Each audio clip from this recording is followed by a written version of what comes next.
Somewhere within a castle, a fierce clash unfolded as swords met in a relentless exchange. It was a battle between a hero and a demoness. Both were confused by what was happening. For the hero, the situation felt strange, while for the demoness, it was difficult to accept. Neither of them could understand why their weapons failed to break against each other. Each had believed that their own weapon was the most powerful. As they both stepped back, each carried the same question in mind. At the same time, they sought to ask it. The question was identical for both. Who forged your sword? When their attention shifted to the pommels of their weapons, where a marking had been carved, silence followed. The demoness came to a realization, recognizing the work of a stubborn blacksmith. The hero also understood, letting out a quiet breath as he reached the same conclusion. From the flow of their battle, the hero had come to understand that their strength was evenly matched. Continuing the fight with those weapons would not lead to a conclusion. The demoness reached the same understanding. There was no point in continuing the battle, and in that moment, they found rare agreement. For their generation, a truce became the only reasonable choice. It carried a quiet irony, as their decision was influenced by not wanting to provoke the blacksmith behind those blades. The demoness considered that the blacksmith may have already foreseen such an outcome, and that underestimating him would be a mistake. The hero accepted that thought, and with that, they parted ways. All of this came to pass because of a single figure, a legendary blacksmith. Yet before these events, that same individual had once lost his life. It began on the day he stepped forward to save a cat from an oncoming truck. That moment marked his end in his previous life, driven by nothing more than his fondness for cats. When he opened his eyes, he found himself floating. A voice reached him, asking if he was awake, noting that his soul appeared undamaged. Izo questioned who she was, and the girl explained that, simply put, he had died in that world. Izo recalled saving the cat. Looking at his hand, he came to the realization that he was dead, and he found himself wondering why he felt so calm. The girl explained that, under normal circumstances, his soul would have been broken down and stored as a new resource. However, she had placed that process on hold and slowed his spirit so the shock would not shatter his soul. She had witnessed him saving the stray cat before his death, and Izo acknowledged it. She then revealed that the cat had been her. The realization caught him off guard. She described herself as a watchdog, someone who moved between worlds with the role of observing them to ensure they did not negatively affect one another. In his world, she had taken the form of a cat to act as a lookout. She admitted that she had made a mistake and nearly died, but Izo had saved her. Izo considered this and thought it sounded like she held a high-ranking role, yet he questioned whether being hit by a truck would have truly killed her. The girl clarified that only her temporary body would die, and that loss would be temporary, having no real impact on the world itself. However, she explained that there was now a disturbance because Izo had died when he was not supposed to. To correct this, it had been decided that she would compensate him with another existence. Izo admitted he did not fully understand how it worked and wondered if it would be possible to simply erase the accident instead of going through something so complicated. The girl explained that such a solution would have been the simplest, but the problem was that she had already observed the event. What she had seen would be reported and recorded, making it impossible to undo. She apologized and stated that Izo's death could not be reversed. Izo came to understand that there was nothing more she could do. The girl then mentioned that a similar incident had occurred in another world. As a solution, she would exchange their existences, placing the other being in Izo's world and Izo in theirs. The idea surprised him, leading him to question whether that meant he would live as someone else. She acknowledged his understanding. Izo then settled on one remaining question, wondering why she was going out of her way to keep him alive. The girl admitted that she had made a mistake and that Izo had saved her. Because of that, she would feel uneasy if he were truly gone. She then explained that there was another reason as well.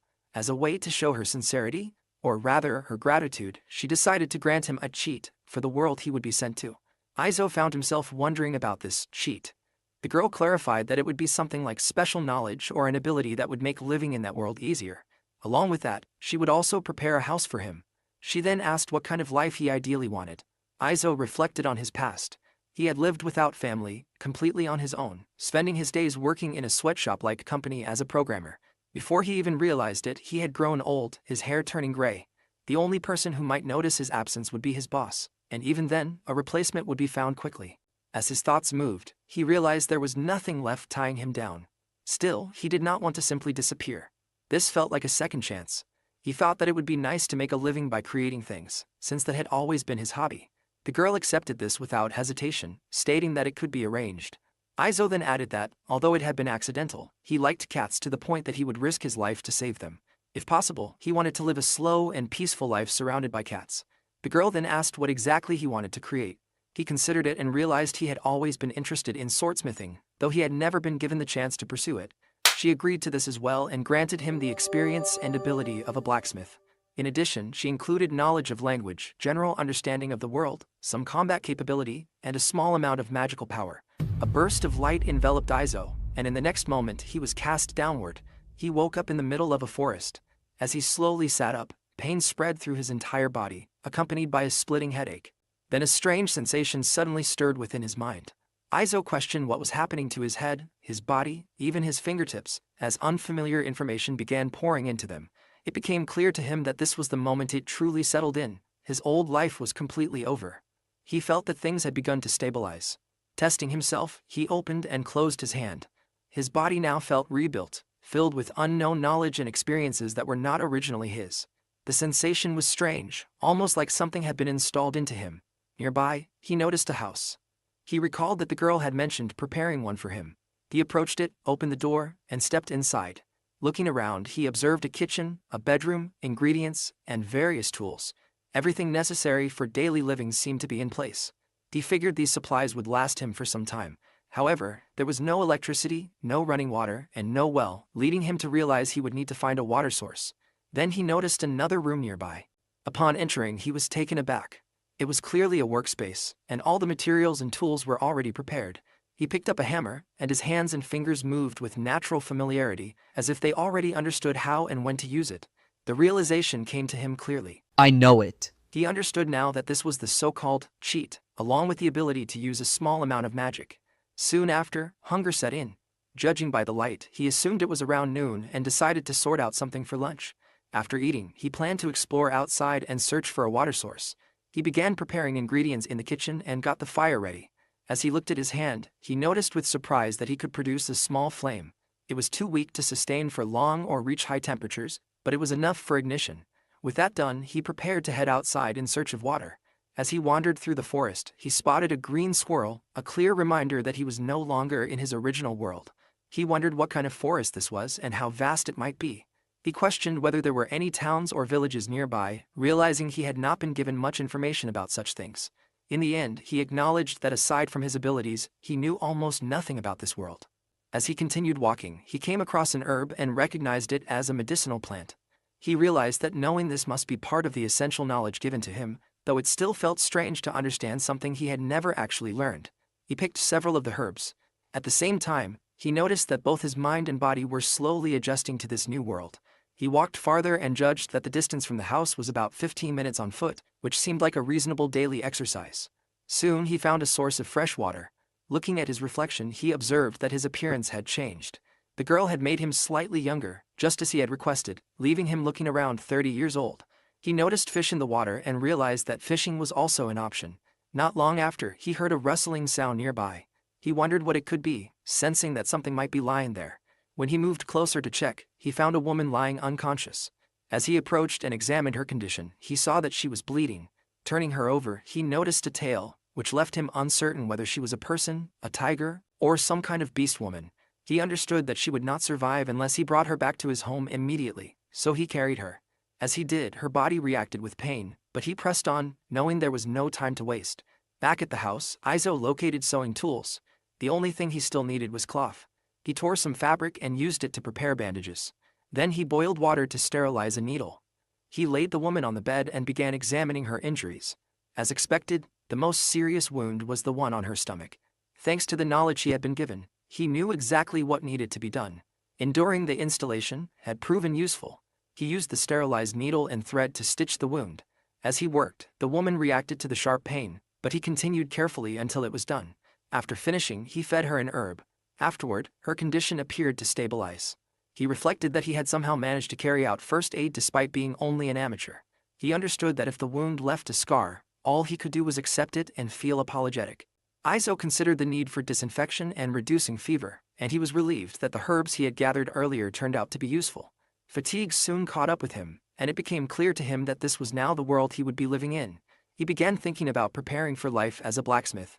There were still many things left to do, but since this was his second chance, he wanted to live at a slower and more relaxed pace instead of returning to a life of constant overwork. He figured that it might be best to start working the next day while continuing to check on her condition from time to time. He also realized that falling asleep would not be ideal, yet his exhaustion took over. He lowered his head onto the bed and drifted off. After some time passed, the woman climbed on top of him, marking the beginning of the next chapter of his life. The tiger woman suddenly grabbed his neck, and Izo quickly realized that there was no strength behind her grip. It became clear that she was not trying to kill him. He checked on the wound on her stomach. As her mood shifted, he remained calm. She indicated that it still hurt, though it was healing, which brought him a sense of relief. She then turned her attention to whether he had seen her body. Izo understood that he had no choice but to examine it in order to treat her properly, and he made it clear through his actions that he had not done anything beyond what was necessary. She leaned in and sniffed him, then held back, deciding to trust him for the moment, sensing no sign of deceit from him. Izo found himself unsure of what that meant, while she associated it with the way one's heartbeat reveals their state. He felt relieved that the situation did not turn awkward. He handed her some clothes and urged her to put them on. He explained that her previous clothes had been heavily soaked in blood, leaving him no choice but to cut them apart during treatment. Izo felt uncertain about their value to her and expressed a quiet apology, recognizing that he might not have understood how important they were. She accepted this without concern, regarding them as nothing more than worn-out rags. She then looked around and questioned whether this place belonged to him, which he confirmed. When she asked what he did there, Izo thought of calling himself a blacksmith, though in truth he had only settled there the day before. She observed him carefully and sensed no dishonesty, yet she noted that she did not recall there being a house in this part of the forest. Izo clarified that the house had already been there when he arrived. She considered this and mentioned that she rarely came to this side of the Black Forest, so it was possible she had simply overlooked it. The mention of the Black Forest stirred faint knowledge within him, something that had come from the installed information. He understood that this area lay to the east of the forest. She explained that she usually stayed around the northern or western parts, but the previous day, while resting in this area, she had encountered a large black bear.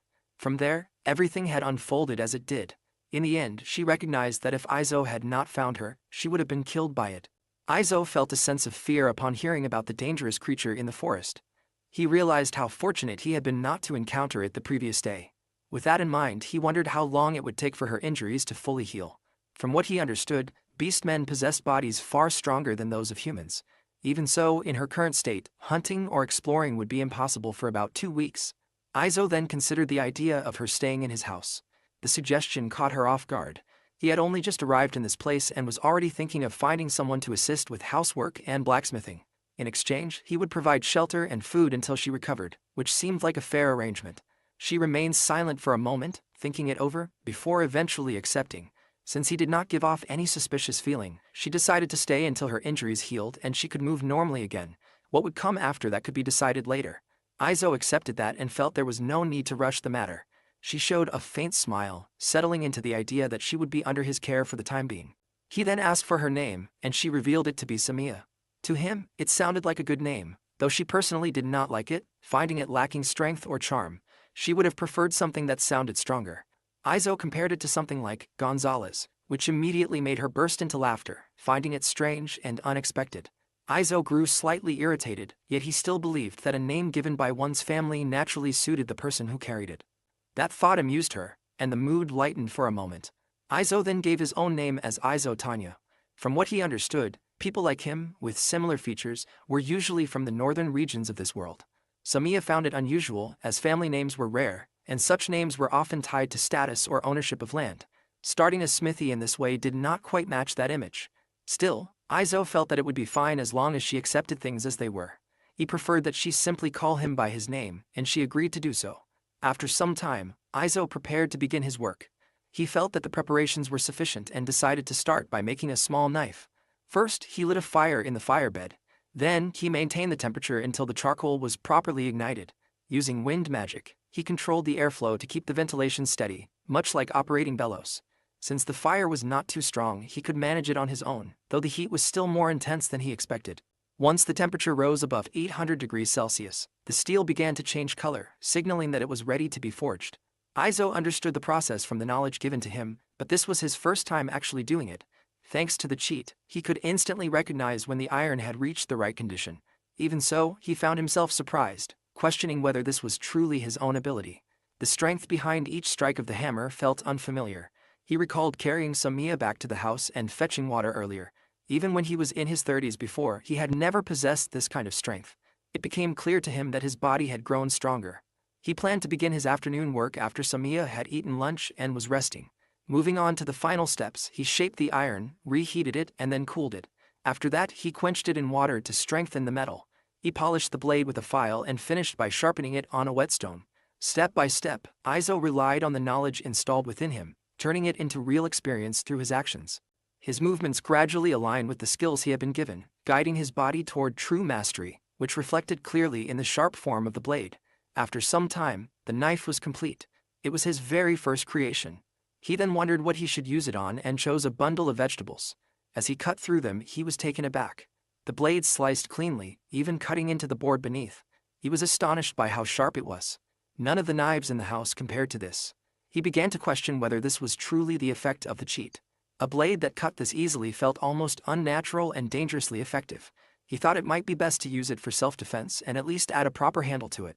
It seemed clear to Izo that relying too much on the cheat caused the knife to become excessively sharp.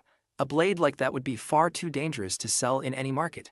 With that in mind, he decided that the next day he would create 3 more knives, one sharper than the first, another slightly less sharp, and a final one that would be only barely sharp. He planned to have Samiya test them first before deciding what to do. At that moment, she was still asleep. Izo gently woke her, letting her know that dinner was ready. She stirred, feeling that no matter how much she rested, it never seemed enough. Izo checked on her condition, noting that her wounds still required care and that she should avoid moving too much in order to recover her strength. As she noticed the object in his hand, she wondered if it was some form of magic, though he regarded it as something simple. He handed her the meal, knowing that while rest was important, proper food was just as necessary. She accepted it without hesitation. The dish consisted of simmered meat and vegetables. Izo was not particularly skilled at cooking, and this was about as much as he could manage. Even in this new world, he understood that he would need money to purchase food, firewood, and materials for his blacksmith work. By the next day, the knives were finally complete. He called Samiya over to assist him. She agreed, though she was unsure how much help she could offer when it came to blacksmithing. Izo only needed her to test how well the knives could cut. He indicated the first one for her to try. She picked it up and began slicing vegetables. The moment the blade passed through, she was clearly impressed. Izo then directed her to try the next knife. She used it in the same way, cutting cleanly once again, and found herself even more surprised. From behind, Izo observed that the second knife made cutting easier. The difference caught her off guard, as the blade seemed to cut far too smoothly. He then guided her to try the last knife, the one he considered most important. She prepared herself and made the cut. The result left her visibly shaken by how effortlessly it sliced. Izo then had her try pulling it out. Samiya reacted in confusion, unable to immediately understand what had just happened. Izo quickly told her to calm down, realizing that holding a knife in that state was dangerous. She apologized, and Izo brushed it off, acknowledging that he had not explained things properly beforehand. This confirmed his thoughts. The cheat he had been given allowed him to perform at the level of a first-class blacksmith. He began considering that if he wanted to sell his work, he would need to think carefully about how to present and handle his products. Samiya then showed interest in the knife, finding it useful for hunting. Izo saw no issue with it and was willing to let her have it. Her reaction was immediate and bright, clearly pleased with the idea. Izo did not make much of it and assured her it was fine. He also planned to make a sheath for the knife, though it would take some time.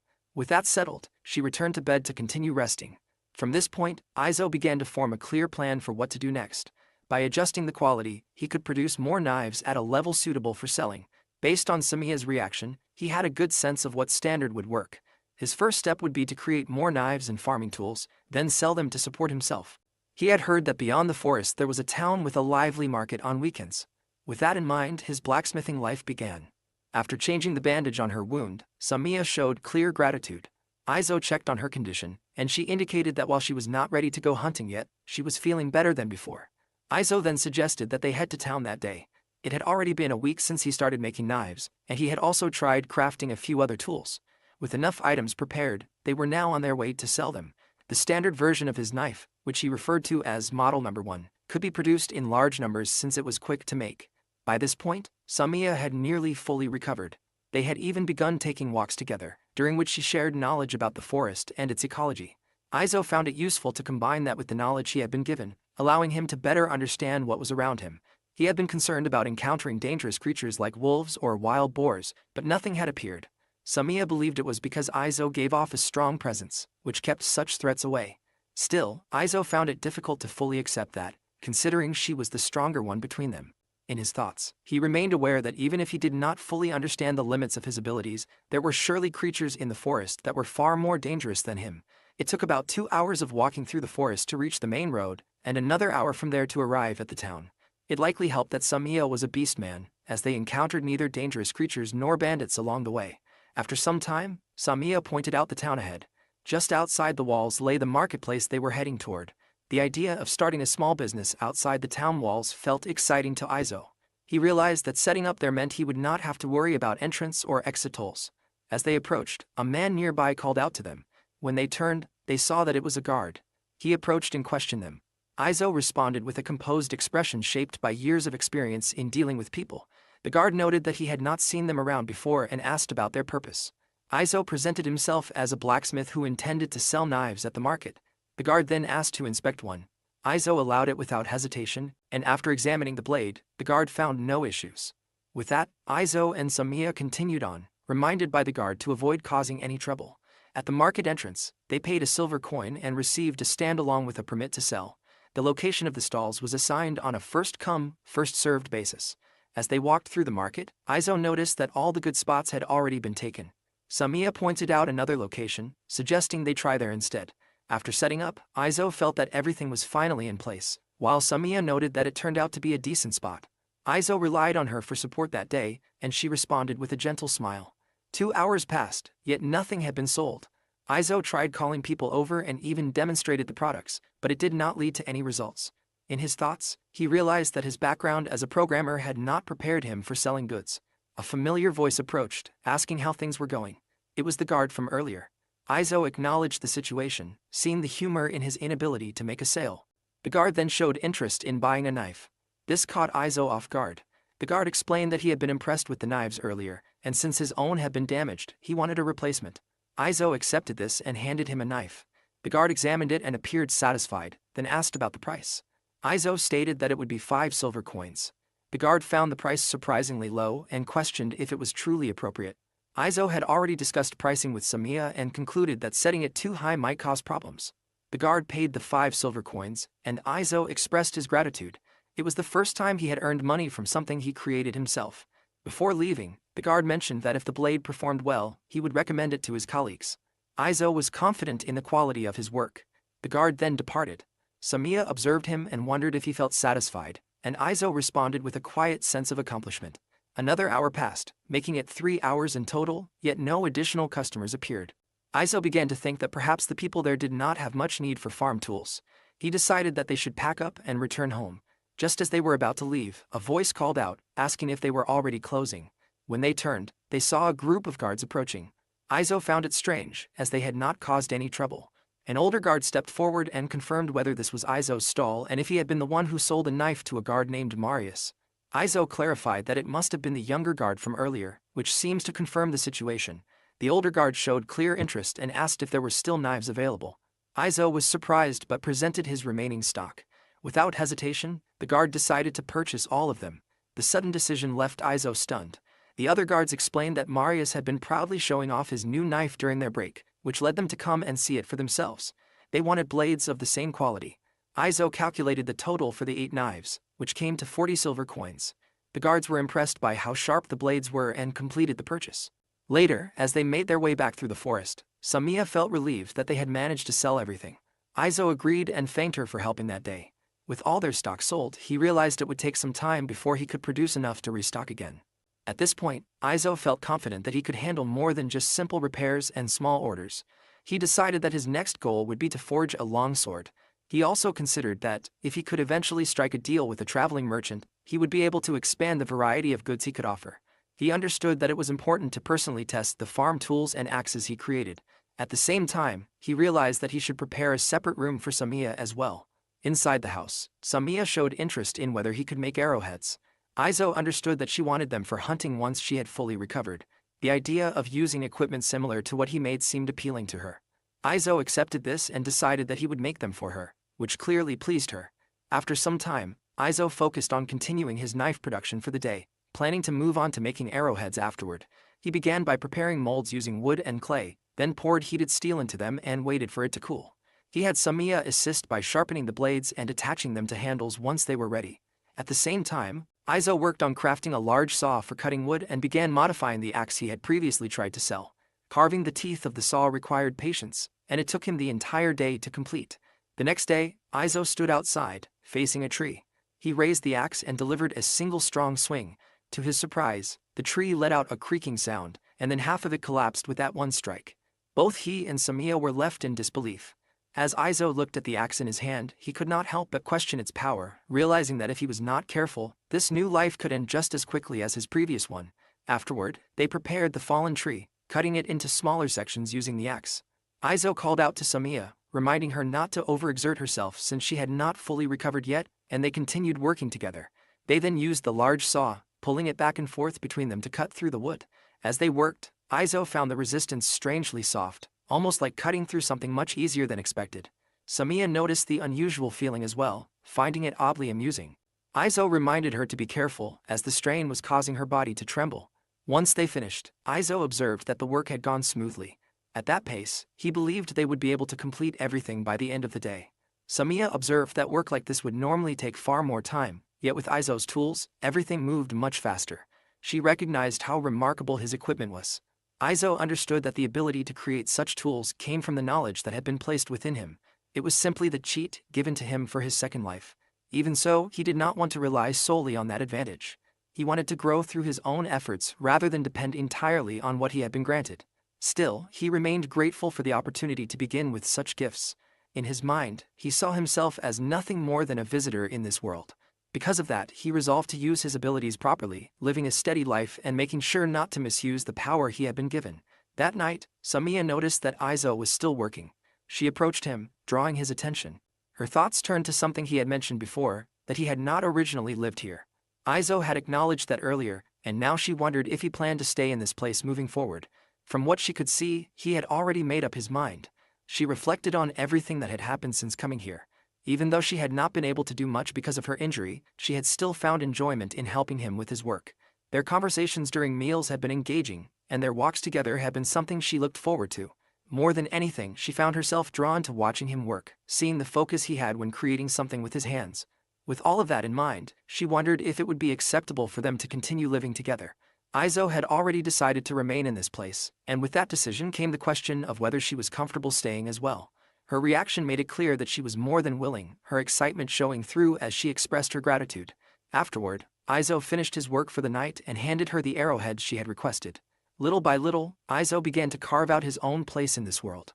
Through each small decision he made, both now and in the future, he continued to shape the life he was building. He hoped that this would be the beginning of many calm and satisfying moments ahead. Meanwhile, inside a bar in town, a man spoke with satisfaction about purchasing a knife from Aizo. His companion wondered when Aizo would return, thinking of buying one for himself next time. Not far from them, a woman overheard the conversation. Curious, she stepped forward and approached them, asking to see the knife they were discussing. Aizo handed Samiya a lunchbox filled with bread and dried meat. He reminded her that she had only just recovered, so if she encountered any danger, she should return immediately.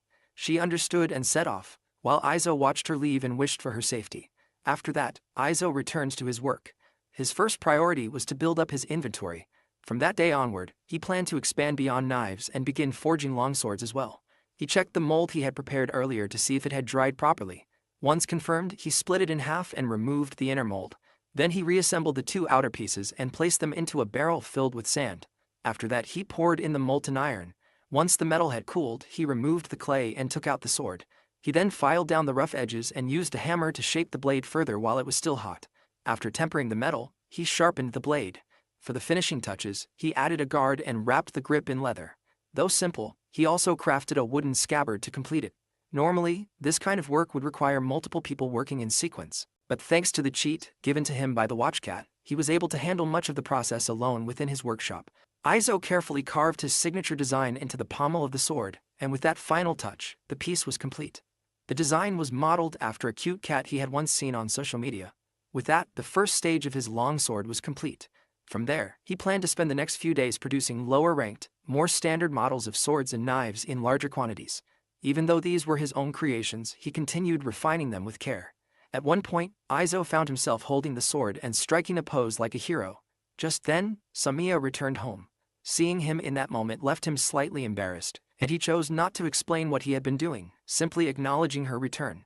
She appeared a bit flushed, and Aizo noticed it. There was a light sense of happiness in her expression. He realized that having someone waiting at home created a different kind of comfort. Samiya shared that same feeling. It was a kind of happiness Aizo had never experienced in his previous life. He then asked about her outing. Samiya had successfully hunted a tree deer. She had already prepared it by removing the insides and leaving it in the lake so they could retrieve it the next morning. Aizo understood and then turned his attention to how the knife and arrows had performed. Samiya found the weapons to be very effective. The next morning, she and Aizo brought back the tree deer she had hunted and began cutting it up. With her skill in handling the knife, combined with the blade's sharpness, they were able to remove the skin almost instantly and move on to slicing the meat into portions. Once all the meat had been cut, Aizo noticed that the knife's sharpness made the process almost too easy. As they continued, the pieces of meat began to resemble the kind he was familiar with. Aizo reflected on how, in his previous world, the sweetness of fruits and the ease of eating prepared meat were all the result of people's efforts behind the scenes. While they cooked some of the meat, Aizo wondered what had been done with the organs that were removed from the deer. From what Samiya explained, leaving the remains in the forest would naturally draw wolves to consume them. Aizo understood this as returning what was left back to the forest. As he ate, he found himself appreciating the taste. It had been a long time since he had eaten fresh meat that felt this satisfying. Samiya then thought ahead to the next hunt, considering that catching a bird would be a good idea, especially since roasted leaf birds were known to taste good. The thought appealed to Aizo. Seeing her reaction, he felt that eating well was an important part of living a slow and steady life. After some time, they brought the remaining meat into the workshop and prepared it to be preserved as dried meat. Aizo also began thinking about making smoked meat in the near future. The following morning, since Samiya was taking a break from hunting, Aizo had her assist him with his work. She began shaping a mold and found the process surprisingly interesting. With her help, Aizo was able to build up enough stock once again to take to town. As they approached the town, they were greeted by Marius, who had not seen them for a while and had been concerned. From what Aizo understood, the earlier demand had led to his stock running out completely. Marius noticed that Aizo had brought swords this time. Another man nearby showed interest and mentioned that he might return later to take a closer look. While setting up his stall, Aizo acknowledged the neighboring vendor, recognizing that they would be working side by side for the day. The man accepted this without issue. Aizo then asked Samiya to make use of the time to buy groceries, specifically salt and barley. She agreed and left to take care of it. With everything prepared, Aizo finished setting up his stall and settled into selling at a steady, unhurried pace. After some time, a man approached Aizo and showed interest in the swords. Aizo handed one over, and the man drew it from its sheath before carefully examining it. After inspecting the blade, the man recognized its good quality. He then decided to purchase 4 swords. The request surprised Aizo, and he found himself questioning whether the man was certain. The man explained that he was a peddler. He only intended to keep one for himself, while the rest would be taken elsewhere and sold. Aizo understood the situation and began to see the opportunity in it. In his thoughts, he realized that this could become a way to expand his business beyond the town by letting others sell his work in different places. The transaction was completed, and Aizo reflected on the idea of traveling merchants. The thought crossed his mind that, once he had saved enough money, it might be nice to travel together with Samiya someday. Not long after, Marius arrived with several of his companions. With their purchases, Aizo managed to sell out all of his ordinary model longswords. The only items left were the higher-class models that he had not yet displayed. When Samiya returned, Aizo let her know that the knives had already been sold. As they spoke, Samiya noticed someone nearby looking around. The figure stood out, a dwarf, which she found unusual to see in that area. Aizo recognized the mention of dwarves from his knowledge, recalling that they were a smaller race. Samiya reflected that they were rarely seen there. Even for her, most encounters had only been brief, usually when she met them in the forest and guided them toward the main road. Before long, the dwarf noticed both of them and made his way over. His attention focused on Aizo, as he sought to confirm whether Aizo was the one responsible for making the knives used by the guards. Aizo confirmed that he was indeed the one who had made the knives. The dwarf then noticed a knife displayed on the table and showed interest in it. Aizo allowed her to take a closer look. She drew the knife and tested it, carefully observing its qualities. After that, she wanted to see the finest item he had in stock. Compared to the mass-produced ordinary models, which were made in larger numbers, the high-class model had been set aside. Aizo had intentionally kept it hidden, intending to sell it only to someone he considered worthy. The dwarf, confident that something better existed after examining the knife, waited expectantly. Aizo then revealed the sword and offered it for inspection. The moment she saw it, she was visibly taken aback. She carefully wiped the blade with a cloth, bringing out its shine. Despite her small frame, Her movements were precise and steady, showing a high level of familiarity with handling such items. She continued examining every detail, testing the sword thoroughly, while Aizo and Samiya simply observed her without interrupting. As time passed, it became clear that she had been inspecting it for quite a while. Other customers came and went, yet she remained focused on the blade. Aizo began to wonder how long it would take before she finished. Eventually, she returned the sword. Aizo's reaction showed a hint of disappointment, as he had expected her to purchase it. Still, he accepted it back without issue. Then, instead of leaving, the dwarf made an unexpected request. Aizo found himself confused as she stepped forward and drew attention from those nearby. Without hesitation, she knelt down and asked to become his disciple. The sight of her kneeling left Aizo completely taken aback. A few moments later, Aizo, Samiya, and the dwarf sat down together. The dwarf introduced herself as Riku Moritz, expressing that it was a pleasure to meet them. Before Aizo had any chance to refuse, she had already prostrated herself in the middle of a crowded street. To properly hear her explanation, they decided to clean up and move to a quieter place. It was also necessary, as Aizo did not want Samiya drawing unnecessary attention from the public. Samiya found the name unusual and wondered if it was a family name. From what was explained, Moritz was not a family name but the name of the smithy she belonged to. Among dwarves, it was common for them to gather with different families and form a smithy, introducing themselves by the name of that workshop. In that sense, she was known as Riku Moritz of the Moritz Smithy, which Aizo came to understand. Aizo then shared their own names, including Samiya, who greeted her in return. Riku considered his background and noted that he seemed to be from the north. Aizo acknowledged that it was more or less true, though due to certain circumstances, he was now working as a blacksmith within the Black Forest. Riku reflected on this, thinking back to why she had never encountered a blacksmith of his level before arriving here. From that, she concluded that his origin explained it. Aizo then sought to understand what she truly meant by wanting to become his apprentice. From what was explained, dwarves commonly leave their home smithy for several years to train.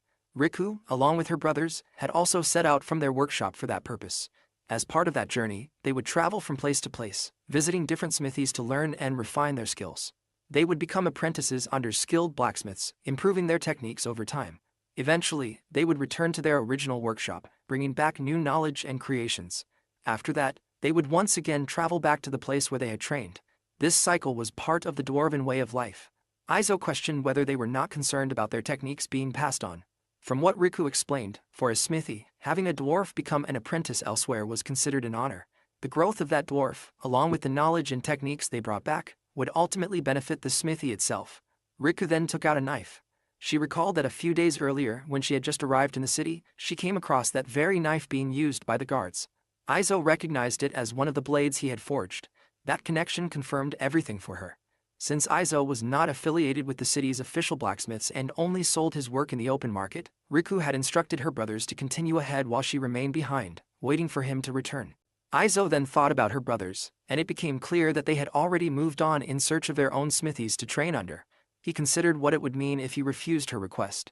From what was understood, she would simply continue on her own to find another master. The thought of a young girl traveling alone through uncertain paths lingered in his mind, highlighting the risks involved. Nearby, Samiya quietly observed Riku without saying anything. Aizo found himself conflicted, recognizing a certain naivete in the situation.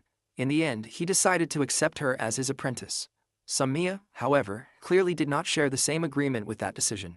Even so, Aizo set conditions before allowing it. There were 4 requirements that had to be accepted first. Riku showed no hesitation in agreeing to hear them. The first condition was clear: he would not tolerate any behavior that disregarded personal safety. From that moment on, such recklessness would not be allowed. Riku accepted this without resistance. The second condition was that there were not enough rooms, so renovations would be necessary. The third was that, aside from blacksmithing, she would also help with various chores. The fourth was that formal speech would no longer be needed. He would call her Riku, and she could simply call him Aizo. Riku found that difficult to accept and instead chose to address him as her master. From her perspective, as an apprentice, it was only natural to show proper respect to the one teaching her. At that moment, Samiya burst into laughter, reacting to the situation in her own way while the others each processed it differently. After some time, they arrived at their destination. Aizo pointed out that this place served as both their home and their workshop. Riku was clearly taken aback by the sight of it. Aizo then checked on her condition, noting that her luggage looked heavy and that the forest path had not been easy to traverse. Despite that, Riku managed well, her sturdy body making the journey easier than expected. He instructed her to set down her belongings and clean herself up. At the same time, he expressed appreciation towards Samiya, recognizing that she had chosen a path through the forest that would be easier for Riku to walk. Samiya reluctantly acknowledged it. Later, the three of them sat down for dinner. Aizo brought up the matter of space once again, pointing out that there was not enough room. For the time being, Riku and Samiya would share the bedroom. Riku hesitated at the arrangement, feeling that it might not be appropriate. Since she had brought camping equipment, she considered sleeping outside instead, leaving the bedroom for the others. Aizo saw no issue, as he rarely used the bedroom himself, so nothing would really change for him. Riku found this unusual and began to question the situation, wondering about the nature of their living arrangement. The unexpected assumption led to a sudden reaction from both Aizo and Samiya, who were clearly caught off guard. Samiya strongly rejected the idea, making it clear that their relationship was not what had been assumed. Riku reconsidered the situation, realizing that she had misunderstood. Meanwhile, Aizo found himself confused by the idea, even questioning how such a relationship would work in this world.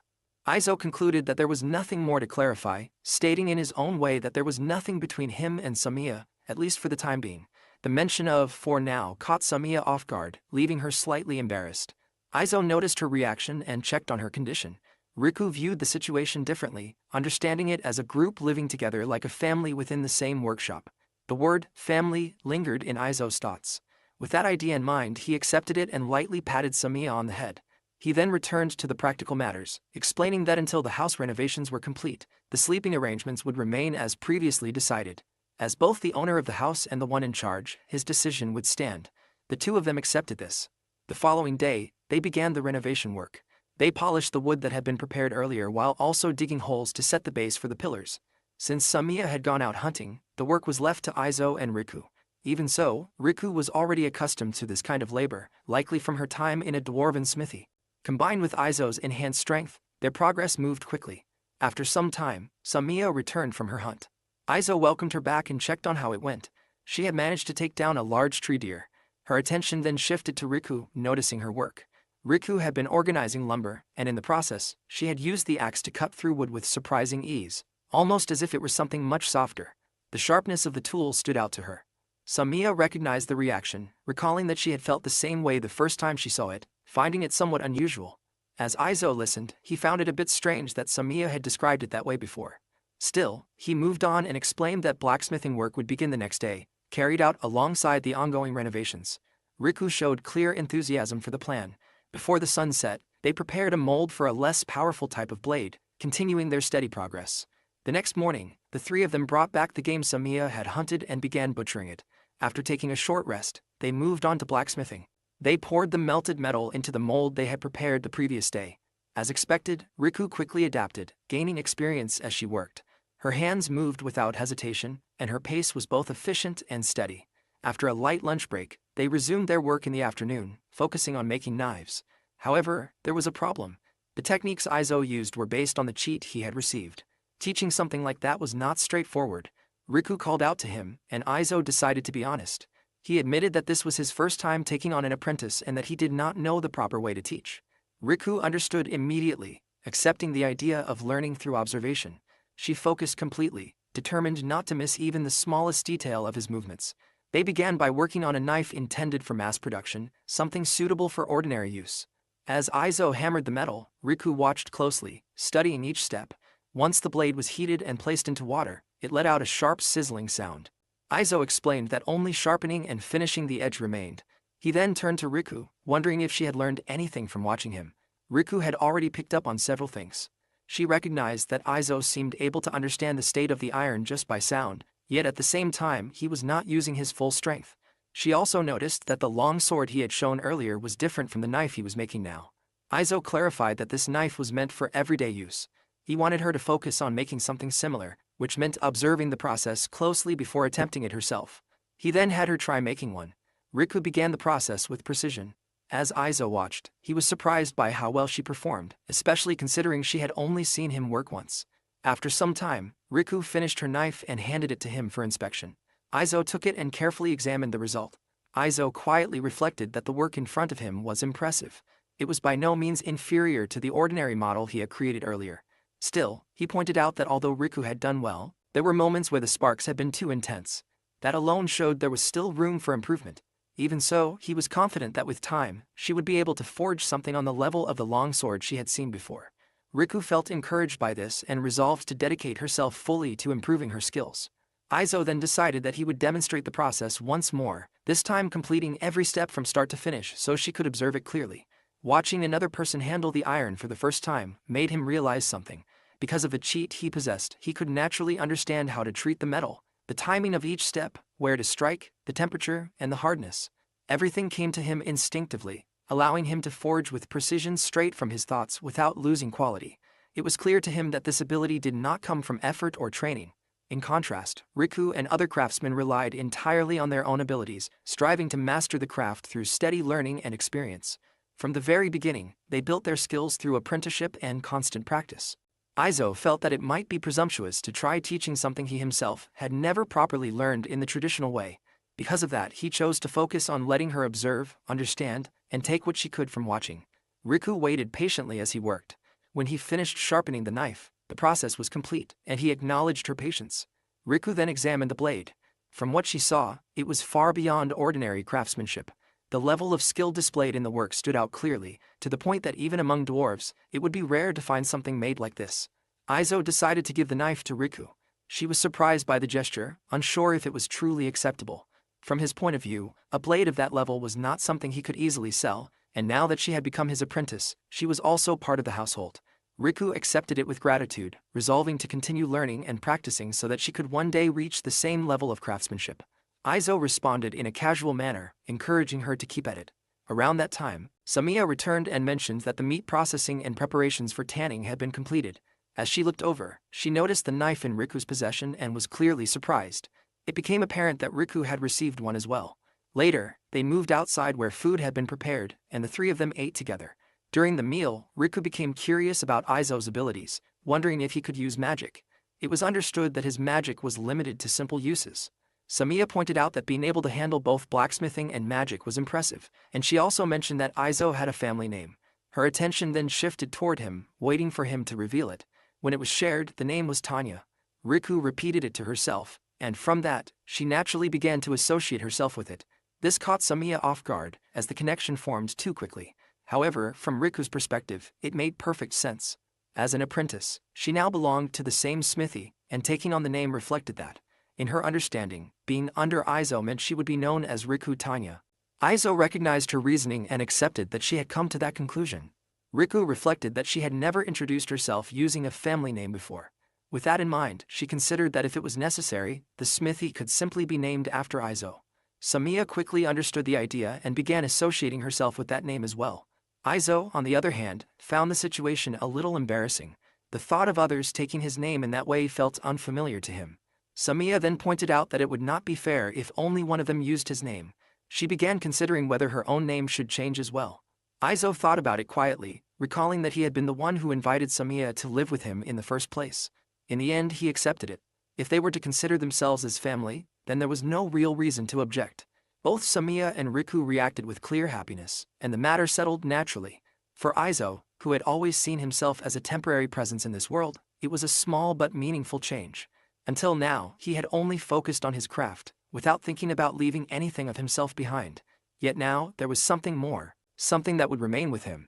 At the same time, he could not ignore the realization that came from Riku's reaction to his work.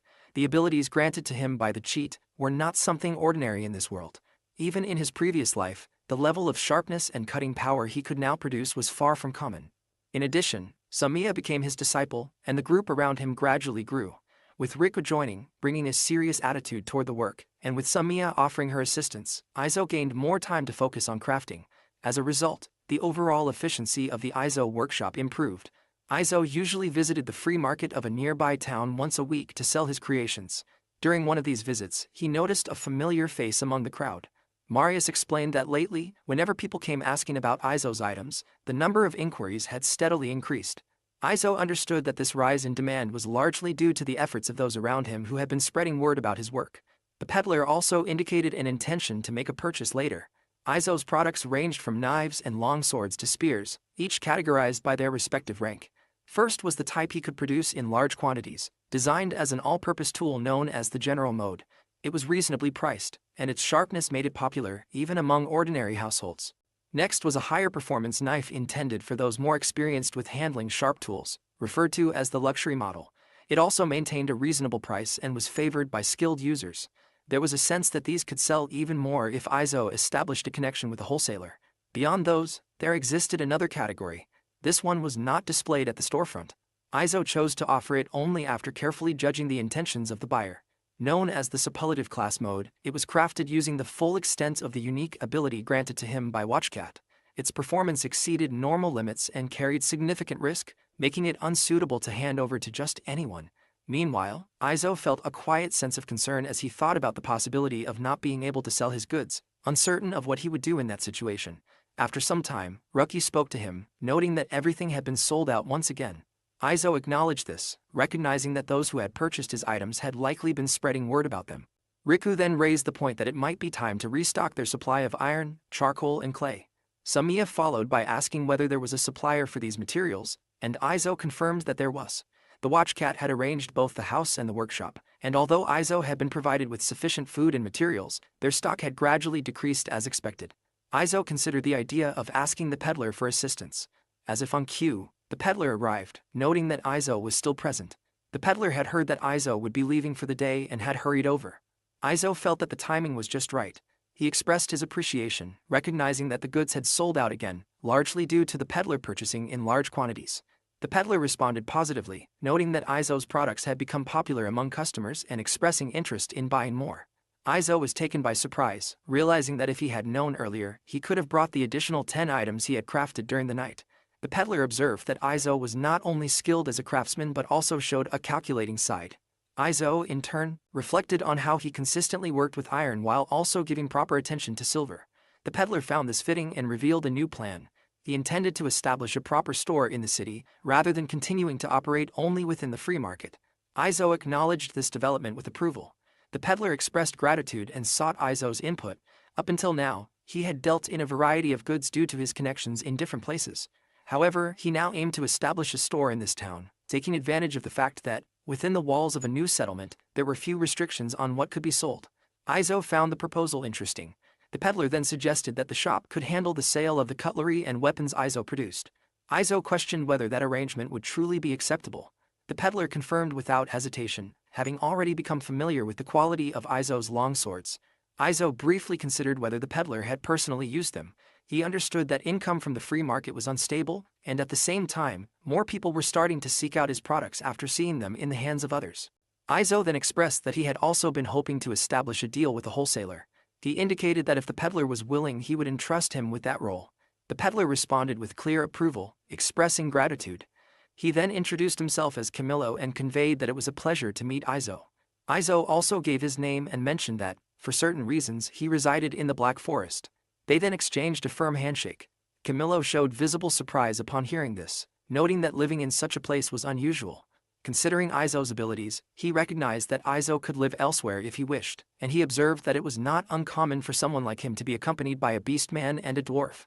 Aizo then brought up the matter of timing, explaining that wholesale transactions would likely occur about once a week, and asked whether it would be acceptable to inform Camillo in advance if there were any delays. Camillo agreed to this arrangement. Soon after, Aizo recalled another concern and raised it before finalizing the negotiation. He explained that he was running low on various materials and asked if there was a place that could supply what he needed. Camillo offered to handle the procurement on his behalf. Aizo felt relieved, recognizing how much this would help, and entrusted the matter to him. Camillo clarified that the cost of the materials would be deducted from the price of Aizo's goods, and Aizo accepted the condition. They sealed the agreement with a fist bump. Aizo felt a sense of satisfaction, having secured a reliable way to replenish their materials. Camillo then mentioned that the shop would open the following week and asked Aizo to bring his goods when he arrived, before taking his leave. A week later, Riku, Samiya, and Aizo stood in front of the shop, observing it with clear amazement. The building was large, enough to surprise even Samiya. As they stepped inside, they were met with a wide variety of goods. Aizo found it impressive. Ruki turned her attention towards some rare spices, while Samiya noticed an unusual scent lingering in the air. Displayed on the wall were a single knife, a dagger, and a sword. Seeing them presented that way gave a distinct impression of being properly put up for sale, something both Samiya and Aizo recognized. Camillo soon noticed Aizo's arrival and led them upstairs. After a short while, they were seated. Aizo then informed him that he had brought knives, a long sword, and short swords for the day, and asked how many would be taken. Camillo accepted all of them without hesitation, which caught Aizo off guard. He explained that sales had been going well. Aizo acknowledged this, noting that the shop was quite large, and then wondered whether Camillo's name as a peddler had become widely known. Camillo attributed the success to selling goods without distinction, whether to ordinary townspeople, travelers, or professionals. That approach had led to the establishment of this larger store. Aizo compared the setup to something like a supermarket. Camillo then brought up a new matter, mentioning a request for a custom-made sword crafted by Aizo. He had been uncertain how to respond when the request first came. Aizo considered the idea of taking custom orders. He understood that he wanted to be selective about who handled his work, yet he also realized that progress would not come if he refused such opportunities entirely. Camillo asked whether the request should be declined. Aizo decided against that, making it clear that he simply wanted to choose the recipients more carefully. Camillo suggested that he could evaluate the requester's skill and personality before informing Aizo. Aizo found this acceptable. He then added a condition. The requester would need to come to his workshop personally. To reach it, they would have to pass through the Black Forest, a place where wolves roamed. Anyone capable of making that journey would prove their ability. Camillo acknowledged this requirement. As for judging personality, Aizo chose to rely on Camillo's assessment. He provided the location of his workshop, instructing that it be shared only with those deemed worthy. Camillo agreed to the arrangement. Aizo then turned to Samiya and Riku, offering a brief apology as he chose to proceed with this decision. Riku expressed that she had no objections to her master Aizo's decision. Samiya shared the same view. Aizo felt grateful for their support. Camillo simply responded with a quiet smile. Aizo then asked about the materials, wanting to know if they had been secured. Camillo confirmed that he had prepared a good amount and guided them further inside. As they entered the warehouse, Aizo noticed that it was just as large as the shop. Camillo indicated that this was the stock. Aizo was clearly impressed, realizing that all of this had been gathered within a single week. With this quantity, he understood that their supplies would last for quite some time. Camillo assured him that with this amount, there would be no immediate concern about restocking. He then leaned closer and quietly mentioned the price. Aizo reacted to how low it was. The cost came to about a quarter of the usual wholesale price. He questioned whether it was acceptable for Camillo to offer such a margin. Camillo maintained a calm expression, indicating that even at that rate, he was still making sufficient profit. Aizo accepted this explanation and decided not to hold back. He then considered how to transport the materials, noting that the amount was something he could carry by hand, though it would still be more convenient with assistance. He asked whether Camillo dealt with carts. Camillo indicated that he did not, but mentioned that there was an unused cart he had been planning to discard. If repaired, it could still be used properly. Aizo found this suitable and asked about the cost. Camillo offered it without charge. Aizo was taken aback by this. Camillo explained that it had no use to him, and that showing consideration to a loyal customer was natural. Aizo questioned whether it was truly acceptable and wondered what made him deserving of such treatment. There was a quiet thought about whether there might be more behind the gesture. Camillo clarified that Aizo appeared to be a supplier with strong potential for the future. Having someone who could provide high-quality items at a reasonable price was valuable. He regarded the gesture as an investment of goodwill. Aizo acknowledged this and expressed his gratitude for Camillo's help. Camillo accepted this without hesitation. After some time, all the materials had been loaded onto the cart, and they were ready to head home. Aizo considered that it would be somewhat heavy to carry along the main road, but he believed it could still make it back as it was. Ruki agreed with that assessment. Aizo then thought about improving the road a little more. Ruki reflected that doing so would make it easier for people who wished to request items to reach them. Aizo found that reasoning sound. At that moment, something drew Samiya's attention. She recognized it as a sign from a forest wolf and suggested that they pause and wait for a while. Aizo noted that it had been the same earlier that morning, sensing that the wolves seemed more restless than usual. Samiya understood the reason, recognizing that it was about the time when they would be having their young. She estimated that in another month, they would likely begin seeing wolf pups. Aizo briefly imagined what those young wolves would look like. Ruki observed that the wolves in this forest were unexpectedly quiet and wondered whether they actually attacked people. Samiya explained that the forest had an abundance of prey such as tree deer and grass rabbits, so the wolves were not troubled when it came to finding food. She also noted that with both her and Aizo present, stronger individuals were unlikely to be targeted. Aizo understood that those with strength were rarely chosen as prey. Riku then considered what would happen to someone weaker if they were attacked, and she realized that wandering alone would be dangerous. Samiya made it clear that whenever Ruki left the house, it would be better to go together with either her or Aizo. According to Samiya, the wolves of this forest were unusually intelligent. They showed a level of social behavior that differed from ordinary ground wolves. To survive in this environment, they had developed awareness and adaptability, possibly evolving their intelligence to match the richness of the forest. Samiya also mentioned that aside from wolves, there were occasional bandits. Even with her and Aizo nearby, there were still dangerous individuals, so caution was necessary. She gently rubbed her stomach. At that moment, Aizo recalled something troubling. The black bear that had once attacked Samiya was still somewhere within this forest. Even for someone like Samiya, a tiger beastman, encountering such a dangerous opponent could pose a serious threat. That thought lingered only briefly before his attention shifted. He heard a sound coming from nearby and instinctively tightened his grip on the cart. Heavy footsteps approached, growing louder with each moment. What emerged was a massive black bear, an overwhelming and unavoidable presence of the wild. Later, with their materials restocked, they began creating new products. As Aizo inspected the results, he found that the outcome did not look bad to him. Riku observed that, even compared to the previous items, the new ones turned out well, recognizing that the materials they had obtained were of good quality. Aizo accepted her judgment, trusting her assessment, and decided they should continue. They placed the ores acquired from Camillo's shop into a furnace powered by magic, which refined them into steel. This furnace produced almost no slag, and it did not wear down, allowing it to be used repeatedly. Its efficiency was remarkable. Riku remained impressed by how magic functioned in such processes. In principle, their workshop was meant to rely on manpower to carry out its operations. However, having access to a supplier like this felt almost like an advantage beyond normal means. Aizo even felt that it was to the point where he could almost apologize to the artisans of this world. Still, he was genuinely grateful as it allowed them to craft detailed work even while operating deep within the forest. Several days passed. Aizo recognized that they had reached their production quota, and with that completed, he could finally turn his attention to renovating the house. At that moment, Samiya called out to him. Aizo turned his attention to her, sensing that she had something to show. She indicated that he should come along if he had finished for the day. When Samiya revealed the result, Aizo was taken aback. The renovation of the house had already been completed. Even the roof had been finished, and the result appeared well done. Aizo expressed his appreciation toward Riku, acknowledging their hard work. However, Riku directed the credit toward Samiya's efforts. Aizo felt apologetic, realizing that he had not been able to contribute much to the house over the past week. During those days, while Aizo had focused entirely on blacksmithing, the responsibility of renovating the house had been left to Samiya and Riku. Together, with Riku's experience and Samiya's steady effort, the renovation had progressed smoothly and reliably. Aizo reflected that completing all of this with just the two of them must have been quite difficult. Riku considered that, compared to humans, they were naturally stronger. Aizo expressed his gratitude to them once again. Aizo then mentioned that he had asked Camillo to prepare bedding for them next time. After that, he planned for them to work on making the door, followed by the bed and necessary tools. Riku wondered whether they would actually install a door for the room. Aizo confirmed that they would and sought agreement.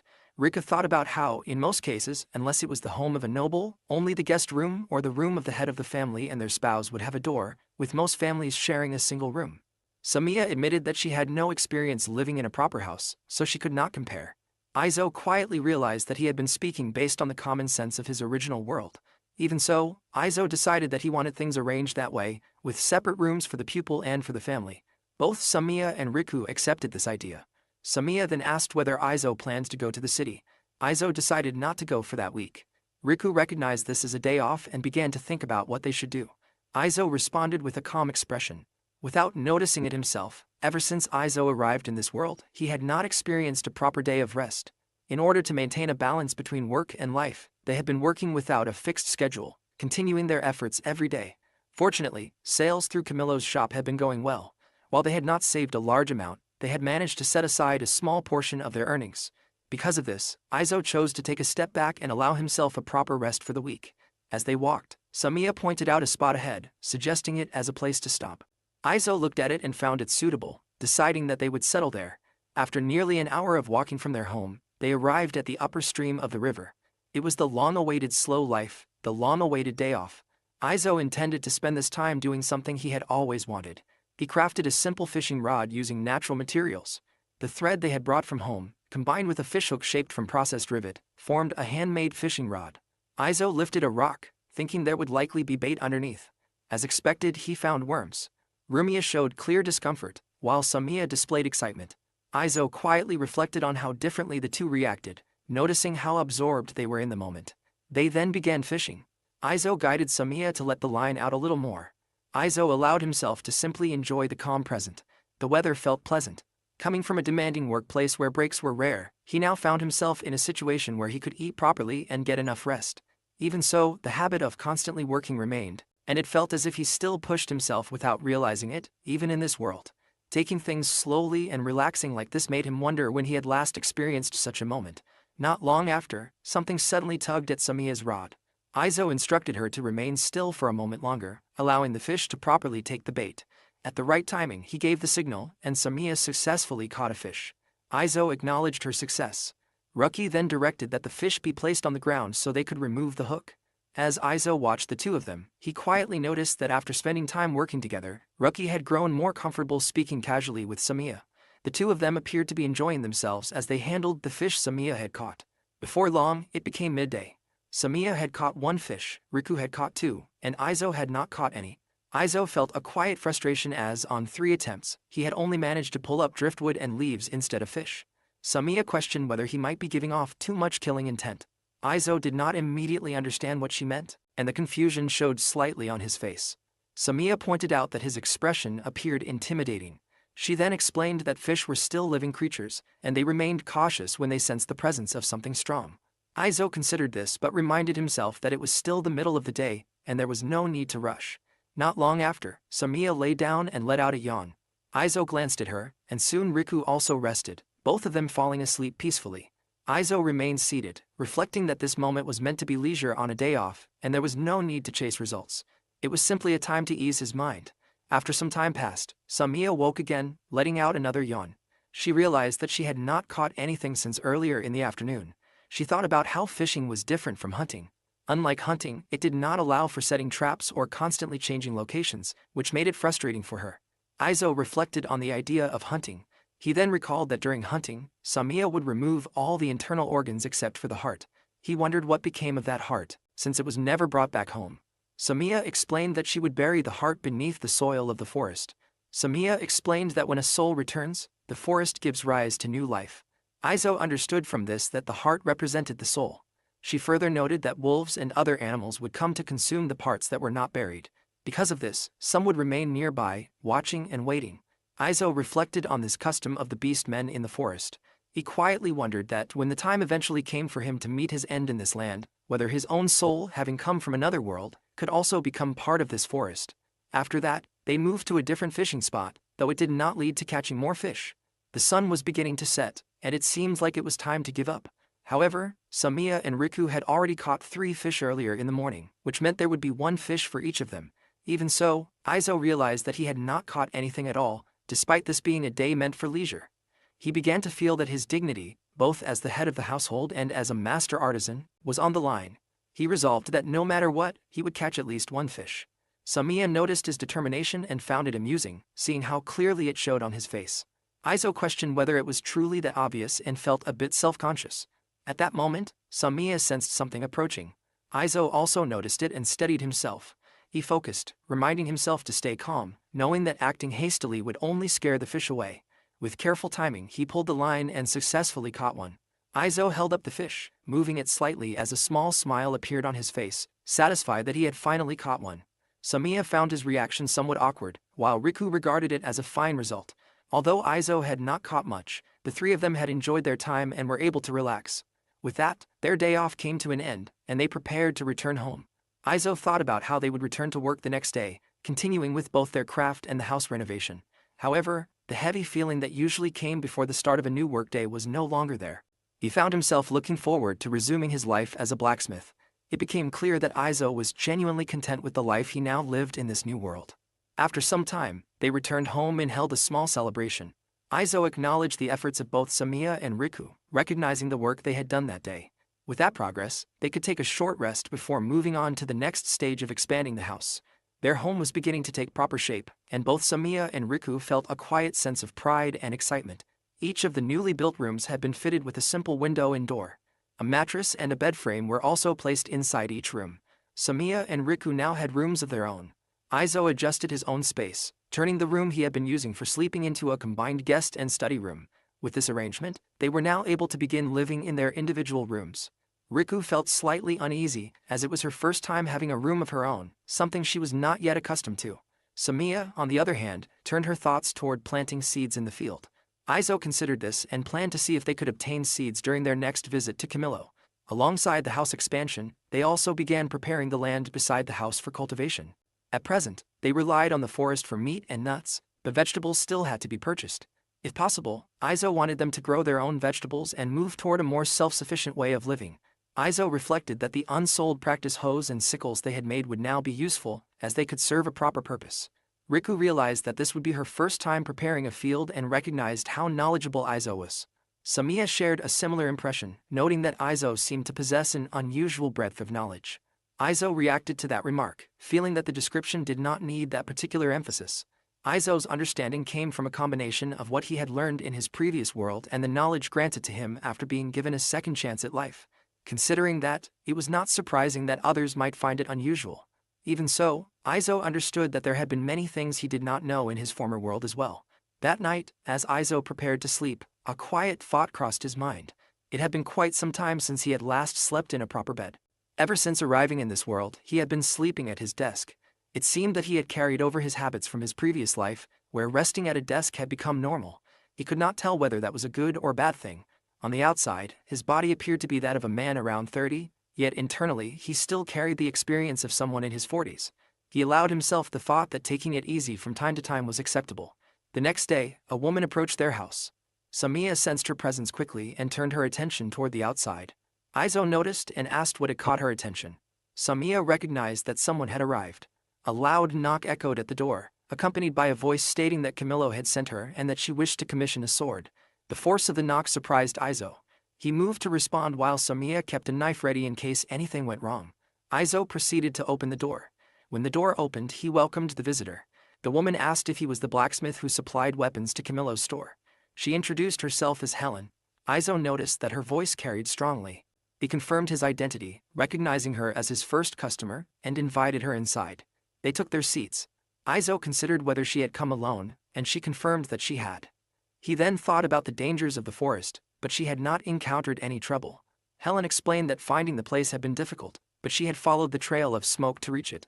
She also observed that Aizo's workshop had an interesting atmosphere. Aizo reflected that the wolves tended to avoid those who possessed significant strength. From this, Aizo understood that she had entered the forest and found the workshop on her own, successfully passing the condition he had set. With that, he accepted her request and prepared to craft a sword for her. He then considered what she required. Helen untied and presented her current sword, indicating that she worked as a mercenary. She sought something similar in form but with greater strength. Due to the nature of her work, she rarely had the opportunity to properly maintain her weapon on the battlefield.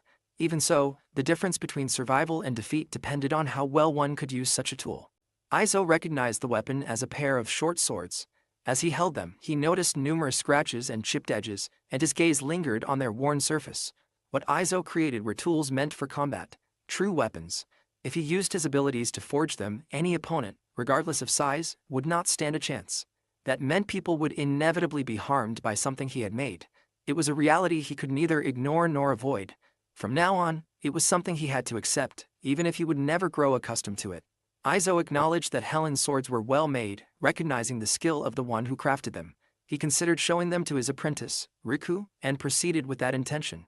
Helen allowed it without concern, and Riku examined the blades closely. Riku concluded that they were indeed fine weapons. She understood that if Helen desired something superior, then entrusting the task to her master would be the only option. Helen responded with visible confidence, taking Riku's words seriously. Aizo then turned his focus to understanding the intended purpose of the weapon, which momentarily caught Helen off guard. He wanted to know how the swords would be used, as it would guide his work before he began forging. Helen understood the importance of this and decided that rather than explaining, it would be better to demonstrate. They moved outside. Helen drew both swords and began to display her skill. Her movements were swift, controlled, and precise. Aizo observed closely, noting her speed. He came to understand that one blade was used to control and pressure the opponent, while the other delivered the decisive strike. Even so, the speed of her movements remained striking. As he watched, Aizo noticed something unusual and focused his attention on her condition. Helen realized that demonstrating alone made it more difficult. She then looked toward Aizo, indicating that having a partner would allow for a better demonstration, which caught him off guard, along with Samiya. Aizo considered that if Helen wanted to spar, Samiya, being a beastman, would be more accustomed to fighting than he was. However, Helen judged that Aizo appeared stronger than Samiya. Samiya reacted with slight irritation at that impression, acknowledging that while it might hold some truth, it still did not sit well with her. Aizo reflected that since arriving in this world, he had not taken part in any real combat. Even so, his body seemed to understand how to move, as if it had been shaped for fighting from the beginning. It was a sensation of instinctively grasping what to do, a result of the strength he possessed. Aizo accepted the situation and prepared himself. He considered that Helen was only intending to demonstrate her skill and would not aim to seriously harm him. Stepping forward, Aizo faced her directly while Samiya and Riku observed quietly. Aizo braced himself, hoping the exchange would not be too intense, but Helen showed no hesitation. She moved first, closing the distance in an instant and striking. Aizo managed to block the attack, and she immediately followed with a rapid series of strikes. He held his ground, deflecting each one. Helen then stepped back, and Aizo responded with a counterattack, which she blocked. Her movements were so fast that Aizo perceived them like flashes of lightning. He pushed forward, keeping up with her pace as best as he could. Even so, Aizo understood that without the ability he possessed, he would not have been able to move or even perceive her attacks.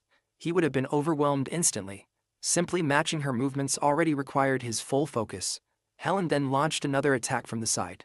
Aizo avoided the strike, though it came close enough to slice through a portion of his hair. Aizo came to realize that Helen was no longer holding back and was aiming with real intent. She advanced again without hesitation. After some time, both of them were left catching their breath. Aizo noted that he had managed to remain standing, while Helen acknowledged his strength. Aizo felt a trace of frustration, recognizing that he had spent the entire exchange on the defensive, focusing only on evasion. Helen appeared amused, admitting that she had intended to end the match within the first few strikes. Few people were capable of facing her thunder sword directly, and she acknowledged that she had become slightly carried away before offering an apology. Aizo took this in and felt that he now had a clearer understanding of what was needed. He estimated that he could complete the sword within 2 days and expected her to return after 3. Helen hesitated at the thought of leaving immediately.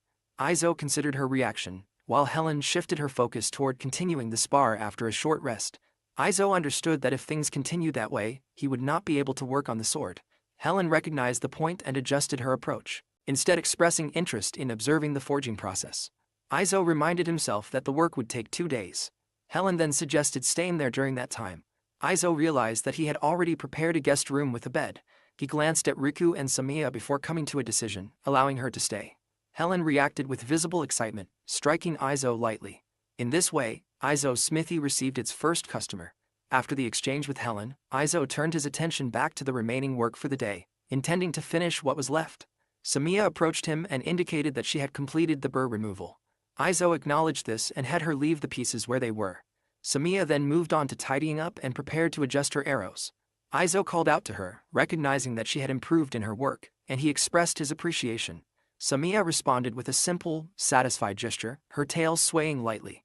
Whenever she was not out hunting, Samiya assisted Aizo in the workshop. Most of her tasks involved casting and removing burrs. She seemed to find her own enjoyment in the work, and Aizo considered that it might be worthwhile to let her try using a hammer at times. Nearby, Helen observed them as they worked. After some time passed, Aizo indicated that it was time for dinner. Helen recalled that on her way there, she had been surprised to see an unusually large deer. Samiya recognized it as a tree deer and understood that such creatures could be troublesome when angered. Helen took note of this. She also mentioned that, even from a distance, she had spotted a bear. Both Aizo and Samiya reacted to that information. At the mention of the bear, Samiya instinctively held her stomach again. Aizo quietly considered that the bear was still somewhere nearby. Helen noticed the shift and wondered what it meant. Aizo explained that Samiya had once been attacked by a bear and had nearly lost her life. Helen reflected on this, believing that if her equipment had been in perfect condition, she might have been able to defeat such a creature. Aizo cautioned against taking unnecessary risks, recognizing that the bear was dangerous even for someone like Samiya who was familiar with the forest. He made it clear that if anything were to happen, it would be difficult for them to face the outcome. Helen accepted this and understood the concern. After some time, Aizo lightly struck his own face to regain focus. This was the first custom order for their workshop, and he resolved to put everything he had into it. Aizo began by casting a magic spell. Helen plans to inspect the progress the following day. For now, she had gone into the forest with Samiya to explore and gather materials. As Aizo recalled the way Helen had handled her swords earlier, he heated the iron and carefully hammered it, keeping the blade evenly thin while making the most of the materials available. Through the special vision granted to him, he could perceive the structure of the iron at a deeper level, almost like seeing its particles. As he continued hammering, removing irregularities and shaping the blade, the quality of the weapon steadily improved. Aizo then decided to test its strength. He instructed Riku to bring an ordinary model short sword, and she complied. He drove the ordinary blade into a tree trunk to hold it steady, then struck it with the newly forged custom sword. The result confirmed his expectations. The durability was sound, and there was no visible damage on the new blade. Riku was impressed by the outcome. Aizo then looked at the ordinary sword and realized that it was no longer suitable to be sold through wholesale. Riku considered that it could still be sold after some reworking or sharpening, but Aizo chose otherwise.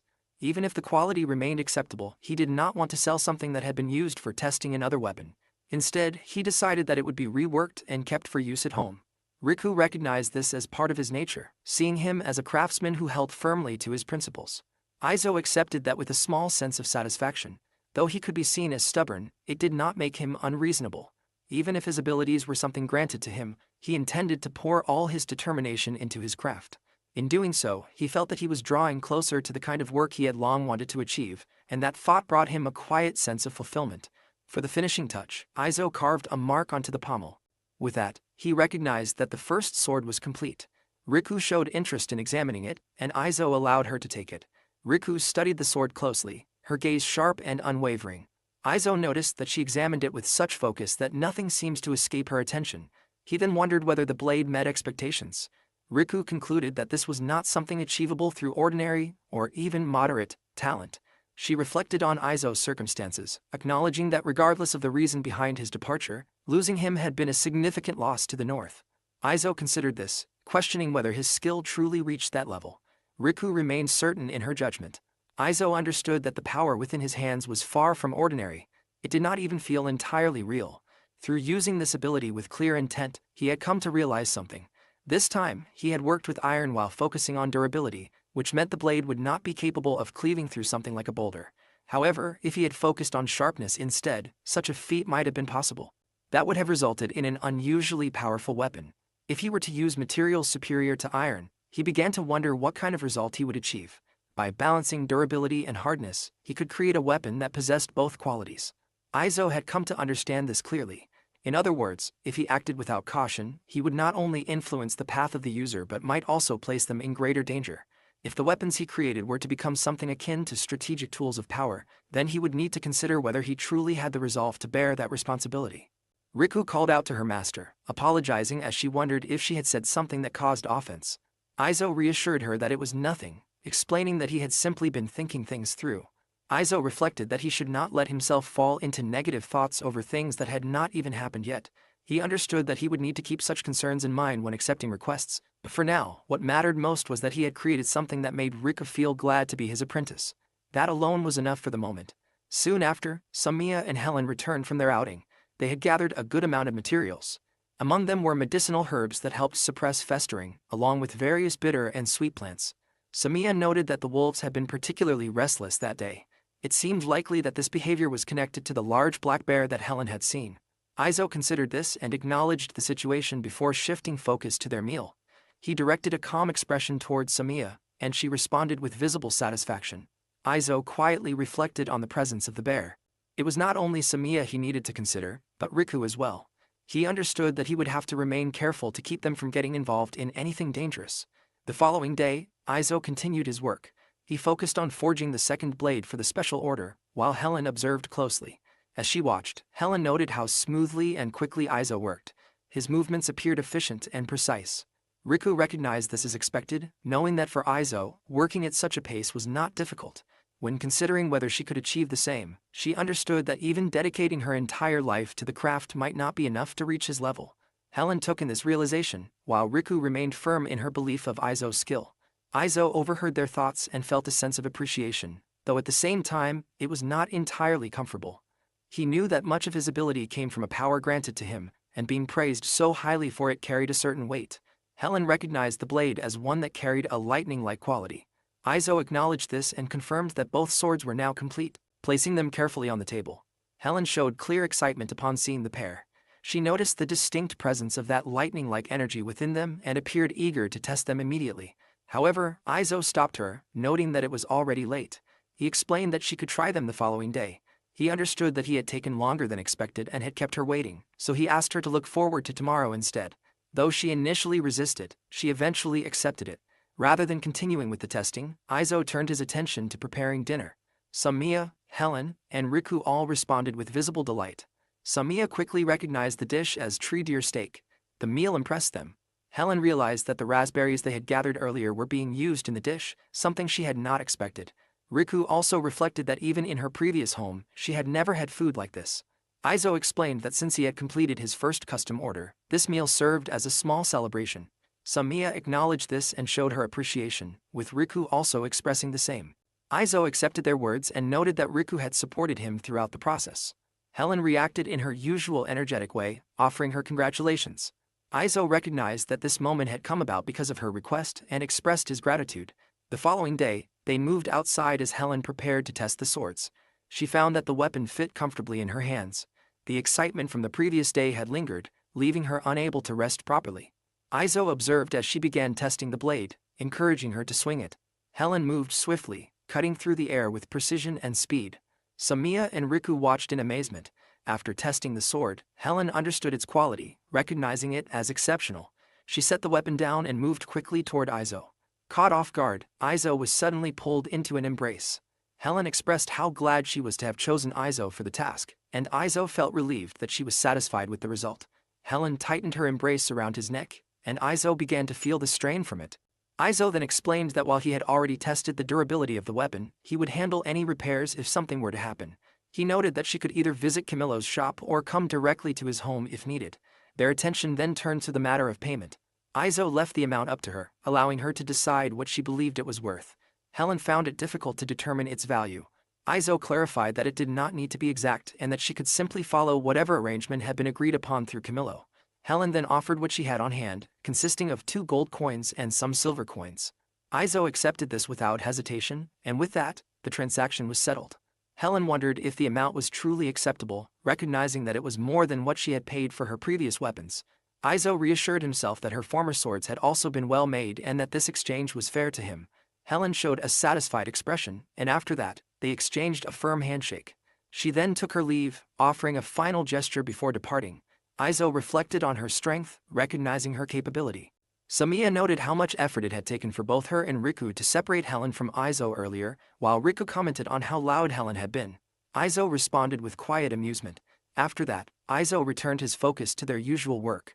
Riku decided to check the number of short swords and long swords they currently had, with Samiya assisting her.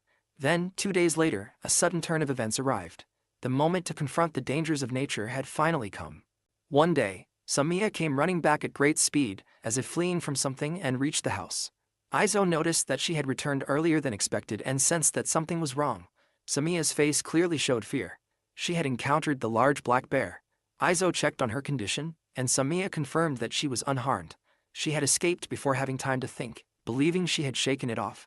However, she also understood that bears had a strong sense of smell, and there was a chance it could still track her. Aizo felt relieved that she was safe, but his thoughts quickly turned to what needed to be done. Samiya must have encountered the bear somewhere nearby. If it continued roaming freely, there was a risk of crossing paths with it again at any time. The possibility of Samiya or Riku being attacked weighed heavily on him before he pushed that thought aside. Aizo made up his mind and prepared to head out. Samiya reacted immediately, trying to stop him. Aizo took up a spear, judging it sufficient for the task. He intended to deal with the bear if he found it. Before leaving, he instructed Samiya to secure the doors of both the house and the workshop. Samiya insisted on going with him, but Aizo refused. He understood that if the situation turned dangerous, he could not guarantee her safety. That thought left Samiya uneasy. Aizo reassured her, believing in his own judgment. It was not a matter of doubting her skill with a bow, but rather a decision he chose to face alone. In his mind, he recalled the earlier exchange with Helen. During that moment, he had confirmed that his body would respond correctly in combat. Even when he had restrained himself from striking, the knowledge within him guided his movements as if his body already understood how to fight. Samiya remained unsettled, her body trembling slightly as she watched him prepare. Riku also shared the same concern, hoping for his safe return. Aizo acknowledged both of them. He held on to the thought that he would not fall and leave them behind. With that resolve, Aizo set out to confront the bear. Behind him, the house was secured, and Riku quietly prayed for his safety. Samiya looked at her and followed, joining in that silent hope. Meanwhile, in the rain-soaked forest, Aizo moved forward with careful awareness, staying alert to every change around him. In his mind, he followed the direction where the sense of danger felt strongest. Normally, he would rely on Samiya to watch for threats, but facing something like a large black bear, his instincts, sharpened by the ability he carried, were reacting intensely. The rain worked in his favor. It dulled scents and masked sounds, making it harder for the bear to detect his presence. In that sense, the harsh weather became an advantage. Aizo's eyes widened when he spotted something ahead, and at the same time, he let out a quiet breath. He recalled a moment from his previous world, when he had given up his life to save a cat. Now, he found himself standing here, preparing to kill a bear. His body had changed, but his inner self remained the same as it had been back then. The difference now was that he had something to protect. There had been a time when, trapped in the life of an overworked corporate employee, nothing had truly mattered to him. Now, he had a family, and there were people who valued what he created. His gaze sharpened as he steeled himself. He found the large black bear and brought his body into position. The bear stood before him, observing him closely. Its presence carried clear hostility. Aizo prepared himself for the confrontation, facing it directly. The bear moved first, stepping toward him with heavy intent. Aizo accepted what he had to do. There was no hatred toward the creature, but he understood that it had to be dealt with. The bear lunged forward and swung its massive claw. Aizo avoided the strike, recognizing both its size and speed. Even a single glancing hit would be dangerous. As he evaded the attack, he shifted his footing to the side and drove his spear into the bear's body. Aizo tensed when he realized that his strike had not taken effect as expected. The wound was too shallow. The bear roared in response, and as Aizo watched, it swung its claw again. This time, the blow landed, sending him crashing into a nearby tree. He forced himself not to lose focus. This was not a place where he could fall. He quickly pushed himself back up, steadying his stance and gripping his spear tightly. As the bear closed the distance again, Aizo seized the moment and drove his weapon toward its neck. The bear cried out in pain. Aizo's expression sharpened further as he recognized the chance to end the fight. He committed himself fully, determined to survive in this world and protect what he now held dear. With that resolve, he thrust the spear deep into the bear's chest. The bear collapsed. Aizo watched closely, noting that it no longer moved and showed no sign of breathing. He considered that the fight had ended. He pulled the spear free from its body. As he did, he recalled Samiya's earlier remark about how a clean cut could feel almost unnatural. Looking at the bear, he understood what she meant. After that, he lowered himself to sit and took a moment to rest. It had been his first battle where his life was truly at risk. Now that the danger had passed, he became aware of the trembling in his body. Although his ability had played a significant role, the outcome had been narrowly decided. He examined himself, noting the bruises and scratches he had sustained. Even so, he had managed to avoid any broken bones. Aizo stood again, considering what to do next. He had taken a life with his own hands. If possible, he wanted to make use of it, to consume the meat and return the rest to the earth. However, he did not know whether it was safe to eat. In the end, he chose to carry it back. After some time, with the rain still falling, Aizo lifted the bear onto his back. Even with his enhanced strength, its weight was immense. Still, he pressed on, noticing that the rain had begun to ease slightly. For Aizo, returning home quickly was necessary before encountering any other threats such as wolves. He estimated that he had already covered about half the distance. He suddenly stopped. Something had caught his attention. In the next moment, someone grabbed his leg and pulled him, only for it to be Samiya, showing the more instinctive side of herself. Aizo reassured her that he was safe and that the bear had already been dealt with. Samiya looked at him closely, wanting to be certain. She checked him again, making sure he was truly unharmed. Aizo acknowledged that he had suffered some bruises and impacts but nothing severe, and that no bones were broken. For a brief moment, they simply looked at each other before Samiya's emotions surfaced, and tears began to fall from her eyes. Aizo was taken aback as she cried in relief, then held onto him tightly. He responded by gently patting her head. Nearby, Riku approached and hesitated, unsure if she was intruding on the moment. Aizo made it clear that she was not. Riku then explained that Aizo had taken longer than expected to return, and since Samiya believed he would have been back already if everything had gone well, they decided to go out and search for him. Aizo recognized the danger in leaving the house under such conditions. Riku, however, understood that there was no stopping Samiya once she had made up her mind. She added that they had been tracking both Aizo's scent and the bear's, and as both grew closer, they had prepared themselves for the worst, ready to confront whatever approached. While waiting in hiding, Riku had observed that Aizo and the bear had appeared together, making it difficult to tell what had happened at first. Aizo understood their actions and expressed his appreciation. Riku directed that gratitude towards Samiya instead. Still held close, Samiya received his thanks. By then, the weather had cleared. Aizo suggested that they return home. After Samiya had settled down, the three of them worked together to carry the bear. Along the way, they decided to leave it near a lake for the time being and planned to return the next day to retrieve it. Once they returned home, the exhaustion hit Aizo all at once. Riku decided to take care of preparing dinner while Aizo went to rest in his room. When he removed his clothes, the number of bruises covering his body became clear. Samiya quickly came to check on him, concerned for his condition.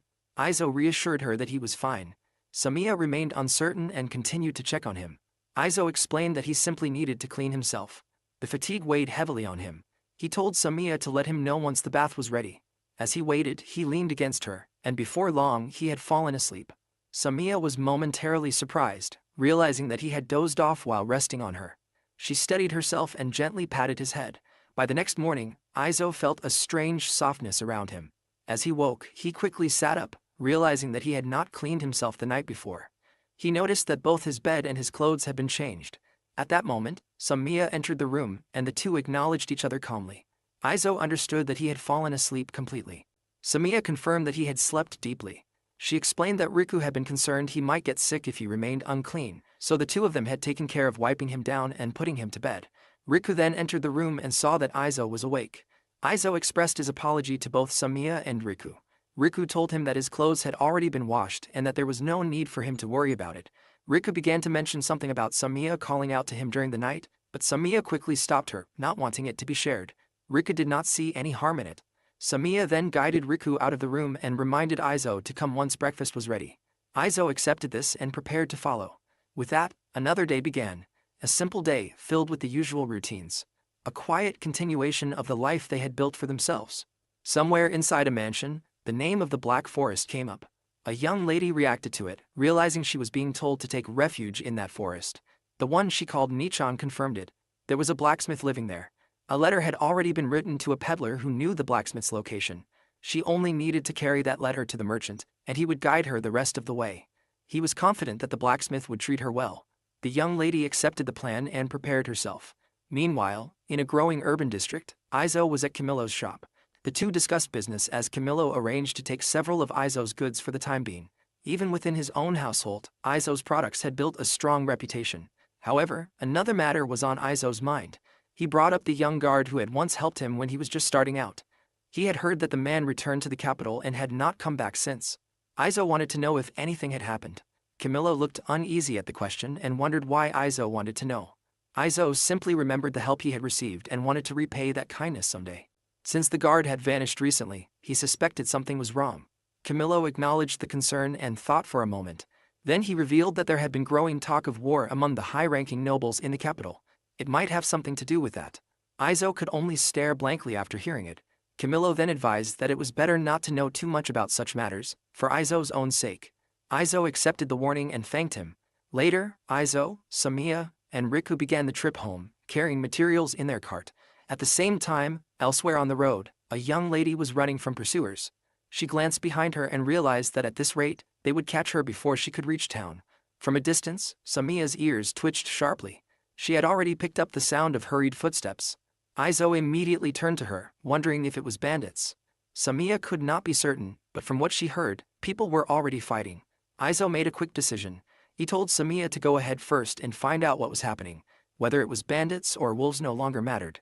Samiya obeyed at once and sprinted toward the noise. Aizo called after her, telling her they would follow soon and to retreat immediately if things became too dangerous. Then Aizo urged Riku forward, and she answered without hesitation. Not long after, they reached the scene. A group of men were clashing swords against a young lady and Samiya. Aizo quickly drew his short sword and decided to leave their luggage behind. There was no time to hesitate. He rushed straight toward the fight and charged into the scene, anger rising at what he was seeing. One of the attackers noticed him approaching and immediately swung his blade. However, Aizo reacted just as fast, blocking the strike with his own sword. He then forced the man backward to create space and followed with a slash across the body. But then another attacker, a bald man, came at Aizo from behind. Samiya caught it first and called out a warning. Aizo heard her in time. Tightening his grip, he turned and met the heavy blow head-on. The clash ended in an instant when the attacker's sword shattered from the impact. Without wasting the opening, Aizo struck back and drove his blade into the man's chest. Seeing this, another one of the men chose survival over battle and tried to flee. However, he did not make it far. An arrow struck his neck mid-run. The shock came cleanly from Samiya. Even Aizo was briefly stunned by how quickly it happened. He looked around and checked whether anyone remained. From what Samiya confirmed, that was all of them. The young lady they had rescued sat quietly, watching the aftermath in silence. Aizo then turned to her. He knew it would not be easy to speak after such an event, but they needed to understand who she was and why she had been attacked. Too many men had fallen there, and the guards would certainly demand an explanation later. He asked her to see it as a way of returning the help they had given. As he looked at her more carefully, her face felt strangely familiar. Something about her reminded him of an actress from his previous world. The young lady first expressed gratitude for being saved. She then introduced herself as Diana Amel. Because of certain circumstances, she had come from the capital to live with a particular person. Diana then explained what had happened. While traveling, she had been attacked by those men. As she spoke, her hands tightened together, realizing what might have happened to her if Aizo and the others had not arrived in time. Aizo quietly reflected on the fact that she carried a family name that usually meant status, a noble from the capital. His thoughts immediately turned to the conflict Camillo had mentioned earlier. Could she be connected to it? He glanced toward Samiya. She simply gave a small nod. To him, that was enough to understand she sensed no lie in Diana's words. Aizo accepted the situation and turned to the next problem. Bodies now lay around them, and time was running short. Before long, a guard patrol would surely pass through. The question was simple: hide or report everything. Diana chose hiding. Aizo studied her reaction and questioned whether she was certain. She remained firm. Those men had already been pursuing her, and if they vanished here, it would create delay before anyone understood they had been defeated. Aizo quickly grasped the real meaning behind that answer. It would also give her time to reach the place of that certain person. Diana confirmed it without hesitation. Aizo knew there was no clean way to step back anymore. They were already involved. With that settled, he decided they would move the bodies into the forest. He had Riku pull the cart forward, and she accepted immediately. He then called for Samiya to help him with the rest, and she joined without question. Later, they dragged the bodies away one by one. During that grim work, a thought settled heavily in Aizo's mind. For the first time, he truly understood what the things he created could be used for. He did not know whose fault any of this was. He could not judge whether blame belonged to the young woman or the men who chased her. However, one truth was clear to him in that moment: he had chosen to protect his family. Because of that, he felt neither regret nor hesitation over what he had done. He stood silent for a brief moment, looking at the fallen men. Samiya noticed and checked on him, wondering if he had been hurt. Aizo assured her he was fine and thanked her concern. Then, without lingering any longer, he decided they would return home. Aizo then asked Diana if she could explain more about the certain person she had been searching for. If they understood the situation better, they might be able to help her. Diana accepted that and began sharing what she knew. From what her brother had told her, the man lived in a remote area. Aizo caught one detail immediately. She had a brother. Diana continued, explaining that the man had only recently started living there. Aizo quietly took that in. She then added something more important. The man was said to be a highly skilled blacksmith. Her brother's sword and knife had both been made by him, and once matters settled down, her brother had planned to visit again for adjustments. At that moment, everything connected in Aizo's mind. No wonder her face had seemed familiar. He remembered the guard who had helped him before, Marius. Aizo carefully asked another question. He wanted to know whether her brother was named Marius and worked as a guard in the town beyond this area. Diana was visibly surprised. She confirmed that her brother was Marius Albert Amel and immediately wondered how Aizo knew him. That answer settled it. In simple terms, the certain person her brother had trusted, the blacksmith in the Black Forest, was Aizo himself. He admitted that he did know Marius. Then he explained that the person her brother had spoken of was most likely him. The revelation clearly startled Diana. Aizo understood why. It was not the kind of thing someone would believe instantly. Later, the four of them continued walking together. Diana had originally been carrying a letter from her brother addressed to Camillo. The plan had been simple. She would seek out the one man who knew Aizo's location and ask for guidance to reach him. Instead, fate had brought her directly to the destination first. As Aizo thought about it, Marius had intended to entrust his younger sister to the stubborn man living inside the feared Black Forest, the place most people avoided. That alone told Aizo that Diana must have been carrying troubles far heavier than she had revealed so far. Diana then asked for his name. Aizo introduced himself and also introduced the others beside him, Samiya the Beast Woman and Riku the Dwarf. Aizo judged that they still had a little time before trouble reached them. The guards would likely discover the scene soon enough, so for now, the safest choice was to return to his home first. Diana accepted that and placed herself in their care. After some time, they arrived. Aizo decided they should put away their luggage first and then eat. Thanks to Samia's alert senses and constant watchfulness, they did not run into any pursuers on the road back. The guest room might have been modest and somewhat cramped for a noble young lady, however, Diana seems to settle into it without complaint. Later, the smell and sight of the food being prepared clearly lifted her spirits. Izo quietly wondered whether someone raised in noble life would enjoy such ordinary meals. Still, he hoped she would. The moment Diana tasted it, her eyes widened in surprise. She found it genuinely delicious. Izo, Samia, and Riku all looked toward her reaction at once. Realizing the attention on her, Diana became slightly embarrassed. She explained through her manner that she had not eaten anything since breakfast and had simply been very hungry. Rika did not mind at all. If anything, she seemed pleased that Diana enjoyed the meal. Diana also made it clear that formal treatment was unnecessary. Izo then reflected that appreciating good food mattered more than status. Even in difficult times, if someone could still enjoy a proper meal, they would manage somehow. As Diana thanked everyone for accepting her so suddenly despite arriving without warning, Izo quietly studied her condition. She had been chased, nearly killed, and forced to rely on strangers in an unfamiliar place. Yet if she could still notice flavor, still respond honestly to warmth and food, then she was holding together better than expected. After dinner, the mood became more serious. Izo turned the conversation toward the reason she had been driven out of the capital. He had held back from asking earlier, but now that she would be staying with them, it was better for everyone to understand the truth. Diana agreed.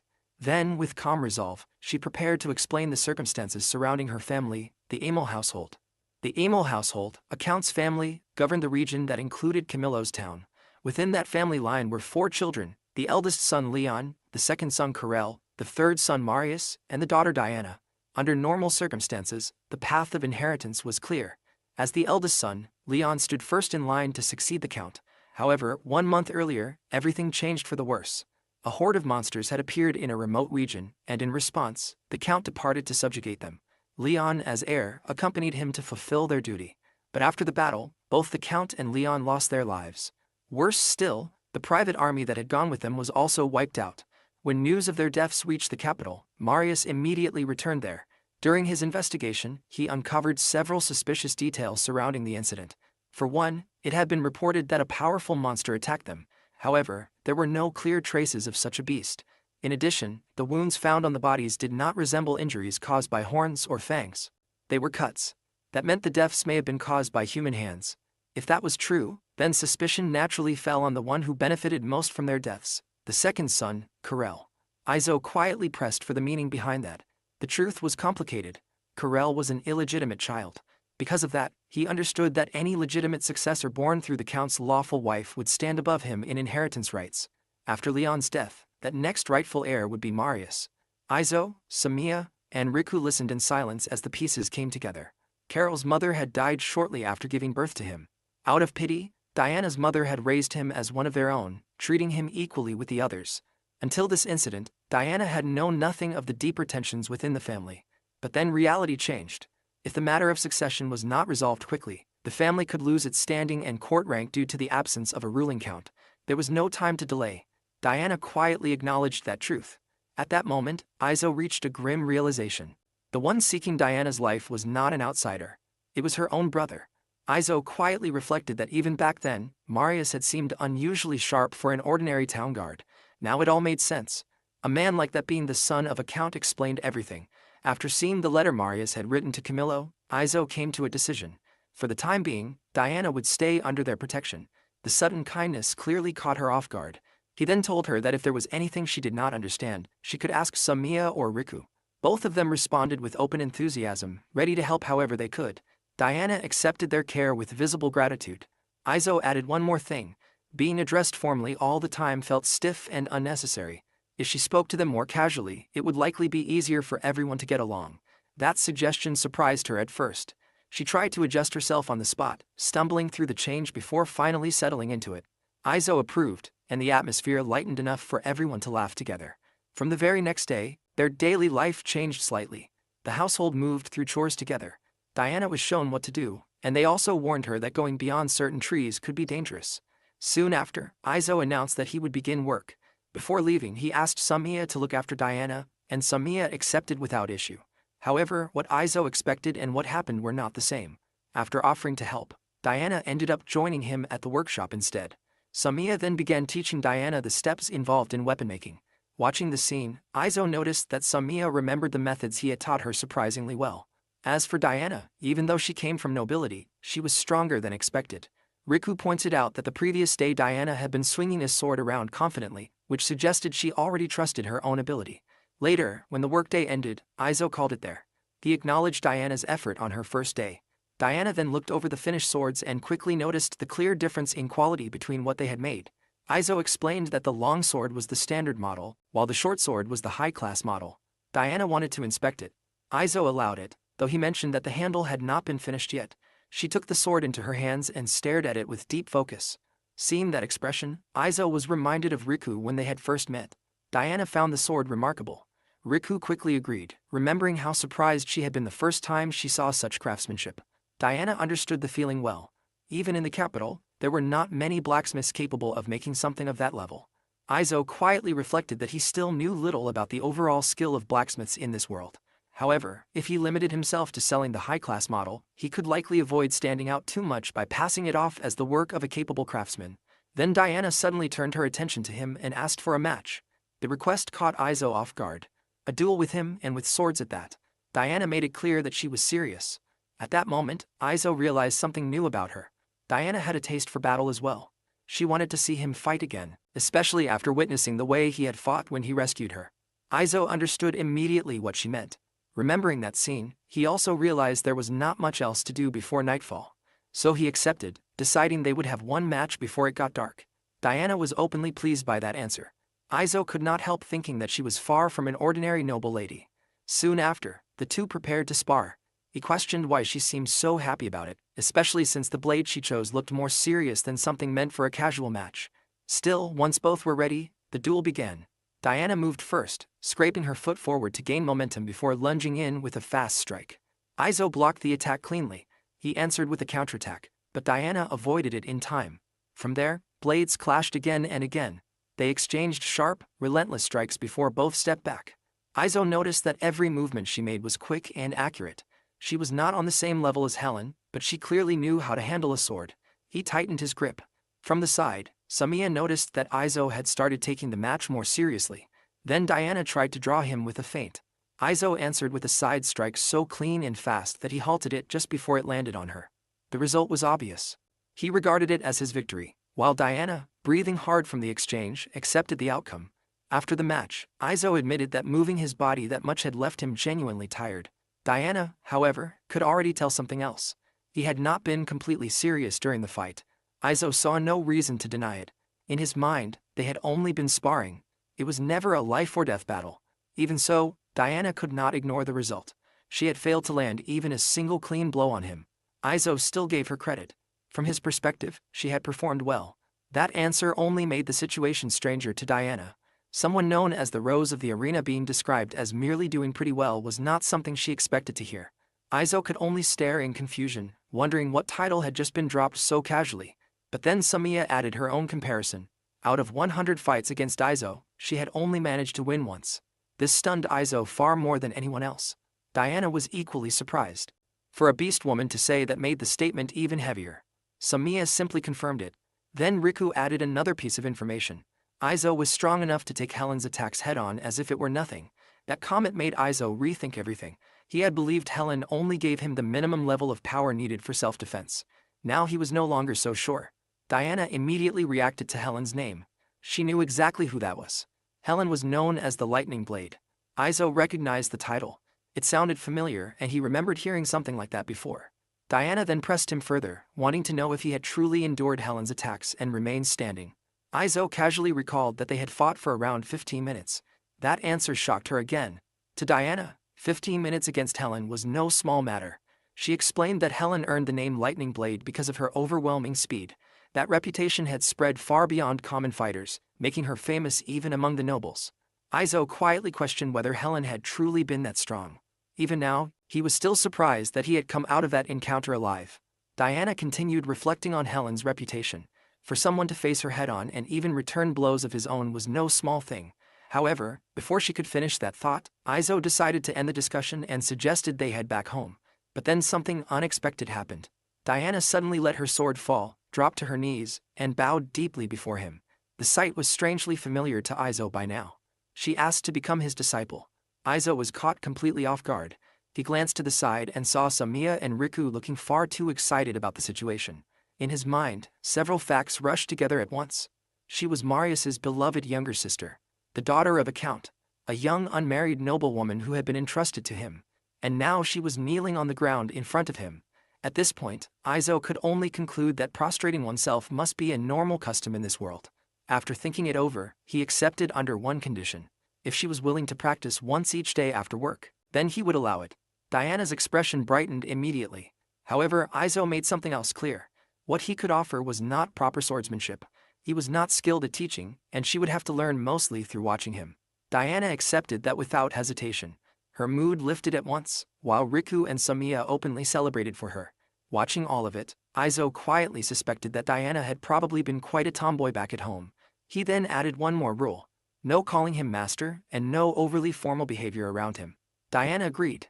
And just like that, Aizo had taken in a second disciple, even if she was not a blacksmith apprentice. His daily responsibilities had quietly increased once again. From the next day onward, Diana helped in the workshop during the day. Then in the evenings, the two of them exchanged strikes using wooden practice swords. Diana had clearly received proper sword training. Her movements were agile, sharp, and fast. As for Aizo, the only thing he could really offer through the self-taught style granted by his cheat was repeated sparring. Still, that alone could become a stepping stone for her growth. It was much the same as Riku's blacksmith training. By using Aizo as a living standard, even if he could not properly teach them, both of them could build further on the foundations they already had. Aizo felt certain that, in the end, it would become valuable experience for them both. Inside the house of Amel, Marius sat alone at rest and let out a heavy sigh. One name stayed in his thoughts: Karel. Personally, Marius had believed that after the funerals of their father and elder brother, Karel would naturally become the new head of the family. However, things had not gone that way. He remembered the moment Karel trembled with anger, unsteady and shaken. It was the first time Marius had ever seen him look like that. It happened shortly after objections were raised over the inheritance, followed by Karel leaving home in fury. After that, one strange event after another began surrounding Marius. Suspicious documents appeared, each one meant to damage his standing. Then came assassination attempts, carried out openly in broad daylight. If it had only been about himself, Marius believed he could have defended himself or proven the truth in time. However, Diana had now been dragged into it. That changed everything. And beyond even that, there was the incident from a few days earlier still hanging over the matter. To bring an end to the conflict, Marius knew he would need outside help. There was one person he could rely on, though he still wondered whether that man would accept such a request. With that thought, Marius began writing a letter. Later, deep within the forest, Aizo was searching for something. He checked the area carefully, then turned his attention to a certain spot. Seeing no one nearby, he decided it was time. There was. As he stood there, Aizo reflected that only a few days had passed since Diana arrived. When he had gone into town to sell his goods, he delivered Marius's letter to Camillo and explained the current situation. From there, the two of them discussed what should be done next. Apparently, Camillo had known about the trouble for quite some time already. He had hoped Aizo would not become involved in it. But Aizo saw things differently. Diana had already been entrusted to him. At that point, there was no keeping him out of it anymore. Camillo could only accept that truth. Aizo then reminded him of something important. He owed Marius a debt. If Marius had any need for a blacksmith, Aizo intended to do everything he could to help. Camillo understood. Because of that, they arranged a hidden place along the highway beside the forest where letters could be exchanged in secret. A few days later, Aizo finally made contact with him. Aizo was stunned the moment he read the contents of the letter. The message was direct.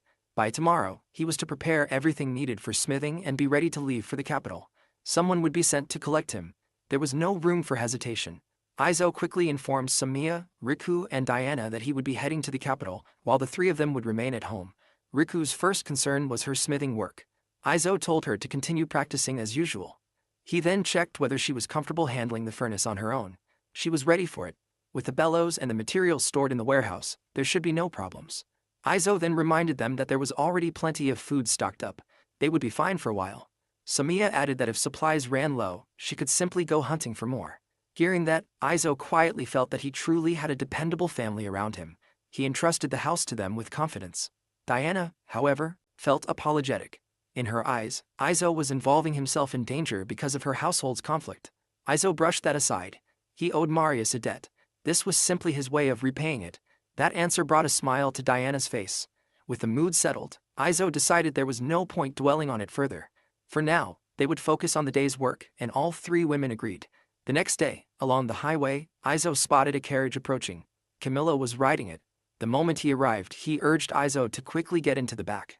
Once inside, Camillo apologized and explained that Izo would need to hide inside a box. Certain people could not be allowed to see him. Izo accepted that much, but the box itself looked far too small for a person to fit inside. Still, when he opened it, he was surprised. The bottom extended much deeper than the visible floor. It was cleverly built with a hidden compartment, designed to make the storage space appear smaller than it truly was. A simple trick.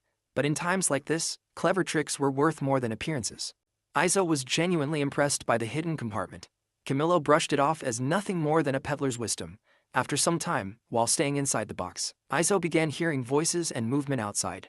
Judging by the length of the trip, they had traveled quite far while he had fallen asleep. The noise around them was growing louder now.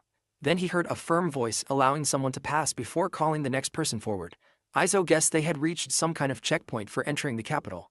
Outside, a guard questioned Camillo and identified him as a peddler. Camillo calmly confirmed it and explained that he had brought several goods with him. The guard then began an inspection. Inside the cramped box, Izo could only wait in silence. Tension quietly built as he listened to every sound. The guard checked the labels and determined the cargo to be cloth and spices. After that, permission was granted to proceed. Camillo thanked him, and the carriage moved on. Only then did Izo finally relax. They had clearly traveled some distance away from the checkpoint when the carriage came to a stop again. Camillo signaled that it was safe now and told Izo to come out. Once outside, Izo stretched his stiff body and admitted the ride had been rough. Camillo agreed and apologized for the inconvenience. Izo then looked around. At first glance, it resembled a smithy. A voice nearby confirmed it. This was the private smithy of the Amel household. Izo turned and saw Marius standing there. For a moment, the sight struck him. Seeing Marius in this setting made the noble side of him feel much more real. Marius explained that this was where weapons for their soldiers were made and repaired. Then he greeted Izo after such a long absence. Izo returned the greeting and, as he looked closer, recognized the short sword Marius was carrying. There was little time for reunion. Marius apologized for the sudden summons and went straight to the matter at hand. He wanted Izo to forge a sword for him, and to make it the finest blade possible. Izo did not object, but he needed to know the reason. Marius then revealed the problem. The Amel household possessed an heirloom sword, and a few days earlier it had been stolen. Marius wanted to know whether Izo understood the situation surrounding the Amel household. Izo confirmed that he had already heard much of it from Diana, Marius's younger sister. Marius then explained that, considering the circumstances of the theft, it was most likely an inside job. In his view, the heirloom sword had been taken by none other than his brother, Karel. Izo immediately questioned what that had to do with forging a sword. Marius laid out the scheme as he saw it. Karel's goal was likely to prove that anyone careless enough to lose the family heirloom was unfit to inherit the house. First, he would pretend to help search for the missing blade. Then, when the moment was right, he would stage its recovery himself and use that act to present himself as the most worthy successor. To Izo, the plan was so obvious that it almost felt insulting. However, that was where he came in. Marius explained that there was no time to recover the real sword from Karel. Since matters had reached this point, they would need another strategy. They intended to make it appear that the stolen heirloom had only been a fake. That idea caught Izo off guard. Marius made it plain. He wanted Izo to forge a new heirloom sword for the Amel household. Only then did the meaning fully sink in. A sword made by Izo would become the new treasure passed down through the Amel line. Marius confirmed exactly that. Izo quietly wondered whether Marius truly understood what he was asking. Marius then clarified his thinking. Though it was called an heirloom, the blade was not some divine relic or artifact made by elves. It was simply steel. Long ago, it had been granted to the Amel household by the king when their land was recognized as a county. It was said to have been forged by one of the greatest master smiths of that era. Izo fell silent, weighing the request. At that moment, Camillo stepped in and added his own opinion. He had already seen the sword Izo forged for Helen. In his eyes, very few human craftsmen could create something of that level. If Izo could make a blade like that, then he had nothing to fear. Still, Izo raised one serious problem. He had never seen the original heirloom sword. If he forged a replacement blindly, the new sword would naturally look different, and that difference alone could expose the entire plan. Marius explained that the heirloom sword had only ever been used during private ceremonies. Other than that, it was rarely brought out at all. In the family records, only its history had been written down. There were no detailed descriptions of its form or construction. Because of that, he believed differences in appearance would not become a serious problem. Izo stayed silent for a moment, thinking it over carefully. Then he accepted the request. Marius reacted with clear excitement and immediately thanked him. However, Izo stopped him there. He told Marius that there was no need to be so formal. He wanted him to speak casually, just like back when they first met in town. The current way of talking felt awkward. Marius, still carrying himself properly, could not agree so easily. In his eyes, he could not treat the man who was about to save his family with disrespect. Izo answered just as plainly. Thanks to Marius, he had been able to do business in town without trouble from the beginning. This was nothing more than returning that favor. Marius thought for a moment before offering another arrangement. With this task, Izo's debt would be considered repaid. From then on, they would deal with each other as equals. If that was the case, there would be no need for excessive politeness between them. Izo smiled and accepted immediately. Marius was satisfied and left the matter there. Even so, Izo quietly wondered whether it was truly acceptable for a blacksmith to speak so casually with the man who stood next in line to become a count. Still, it felt far better than the stiff exchange they had been having. Marius then returned to the real issue. If suspicion fell on them and exposure became unavoidable, there was still one simple answer. They would compare the swords directly. If the fake blade lost against the real one, then everyone would naturally conclude which sword had truly been bestowed by the king. Hearing that, Izo smiled to himself. This was the kind of thinking expected from someone raised to inherit a noble house. Marius then reminded him that time was short and asked him to begin at once. Izo agreed without delay. Then Izo steadied himself and prepared to begin. In his mind, this was no small request. He was about to do Marius a favor that could last a lifetime. The Emil household smithy was not built for magic use, so he had to start the firebed by hand. Still, alongside the magic knowledge installed into him, he also possessed the basic understanding of proper smithing work. He knew what had to be done. First, he struck iron on the anvil. After repeating the process many times, the metal gradually turned red-hot. Then he placed it with barley inside bark and lit it. After that, charcoal was added onto the firebed. Even the bellows here were operated by hand, so he worked them himself to bring the flames to life. Once the heat stabilized, Izo judged that things would be manageable. He usually relied on his magical bellows and magical firebed, so now he understood how much those tools had helped him focus entirely on crafting. Even so, he adapted quickly. From the prepared materials, he selected the finest-looking iron plate and began the real work. His eyes sharpened. Then the hammering started. As the rhythm continued, Izo noticed something felt slightly off. The sensation in his hands was different from normal. Perhaps it was because he was using another hammer. For a moment, he wondered if he should have brought his own. But he pushed that thought aside. This was a custom order. A blade meant to carry weight far beyond steel alone. He needed to concentrate more than ever. So he sharpened his focus further. Once the longsword's shape was complete, he moved on to tempering it and strengthening the steel. After that came polishing, then sharpening. At last, the sword was finished. Izo looked down at the completed blade. Yet instead of satisfaction, he felt only dissatisfaction. Something about it was different from his usual work. Meanwhile, inside the workshop, Samiya quietly minded her own business while waiting for Izo to return. As the silence stretched on, a memory suddenly surfaced in her mind. She remembered the moment Izo said he would be back soon, and how he was counting on all of them. She also remembered calling out for him to return home safely. That small memory lingered longer than she expected. Samiya was clearly worried about Izo. However, nearby, Reich calmly pointed out that there was no need to worry so much because Izo would be fine. The sudden voice startled Samiya at once. She quickly tried to deny it and insisted that she was not worried at all. She attempted to explain herself, but then Diana gently stepped in and said it was only natural for Samiya to worry. Diana then apologized for dragging them into her family's troubles, and the guilt in her heart was hard to hide. Samiya immediately snapped back and denied being worried for Diana or anyone else. Even so, she admitted that Diana's family was clearly going through a difficult time. Samiya also said that while she did not understand human matters very well, she did understand one thing. Those people were deeply important to Diana. The moment those words settled in the room, Diana's eyes became teary. Seeing that, Samiya and Reich moved closer to her without hesitation, quietly trying to comfort her in their own way. It was a warm moment in the middle of uneasy times. Meanwhile, Izo was deep in thought at the smithy. He wondered why his work now felt different from usual. He believed the environment might be affecting him somehow. But then again, he had forged the same way as always and had not cut corners, so something still did not make sense. Not long after, Camillo arrived carrying a meal for Izo and asked whether he had finished already. Izo was still carefully inspecting the sword he had made. Camillo then wondered if something had gone wrong, because from the outside, the blade looked perfectly fine to him. Izo decided to test it. He used the sword to slice some vegetables, and to Camillo, The result looked incredibly sharp. However, Aizo was not satisfied. To him, it was nowhere near a high-end product. He then pulled out his own knife for comparison. Using it on another set of vegetables, the blade passed through smoothly and cleanly with almost no resistance. Camillo was left stunned. Aizo then concluded that, as expected, something was different. Camillo pointed out that the knife had not even made a sound while cutting. Aizo explained that this was the true sharpness of the products he normally made.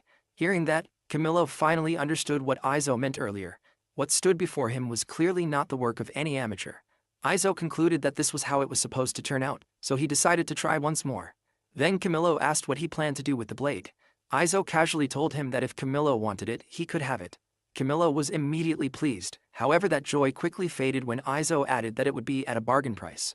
Camillo could only admit that Aizo was a truly tough bladesmith. Aizo then returned to his work without wasting time. After that, he created 2 new prototypes. Both turned out to be high-class products, yet something about them was different. He carefully observed each one. The first blade was shining more than the other. It was the one he had made without thinking too much. That detail caught Aizo's attention. He wondered how he could make that same sparkle come out in his own products. But then he realized that was not the real answer. Without hesitation, he tossed the blade back into the fire and later took it out again. He cut the knife metal into smaller pieces like bullets, wrapped them in thin cloth, and added straw ash over them. Then he heated everything in the flames until the separate parts became one single metal. If the materials from the 2 blades were not enough, then the answer was simple. He only needed to add more. And when adding more material, he chose raw metal that was as even and pure as possible. Then the folding began. He heated the steel until it bonded together, flattened the lump, folded it again, and repeated the same process over and over. Again and again. If this was repeated 15 times, the results would finally begin to appear. He then used magic to sharpen his senses and steady his nerves. That way, when stretching the material, the surface would remain even and clean. As he worked, Aizo noticed something important. He no longer felt that strange discomfort while striking the metal. His rhythm had returned. Later, the product was complete. However, one final task remained. To make it worthy of becoming a family treasure, Aizo needed to decorate it properly. According to Marius, this sword was an extremely important treasure. It was an heirloom from the founder of the Amel family, and a piece of the family's history itself. It was not as if Aizo wanted to promote the making of fake heirlooms. More than that, he knew he had no right to fail here. He wanted to forge something strong enough to stand beside the original. After that, the rest would depend on the one who wielded it. This would become a sword passed down through generations. So at the very least, it needed to be worthy of standing beside such a name. Aizo carefully ensured there would be no imbalance in the blade, so that the title of family sword would never fall into shame. Later, Aizo finally realized that night had already fallen. He had been so completely focused on forging the sword that time had slipped away without notice. Now the blade was finished, and the decorations were complete as well. Aizo had even added the sitting cat logo somewhere hidden on the weapon. A small secret mark. A quiet little Easter egg. After such a long day of work, he decided it was time to stop. There was no point in continuing without proper rest. The sword was done, and tomorrow would be for making the sheath. A day later, Marius held the finished sword in his hands, and he was left stunned by its appearance. To him, it was a truly beautiful weapon. Aizo mentioned that the sheath had taken a long time to finish, but he had managed to complete it in time. Then, without wasting a moment, Marius stepped into a sword stance and began swinging the blade. Aizo watched with quiet pride, while Camillo stood amazed at the sight of the sword being properly used. As Aizo observed him, the movements looked very similar to Diana's sword style. That detail did not escape his eyes. He then asked Marius how the sword felt. Marius answered that it was amazing. To him, it was the finest sword he had ever held. Aizo confidently replied that it was the best sword he could offer, so naturally it would be good. Marius then said that this weapon would make a perfect counterfeit family heirloom. After that, he firmly shook Aizo's hand and thanked him. Marius then told Aizo to rest for the day, saying he would come pick him up the next morning. Aizo quietly wondered if that simply meant he would finally be dropped back home tomorrow. However, the next day told a very different story. The Amel brothers were now facing each other at the family table, with Aizo standing beside Marius. At that moment, Aizo realized Marius had never intended to bring him home at all. He had woken up early that morning fully prepared to leave. But then, without warning, Marius arrived with several ladies. They quickly stripped Aizo down, dressed him for the occasion, and before he could properly process what was happening, he had been brought there like this. Then a respected man announced that he had been asked to serve as the judge for this matter. Once seated in that role, he declared that Carrel had recovered the family sword that had been stolen. The stern old man was Duke Menzel. He was known to be a close friend of the former head of the Amel family, which gave his presence heavy weight in the room. Corell then stepped forward and proudly claimed that he had managed to recover the sword near the border the day before. Izo immediately recognized him. This was Corell, the brother of Marius and Diana, and the man who wished to become the next head of the family. Duke Menzel then stated that if this issue had truly been resolved, arrangements could be made for Marius to become the new head of the Amel family. However, Corell quickly objected. He argued that the family heirloom had been stolen while his brother Marius did nothing. Because of that failure, he insisted that Marius was not worthy of becoming the family head. Izo could feel the room tightening with tension. The real clash was beginning now. Duke Menzel admitted that Carol's statement carried a fair point.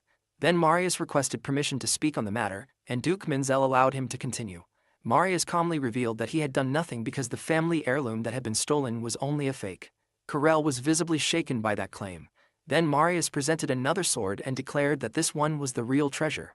Corell immediately lost his composure and insisted that such a thing was impossible. Duke Menzel firmly ordered him to calm himself. The Duke then asked Marius how anyone was supposed to believe that this sword was genuine. In response, Marius took out a letter and presented it. He explained that it had been left behind by their father. According to Marius, the family had always used a fake sword during ceremonies and public occasions, while the true heirloom had been kept elsewhere in secret. Corell was stunned by the revelation. Marius then handed the letter to Duke Menzel and explained what was written inside. It stated that when the country faced a crisis, the rightful heir must take the family's heirloom and stand against that crisis. While reading the letter, Duke Menzel recognized at once that it was certainly the handwriting of the former Count Amel. Beside him, Corell looked deeply disappointed. Izo quietly observed the scene and realized they had handled everything properly. Then he glanced toward Camillo, who responded with a wink. In Izo's mind, he absolutely did not want Camillo winking at him. Still, he understood immediately that much of this had been Camillo's work. Marius then explained that their older brother had run away from the family before the truth was ever discovered. He said that he only met him again on that recent day. After revealing that, Marius apologized to Corell, admitting that he had been too late to tell him everything. Duke Menzel then asked Corell if he had any objections left. If there were none, he would report the matter directly to His Majesty. Corell, however, stood there trembling with anger. He insisted that he could not believe the sword he had recovered was fake. Izo quickly understood the meaning behind that reaction. Corell wanted a comparison. He wanted to test the blade Izo had made against the original one. And just as Izo realized it, Marius accepted the challenge and declared that he would prove it to Corell. Marius then turned to Duke Menzel and requested the use of his garden for a short while. The Duke calmly agreed. Later, outside in the mansion garden, a man prepared to perform a strength test using a spear against the two swords while everyone watched closely. The moment he struck the sword forged by Izo, the spear itself shattered. Duke Menzel immediately recognized what stood before him. He declared that this was surely the sword once granted to the Amel family by the king. It had not received even a single scratch. Before them was a weapon that carried both beauty and strength. Corell insisted that the result was ridiculous. However, Duke Menzel calmly declared that it was now time to test Carol's sword as well. Before that could happen, Marius stepped forward and said there was no need. He then raised his sword, brought it down in a clean slash against Carol's blade, and Carol's sword broke apart. Marius then declared that in strength, durability, and sharpness, he could guarantee that his sword was the authentic one. Duke Menzel immediately stated that there was no doubt remaining. He recognized it as the sword meant to rule upon the battlefield. Hearing that only made Corell even more furious. The Duke then announced that there was no longer any problem in this matter. The inheritance of the Amel family would proceed according to the rules, and he would personally report the outcome to His Majesty. At those words, Marius allowed himself a small smile of victory. Duke Menzel then asked if both sides were satisfied. But Corell suddenly fell silent. For a brief moment, the garden became still. Then, only seconds later, he screamed in madness and rushed straight toward Marius with a dagger in hand. Marius was already alert. In one swift move, he struck Corell with his sword. Corell cried out in pain, while Marius remained unaffected. Not long after, Marius knelt before Duke Menzel and apologized for dirtying the Duke's garden. He accepted any punishment the Duke wished to give. However, Duke Menzel said there was no need for that. Instead, he declared that Marius' punishment would be to avenge that thief using those beautiful swords of his. Then Duke Menzel addressed him as Lord Marius. Izo heard the word Lord and quietly wondered if that meant Marius had already been recognized as the new count. Duke Menzel then stated that now everything was finished, they should return inside. Marius glanced once at his brother Corell. His eyes became teary for a moment, but then he turned away and continued walking back into the mansion. And so, Marius successfully became the new head of the Amel family. Lord Menzel carefully arranged everything so that the incident caused by Carell would never reach the public. After that, Marius and Lord Menzel began discussing the family's future policies and what would come next. The news of Carol's death was never announced. Instead, word was spread that he had gone traveling around the world while assisting Marius from afar. Every necessary step was taken so that no one would grow suspicious of his disappearance. Meanwhile, his body was quietly taken away and buried in secret. As those matters settled, Izo found himself thinking about Diana. Inside the Amel mansion, two maids were quietly giggling behind him. Izo noticed and asked what amused them so much. One of the maids pointed out that Izo seemed to truly like the clothes he had worn before. Izo responded that he was just an ordinary old man from town, and besides, the outfit he wore now suited him better and even made him look cool. The maids cheerfully agreed at once. Then Camillo entered the room and praised Izo for the good work he had done back there. Izo replied that after witnessing everything that happened, he now knew he was not made for noble life at all. Even while saying that, he casually showed off his outfit. Marius and Camillo both agreed with amused expressions. Marius then sincerely wished to thank both Camillo and Izo for helping him through the entire matter. Camillo brushed it aside and said he had not done much. Marius admitted that he could not offer them a grand reward, since they already understood his current situation. Still, if there was anything he could do to show proper gratitude, he wanted to know. Camillo answered first. As long as Marius continued doing business with him, he would have no complaints.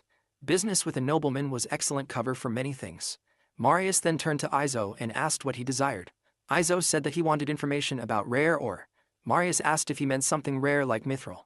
Izo confirmed it. Marius then promised that whenever Izo needed such materials, he only had to pass word through Camillo, and Marius would see what he could do.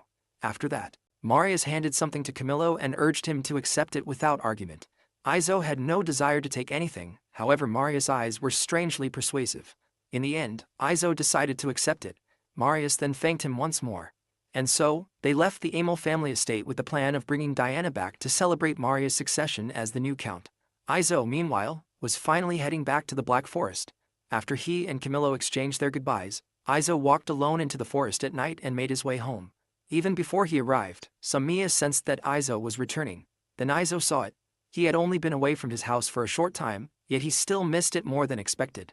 As he approached, Samiya, Reich, and Diana came outside to greet him. Samiya welcomed him back. Reich welcomed him back as well. Diana also stepped forward and welcomed him home. Later, after Izo explained to Diana what had happened to Carell, sadness immediately fell over her. Memories began to return. Diana remembered that Carell had once been kind to everyone. When she was little, he used to play with her often. He had been good with their father, with Leon, and of course with Marius too. Diana broke into tears, unable to believe that it had come to this. The heirloom sword of the Amel family, the very sword Izo had made, was also the weapon that took Carol's life. After crying for some time, Diana apologized for shedding so many tears. Izo gently told her not to worry about it. He believed no one could hold back tears after learning that their brother had died, especially a brother they once got along with. And no matter what a person had done while alive, once death came, they were free from all of it. Izo then reminded Diana that her brother's death was being kept secret. Because of that, she needed to mourn now, before returning to the estate. He told her to grieve to her heart's content while she still could. Diana quietly thanked him. After that, Izo said he would take Diana to the estate the next morning, since he would also be attending the feast. Reich quickly understood what that meant. Izo would be gone again for another 2 or 3 days. Izo admitted she was right and apologized to Reich for leaving once more. Reich acted as if it did not matter to her, but she quickly pointed out that it certainly mattered to Samiya. Samiya immediately grew annoyed at Reich for saying that. Diana ended up laughing at their little exchange, and seeing her laugh like that made Izo quietly happy. The next day, they arrived at the estate. Izo informed Lady Diana that they had arrived. Diana reacted as if he was being overly formal, but her attention quickly shifted elsewhere. She saw her brother Marius waiting for her, then ran straight toward him and embraced him at once. Izo looked around and noticed that this time he could properly see the outside world. There were many different races gathered here. People with every kind of skin tone, dwarves, beastmen, and even lizardmen. Izo had never seen one before. Camillo then pointed out that there were some Melito around as well. He explained that the massive gate at the city entrance was proof of peace with the giant tribe, built by the old kings long ago. Izo accepted that information with casual interest. Then Izo began wondering if elves existed here too. Camillo explained that elves were usually self-sufficient, so they rarely left their forests. They only came out at times for supplies, making it very uncommon to see them nearby. Not long after, Marius approached and apologized for making them wait. Everything was moving quickly now.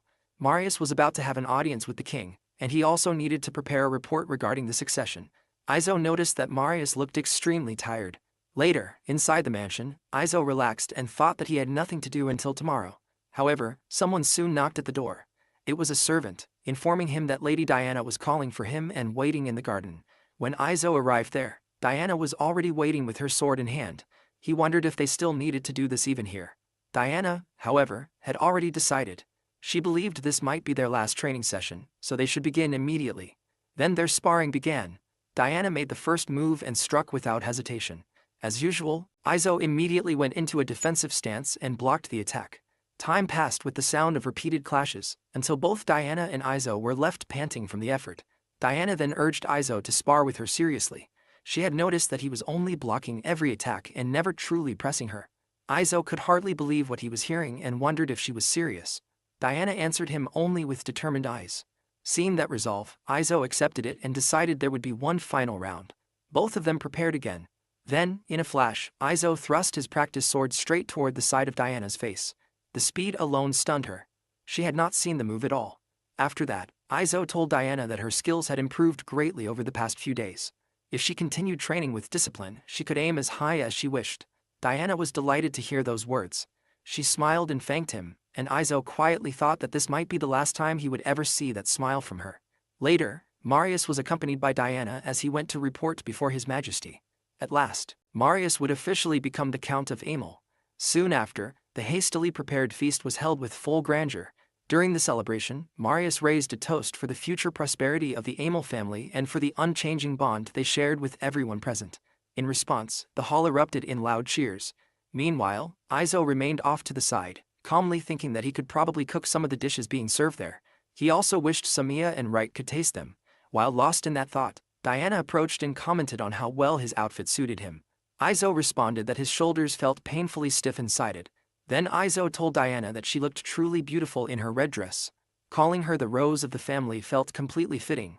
Diana immediately blushed and reacted as if he was flattering her too much. Izo made it clear that he truly meant what he had said.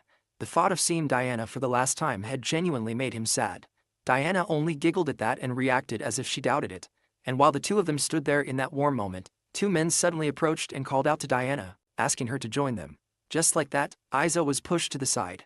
Afterward, he never found another chance to speak with Diana again, and before he knew it, the feast had come to an end. Outside, as everyone prepared to leave, Izo told Marius to become a good lord. Then he quietly looked around, wondering whether Diana was nearby. However, he expected that she would be busy, considering she was the daughter of the count. Marius then brought up the fake sword. He explained that it had already been loaded into the carriage, and Izo was going to repair it. Izo wondered what Marius intended to do with such a thing. He asked whether it needed to be returned after the repairs were done. Marius told him no. Izo could keep it on Marius' behalf. Marius explained that it was because of the current circumstances, and they could not leave matters to chance or personal decisions. Izo understood and agreed to take good care of it.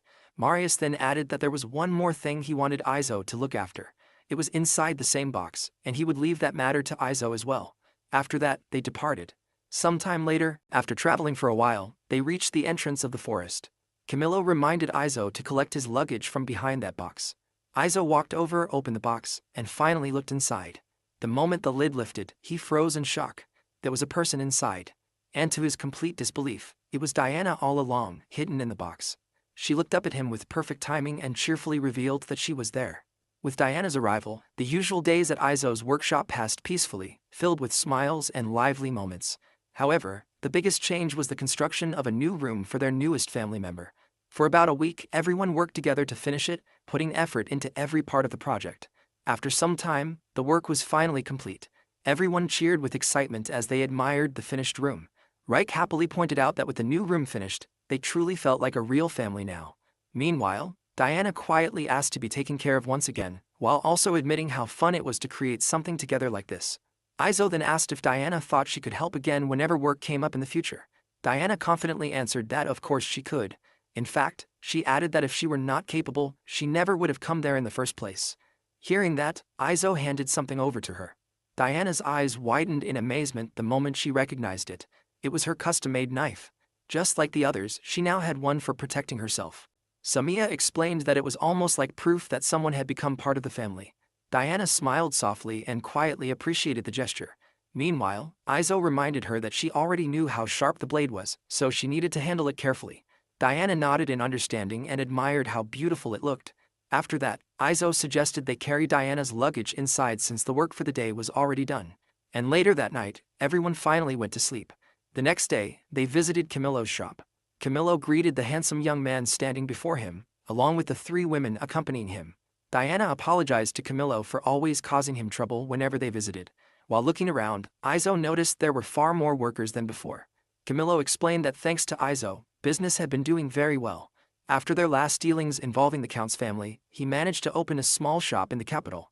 Because of that expansion, the number of workers had increased significantly. Izo quickly realized it was business expansion, and to him, that was good news. Then Camillo brought up the reason Izo came there in the first place. He reminded Izo that he was searching for a different kind of ore. Izo confirmed it immediately. Camillo then revealed that they had received a small piece of information from Excellency. A shipment of Apoidakara had arrived from the north and was already somewhere in the city. The moment Izo heard that name, one thought crossed his mind. Mithril, Ihyricane, the same legendary metal. However, in this world, that rare material could only be found in the north. Camillo then told Izo that if he wanted, he could secure some of it for him. Izo immediately agreed to the offer.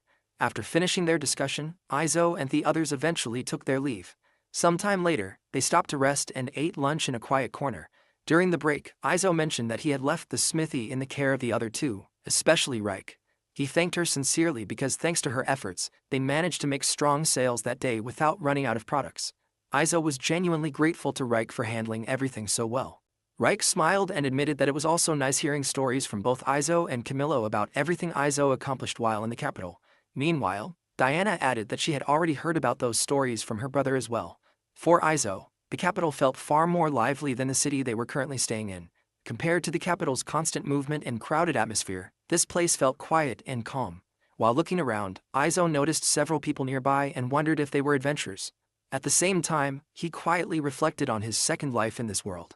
He believed he was perfectly fine living as nothing more than an old blacksmith.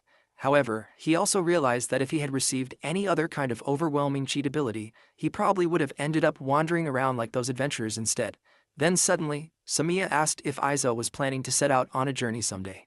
The unexpected question caught him completely off guard. Izo immediately denied it and explained that the only reason he traveled there in the first place was because of special circumstances. After everything he went through, he had no desire to repeat that experience again. However, Samiya still did not look convinced, and after hearing his answer, she quietly walked away.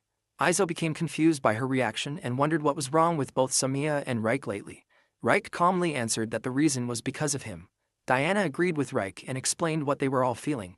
To them, it seemed like Izo might suddenly disappear one day without leaving behind any trace at all. She added that Samiya probably asked that question because she felt the same fear. Hearing those words, Izo quietly fell silent. Deep inside, he understood why they felt that way. After all, he truly did come from another world. However, things were different now compared to before. After a moment, Izo reassured the three women that he would never leave without telling his family first. The moment those words left his mouth, the atmosphere around them immediately brightened. Later on, Izo noticed Samiya staring off somewhere into the distance. Curious, he asked what was wrong. Samiya explained that the air smelled like rain was coming. Based on the direction of the wind, she believed the rain would continue for quite a while. Izo then asked how long she thought it would last. Samiya admitted she could not say for certain, but she believed it would not continue for more than a week. Izo looked up toward the sky and quietly thought about it himself. He figured the rain probably would not last longer than 3 days. Still, he decided they should fetch water from the stream while they still had the chance. After some time passed, the rain finally came. Just as Samiya predicted, it likely started around midnight. Meanwhile, their work for the day involved replenishing their sheet metal supply from iron ore since they had already used up a large amount of it. Diana watched their work with surprise after realizing they even made their own sheet metal. At that point, she finally understood why the weapons and equipment they produced were so durable. Samiya casually added that they themselves were stronger than normal humans to begin with. The following day, the rain still had not stopped. While the weather continued outside, Izo had everyone work on producing general models. As he inspected a piece of metal, he quietly noted that the quality looked good. Then he decided to make a knife for himself since he had already used his previous one extensively while forging in the capital. Nearby, the three women silently watched him work until he finally finished. Izo quietly observed the completed knife in his hand.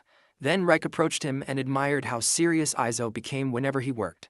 To her, the finished knife looked incredibly beautiful.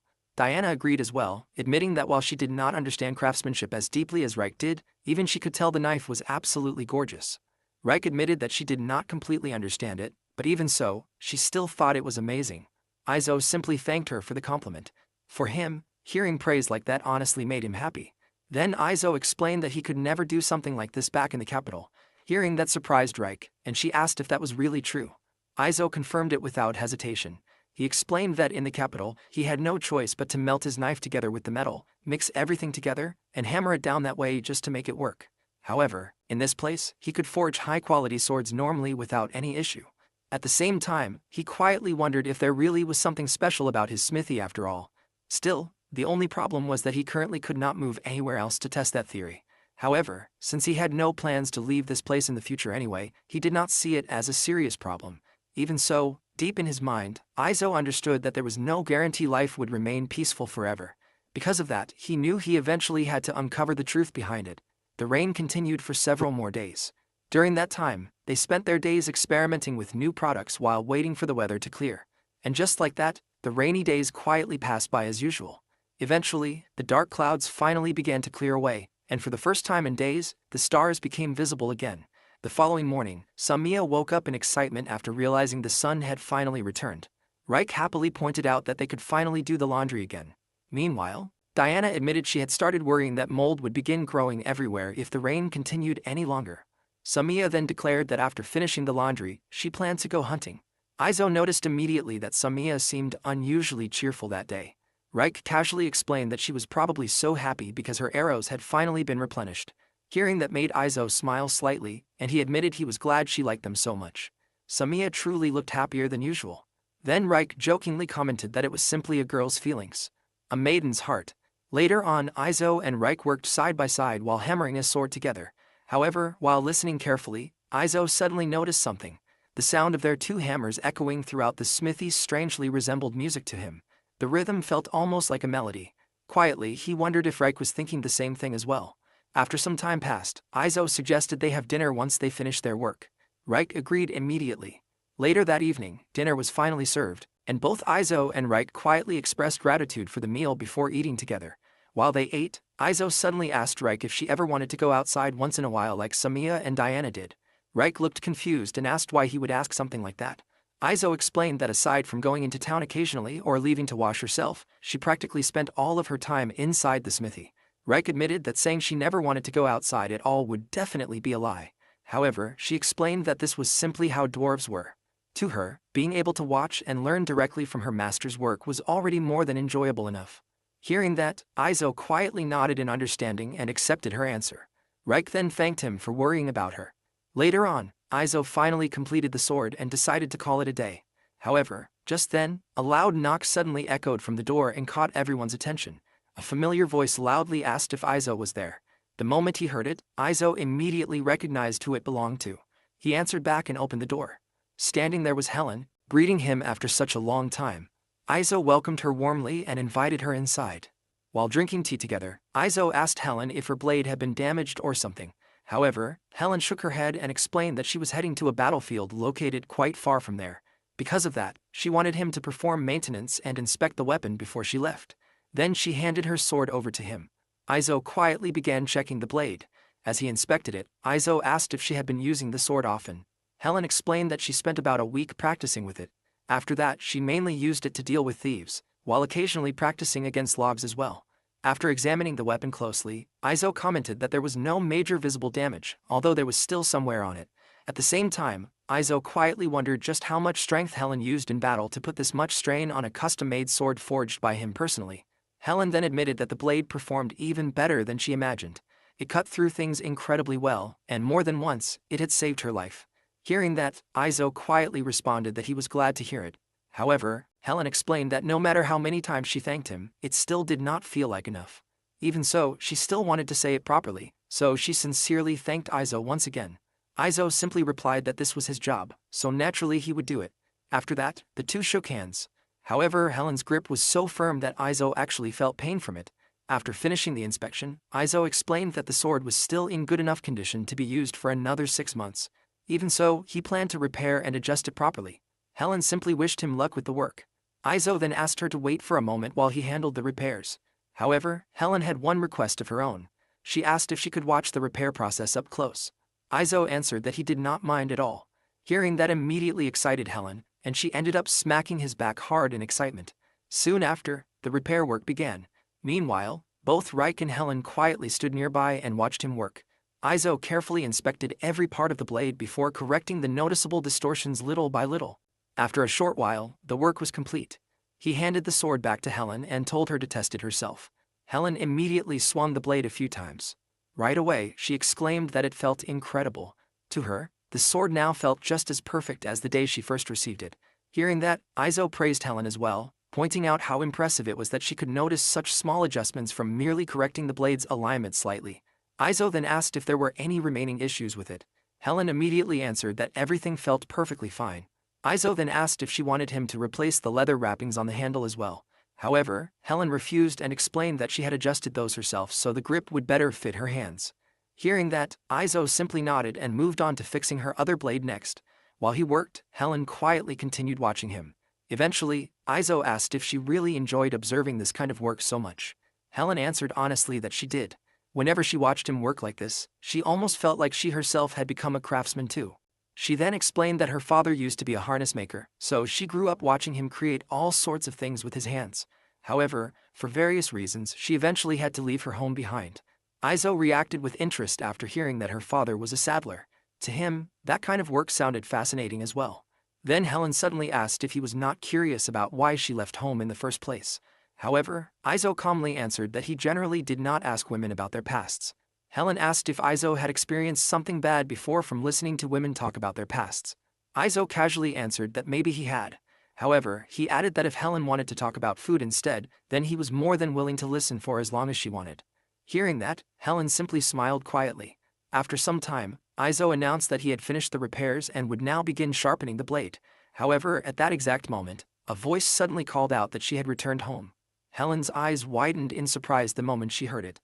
Soon after, Samiya greeted Helen and asked how she had been doing lately. Meanwhile, Diana also froze in surprise after seeing Helen there. Unable to hold back her curiosity, Diana asked if she really was Helen, the famous lightning blade herself. Helen calmly confirmed it without hesitation. Hearing that left Diana completely speechless from shock. Aizo then told Helen that instead of paying him for the repairs, he wanted her to spar with Diana for practice. Helen asked if that arrangement was truly alright with him. Aizo immediately confirmed it and explained that he would finish sharpening the other blade while they trained. Helen accepted the request without issue and confidently told him to leave Diana's training to her. She also mentioned that they would use wooden swords for safety. Diana looked genuinely happy and immediately thanked Helen for agreeing. Helen then noticed that Diana planned to fight using only one sword. In response, Helen decided she would also limit herself to a single sword as well. Meanwhile, Aizo focused on sharpening the blade while Helen and Diana began their sparring match nearby. At the same time, Samiya quietly stood by and watched the fight unfold. After a while, Aizo finally finished sharpening the weapon. Around the same time, Reich commented that it looked like Helen and Diana had finished their sparring session as well. Diana was visibly exhausted.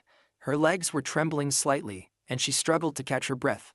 Meanwhile, Helen still looked completely energetic, as if she had barely exerted herself at all.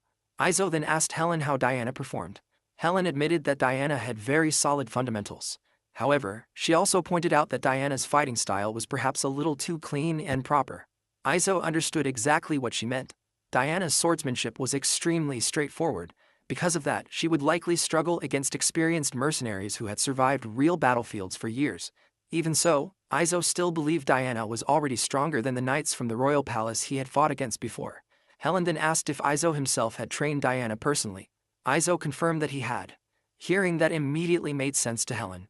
She explained that Diana's feints and movements felt very similar to Aizo's own style. Because of that familiarity, she was able to deal with them quite easily. Aizo was honestly impressed that Helen could remember the fighting habits and movements of someone she had only crossed blades with once before. Meanwhile, Diana suddenly asked Aizo if he really fought against Helen for 15 full minutes before. Aizo calmly confirmed it and admitted that dealing with two swords at once was genuinely difficult. Hearing that finally made Diana realize something.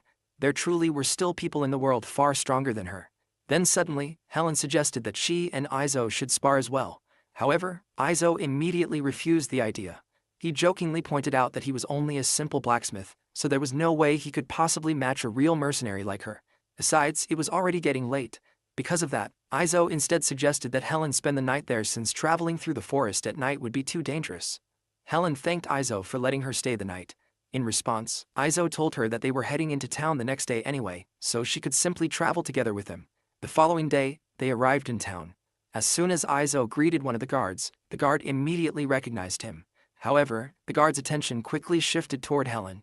He cautiously asked if the woman with him was, by any chance, the famous Lightning Blade. Aizo calmly confirmed that he was acquainted with her. Hearing that only made the guard even more curious. He then asked Aizo who he really was. However, Aizo casually answered that he was nothing more than an ordinary blacksmith. After that, the group continued on their way toward Camillo's shop. Before they arrived, Helen separated from them and explained that they would meet again later. Aizo simply told her to make sure she returned safely from her upcoming expedition. Later, inside Camillo's shop, Camillo immediately asked if Aizo's newest product was a halberd. Aizo confirmed it right away. He explained that he wanted Camillo to sell the weapon to the count for the guards stationed in the town. Camillo accepted the request without issue and told Aizo he understood. However, Camillo also mentioned something else. He informed Aizo that the Apothecary shipment still had not arrived yet. Even so, another request had already come in. Then Camillo handed a material over to Aizo. The moment Aizo saw it, he was visibly surprised. It was mithril. Camillo explained that the client wanted the mithril forged into a rapier. Hearing that immediately caught Aizo's interest. He then asked Camillo if he could engrave his workshop's emblem somewhere hidden on the finished weapon. Camillo answered that it would not be a problem at all.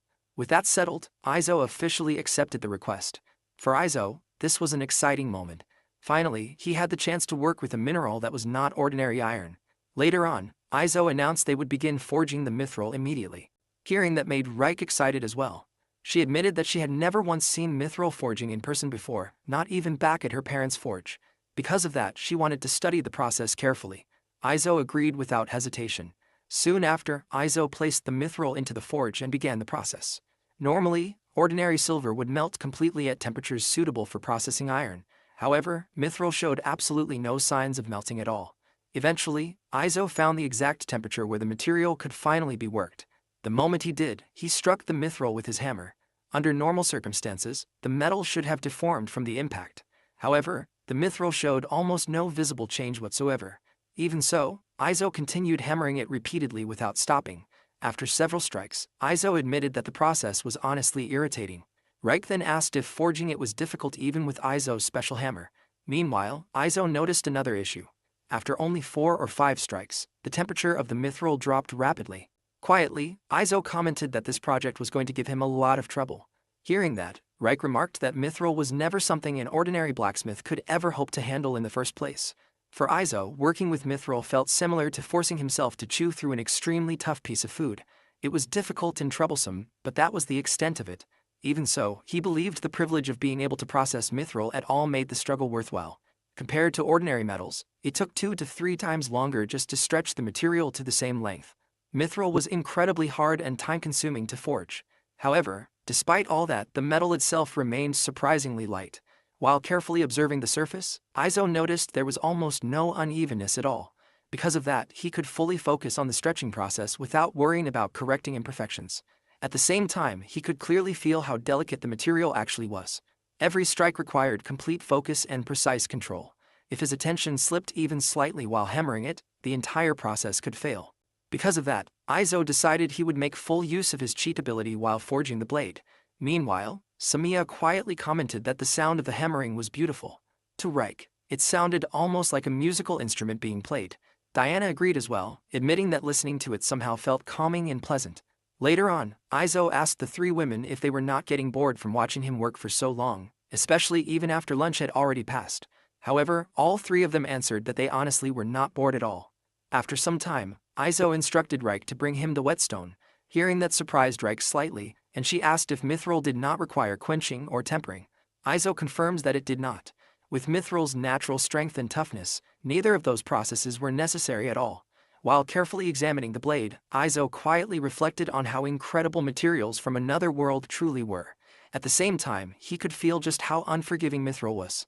If he aligned it incorrectly or even grinded it improperly by the slightest amount, the entire blade would be ruined instantly.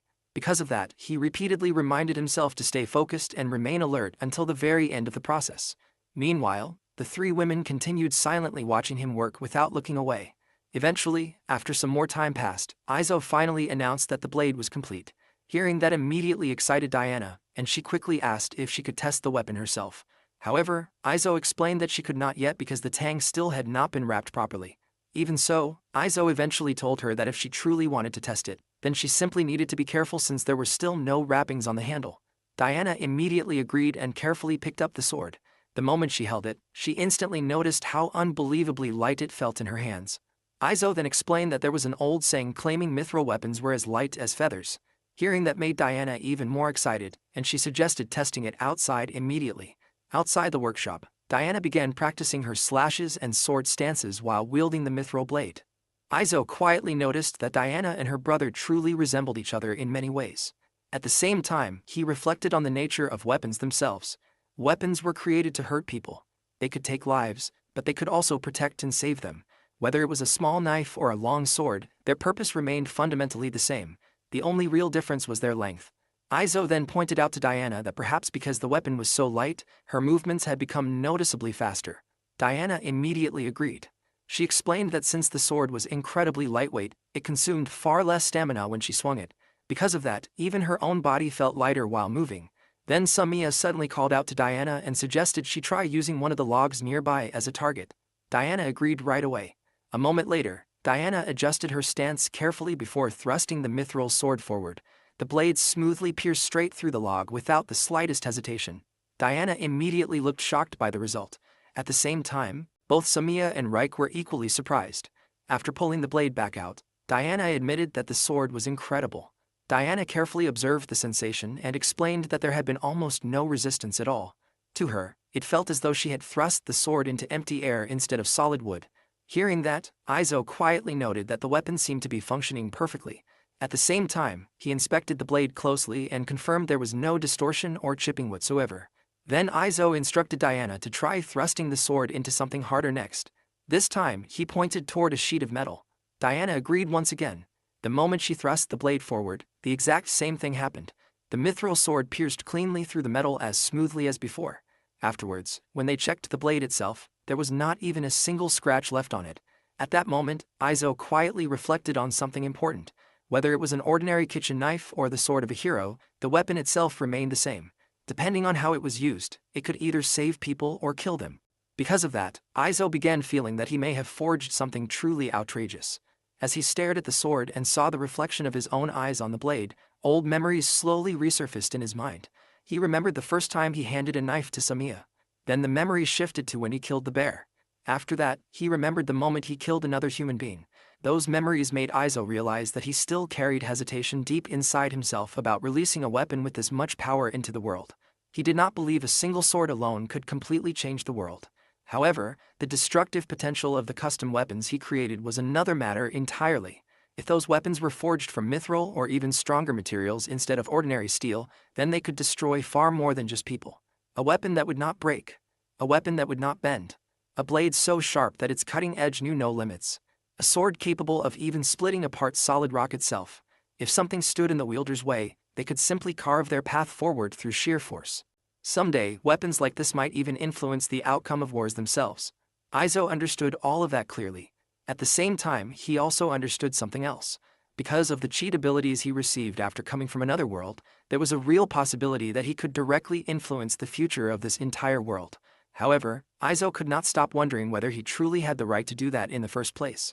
Meanwhile, the three women noticed how silent Izo had suddenly become. Samiya gently asked if he was all right. Even while hearing her voice, Izo remained deep in thought. In truth, he already experienced this same doubt back when he forged Helen's sword. More importantly, he had already interfered with the history and heirloom of the Amel family itself. However, Izo also realized that if he continued hesitating over thoughts like these forever, he would never be able to properly do his job as a blacksmith. Because of that, Izo quietly resolved himself. He needed to settle these doubts inside his heart as soon as possible. Izo suddenly called for everyone's attention. The three women immediately looked toward him and asked what was wrong. After staying silent for a moment, Izo admitted that he had been wondering whether he should truly release this sword into the world. He explained that if the weapon was misused, it could easily become something disastrous. Its destructive power was already obvious just from testing it. Because of that, he could not stop thinking about what would happen if it ever fell into the wrong hands. The thought honestly frightened him. Not only the sword itself, but also whatever consequences might come in the future because of it. Aizo quietly admitted that he did not know if he could truly bear responsibility for the things this weapon might someday cause. No matter how much he thought about it, he could not stop worrying. Before realizing it, all those thoughts simply spilled out of his mouth naturally.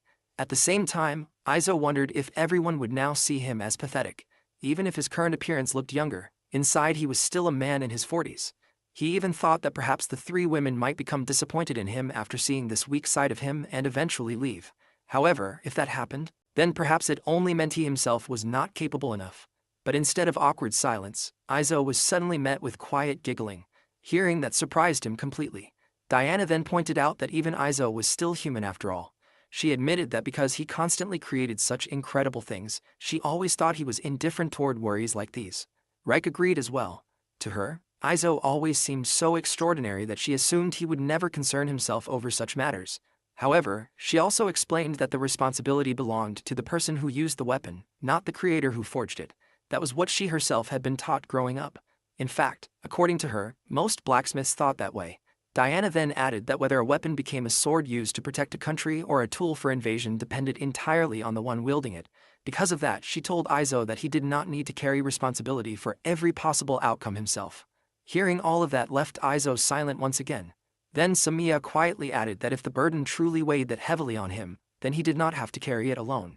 Since they were family, they could share that burden together with him as well.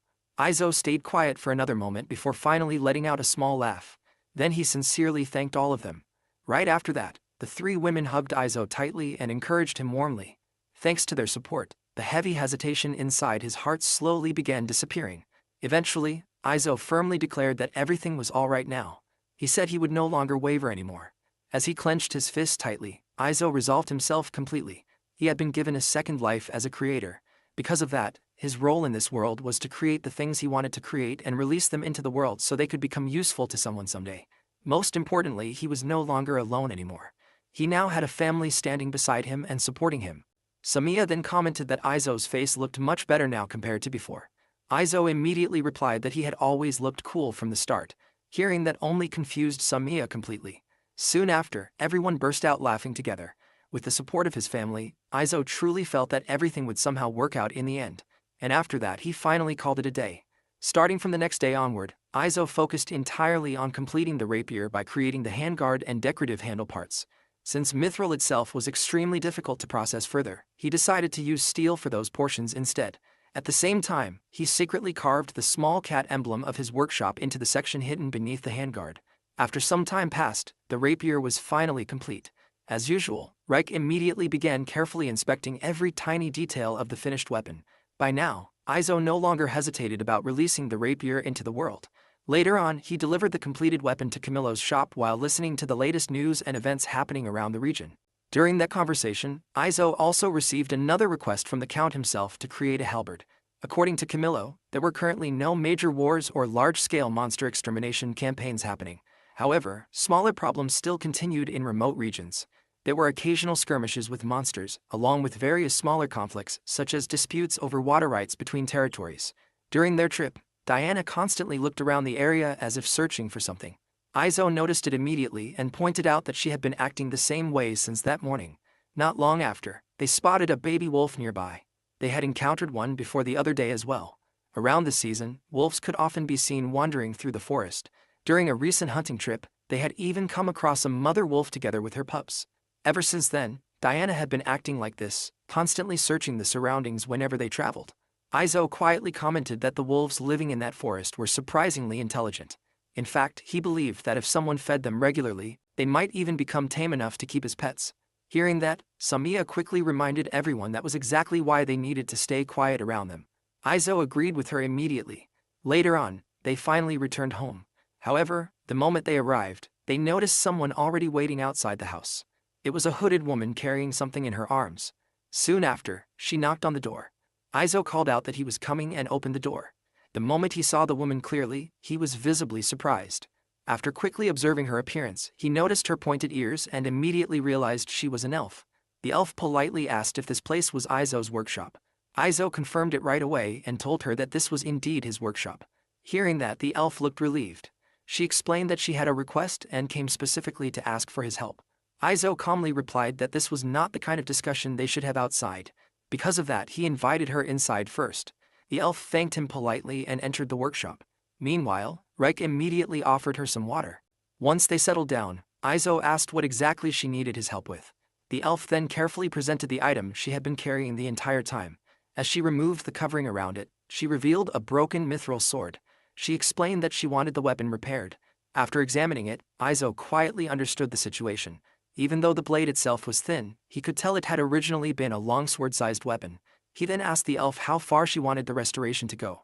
The elf answered that ideally, she hoped the sword could be fully restored to its original condition.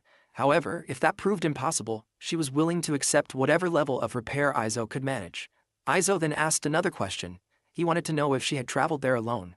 The elf confirmed that she had indeed come by herself and explained that she used a concealment spell during the journey to avoid being noticed. Then she nervously asked if that would be a problem. Hearing that surprised Izo slightly. However, he calmly answered that since she had come alone, he did not particularly mind the method she used to get there. After saying that, Izo officially accepted the request. The elf immediately raised her voice in surprise and asked if he truly meant it. However, the moment she realized how loud she had become, she quickly apologized for it. Izo simply reassured her that it was not a problem at all. Then he asked if there was any specific deadline for the repairs. The elf explained that earlier would naturally be better, but if possible, she hoped it could be completed within around 2 weeks. Izo quietly nodded and said he understood. Hearing that instantly brightened the elf's expression, and her happiness became clearly visible on her face. Later, when Samia and Diana returned from hunting, they immediately realized there was a guest inside the workshop. The moment Samia saw the woman, she instantly recognized that she was an elf. Izo explained that the elf had come to request repairs for a sword. After that, the elf politely introduced herself and revealed that her name was Liddy. Diana then introduced herself as well and explained that she was currently staying at Izo's workshop. She warmly added that she was happy to become acquainted with Liddy. Meanwhile, Samia still looked slightly annoyed as she briefly introduced herself too. Reich also gave her name and explained that she was an apprentice working under Izo at the workshop. Then Izo added that all three of them were his family. After hearing that, Liddy carefully said that she had another favor she wanted to ask. She explained that she wished to observe the repair work every day while Izo worked on the sword. As she struggled to explain herself further, Izo quickly realized that the weapon must be extremely important to her. Because of that, he told her he did not mind at all. Hearing his answer immediately relieved Liddy, and she thanked him sincerely. However, Liddy then asked something else. Since she planned to stay nearby during the repairs, she wondered if Izo could lend her a small corner of the garden so she could camp there temporarily. She cautiously asked if that would be acceptable. Izo immediately pointed out that dangerous beasts roamed around the area constantly. However, Liddy calmly explained that the beasts most likely would not approach the area around the workshop. According to her, the magical power surrounding the house was extremely dense. Hearing that immediately surprised Izo. Liddy continued explaining further. The Black Forest itself already possessed far more magical power than most places in the world. However, the magical density surrounding Izo's workshop was especially high compared to the rest of the forest. According to her, that was also the reason no trees grew around the house. Ordinary beasts naturally avoided areas where magical power was concentrated to that degree. In fact, Liddy originally assumed Izo had intentionally chosen this location because he already knew all of that. She even admitted she was impressed by him because of it. However, Izo honestly admitted that he had absolutely no idea about any of it. Liddy then mentioned that she had already seen the mithril rapier Izo forged before. After seeing that weapon, she became convinced that Izo possessed the skill to weave magical power into materials cleanly and naturally. To her, that was probably the reason such dense magical energy gathered around the workshop. Hearing that, Izo casually brushed it off by saying it was simply the instinct of a craftsman. Of course, Izo could never openly admit that the truth was connected to the cheat powers he received after coming from another world. However, hearing Liddy's explanation made him finally realize something important about magical power itself. Considering everything she said, he began understanding why he could never forge weapons in the city the same way he could in this place. The magical power around the city was probably too weak, preventing him from properly imbuing materials the way he unknowingly did here. In Izo's mind, that explanation made perfect sense. Eventually, Izo decided they should set that topic aside for now. he firmly stated that there was no way they could let Liddy sleep outside in the forest. Instead, he offered her the guest room inside the workshop. However, Liddy suddenly asked if that would truly be all right with Izo's 3 wives. The moment she said that, both Izo and the 3 women immediately froze in surprise. Izo quickly clarified that they were family, but they were definitely not his wives. Then he reassured Liddy once again not to hesitate about staying there. Hearing that, Liddy accepted the offer gratefully and said she would gladly take him up on it. Meanwhile, Izo quietly remembered that a similar misunderstanding had happened before as well. At the same time, Diana excitedly asked if they really were going to live together with an elf now. However, Izo calmly corrected her and pointed out that this situation was closer to surveillance than anything else. Still, Izo admitted he did not particularly mind it. For now, he decided they should simply eat dinner together and get some rest for the night. Izo then asked Samiya what they managed to catch during the hunt that day. Samiya answered that they caught leaf birds. Hearing that, Izo immediately told Diana and Reich to prepare the guest room while he and Samiya handled plucking the 5 birds they brought back. Samiya looked surprised and asked if Izo already knew what they had caught. At the same time, Izo quietly began wondering something else entirely. He questioned whether elves actually ate meat in the first place. Just then, Liddy stepped closer and asked if she could help with the preparation as well. She explained that she used to do this kind of work back in her village all the time. Hearing that immediately surprised Samiya since she always believed elves survived entirely on fruits. In truth, Izo himself had the exact same impression. However, Liddy explained that almost everyone seemed to think that way about elves. According to her, whenever elves traveled outside their forests, they mostly ate vegetables. Hearing that made Izo realize that this image of elves probably existed everywhere in this world. Even so, he pointed out that elves clearly ate meat too. Liddy confirmed it without hesitation and explained that back in their forests, they regularly hunted birds and deer as well. However, she also added that elves generally consumed more vegetables, especially crops like potatoes harvested from their fields. Compared to vegetables, the amount of meat they could obtain was far less stable. Hearing that made Izo quietly realize that forests like the Black Forest were probably unusual because of how much game lived there naturally. After that, Izo handed one of the birds over to Liddy and told her that her help would honestly be appreciated. Liddy immediately agreed. Starting from that day onward, they officially began repairing the broken sword Liddy brought with her. The very first step involved assembling all the shattered pieces together almost like solving a puzzle. Normally, if the weapon had been made from ordinary steel, the metal composition could have been disrupted during tempering. That would make restoring the original strength and flexibility after reconnecting the fragments extremely difficult. However, since the weapon was forged from mithril, they did not need to worry about those particular issues at all. While carefully holding the broken mithril sword, Izo quietly admitted that reconnecting all these fragments was going to be difficult work. Even so, he immediately decided they should begin right away. During the process, Liddy suddenly asked Izo if he could use magic himself. Izo casually answered that even if he claimed he could use magic, all he could really do was ignite small flames and create minor gusts of wind. Hearing that surprised Liddy slightly. She pointed out that even learning that much magic should normally require proper training. To her, it felt very strange that someone like Izo possessed so little knowledge regarding magical power itself. Izo immediately noticed that Liddy's smile had become slightly intimidating while she said that. In truth, the magic he possessed came from the minimum cheat abilities he received after arriving in this world. He never actually studied or trained in magic at all. At the same time, he also realized that Samiya, Reich, and Diana barely knew anything about magic either. Soon after, Izo began heating the broken mithril fragments while Reich assisted him closely. As they worked, Izo instructed Reich carefully on how to strike the pieces together so the bonding surfaces would reconnect properly. Unlike steel, mithril did not require borax or similar substances to help with adhesion. Izo already understood that reconnecting the fragments this way was technically possible. However, the cheat ability inside him continuously informed his body that temperature control and hammer handling during this process were unbelievably critical. And before long, Izo realized something troubling. The temperature had already begun drifting away from the ideal range required for the repair. For Izo, repairing the broken mithril sword was proving to be extremely challenging work.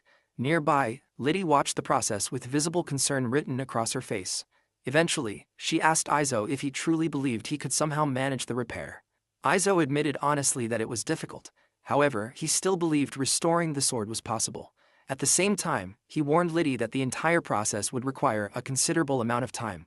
Liddy quietly accepted that answer and said she understood. Deep down, Izo wanted to speed the work up as much as possible. However, he also understood that if he rushed even slightly, the delicate balance inside the blade would immediately collapse. Because of that, he decided he would continue carefully no matter how long it took. While observing him work, Liddy suddenly asked Izo if he was able to see the flow of magical power within the sword after all. Hearing that caught Izo slightly off guard, and he responded by asking if that was really what he was seeing. Liddy then explained that the way he struck the blade carefully prevented the flow of magical power from breaking apart. That was exactly why she believed he could perceive it. Izo tried putting his own understanding into words. He explained that he was simply trying to prevent the sparkling grains or particles he saw from scattering apart during the process. The moment he described it like that, Liddy excitedly exclaimed that was exactly it. However, Izo reacted awkwardly after seeing how close her face suddenly was to his. Realizing that herself, Liddy quickly apologized and stepped back. Then she calmly explained that what Izo described was magical power itself. Liddy then pointed out that, as expected, Izo truly could sense magical power naturally. The only reason he never realized it before was because he simply did not know what it was. Izo quietly admitted that her explanation did seem to make sense. At that moment, Izo finally understood something important. The strange thing he had vaguely been seeing this entire time was magical power. At the same time, he also noticed other irregularities too, such as structural imbalances within materials. However, he quietly wondered if those things were completely separate from magical power itself. Liddy then said that one of the questions she had about Izo had finally been answered. Hearing that relieved Izo slightly, and he admitted he was glad to hear it. Later on, Izo carefully held the mithril sword and inspected the repaired sections closely. Physically, the fragmented pieces had been joined together perfectly. However, when he looked deeper, he noticed something else. The particles of light flowing through the blade, the magical power itself, remained interrupted where the fragments connected. Even if the physical form had been restored beautifully, the magical power inside the sword was still disconnected at the joints. Izo realized that if they simply repaired the shape and continued using the sword in this condition, serious problems would eventually occur later on. At the same time, Izo reflected that this sword had already been used so intensely that it shattered into fragments. Because of that, from now on, it needed to become something strong enough to endure that level of strain again. Izo then called Liddy over and pointed out a specific section of the sword. He explained that he could clearly see the flow of magical power being severed at that exact point. After that, he turned toward Reich and asked if she could see it too. Reich hesitated before answering that she could see it vaguely. Hearing that made Izo realize something important. Ordinary people likely could not perceive magical power at all. Izo then asked Liddy if leaving the sword in this condition would truly be dangerous. Liddy immediately confirmed that it would be a problem. Izo explained that while reconnecting the fragments and restoring the sword's original shape was technically possible, there was another option. If they reforged the entire sword completely, they could eliminate the interruptions in the magical power flow entirely. He also explained that through reforging he could still recreate the sword's original appearance as closely as possible. After explaining everything, Izo asked Liddy what she wanted to do. Liddy fell silent for a moment as she carefully thought through her decision. Eventually, she made up her mind and chose reforging. Even so, Izo warned her one last time that once the sword was reforged, there would be no way to restore it back to its exact original state anymore. He asked if she was truly alright with that. Liddy calmly answered that it was fine. Then she firmly told Izo to proceed with the reforging. For her, the most important thing was restoring the sword so it could once again be used properly like before. Izo quietly told Liddy that he understood her decision and instructed her to leave the rest to him. With that settled, they resumed the repair process once again. As Izo prepared himself mentally, he realized that he now had to create something worthy of Liddy's determination. Anything less would disgrace the reputation of his workshop. To begin restoring the sword properly, Izo first created a wooden mold using the assembled fragments so he could reproduce the weapon's original shape as accurately as possible. The heated mithril was then hammered flat into plate-like forms. After that, the fragments were layered together little by little before being tightly wrapped with rope. Once secured, they were heated again and hammered repeatedly until they slowly merged into a single mass. Layer the mithril fragments. Forge weld them together. Fold them back. Then forge weld them again. The same process continued over and over repeatedly. Eventually, the day came to an end while they were still midway through the restoration. The following day, the work resumed immediately. Meanwhile, Samia and Diana headed out together to gather fruits nearby. As Izo held the sword during the process, he suddenly noticed something unusual. It somehow felt harder than before. Curious, he called out to Liddy and asked if the magical power inside the sword had increased somehow because even the metal itself felt more difficult to work with now. Liddy carefully examined the sword herself before confirming that the magical power truly had increased. She then praised Izo, saying that the way he wove magical power into the weapon was unbelievably skillful. Hearing that made Izo quietly wonder if mithril naturally became harder the more magical power it contained. He never noticed it as clearly while forging the rapier before. Because of that, he assumed the difference was probably caused by the purity of the mithril itself.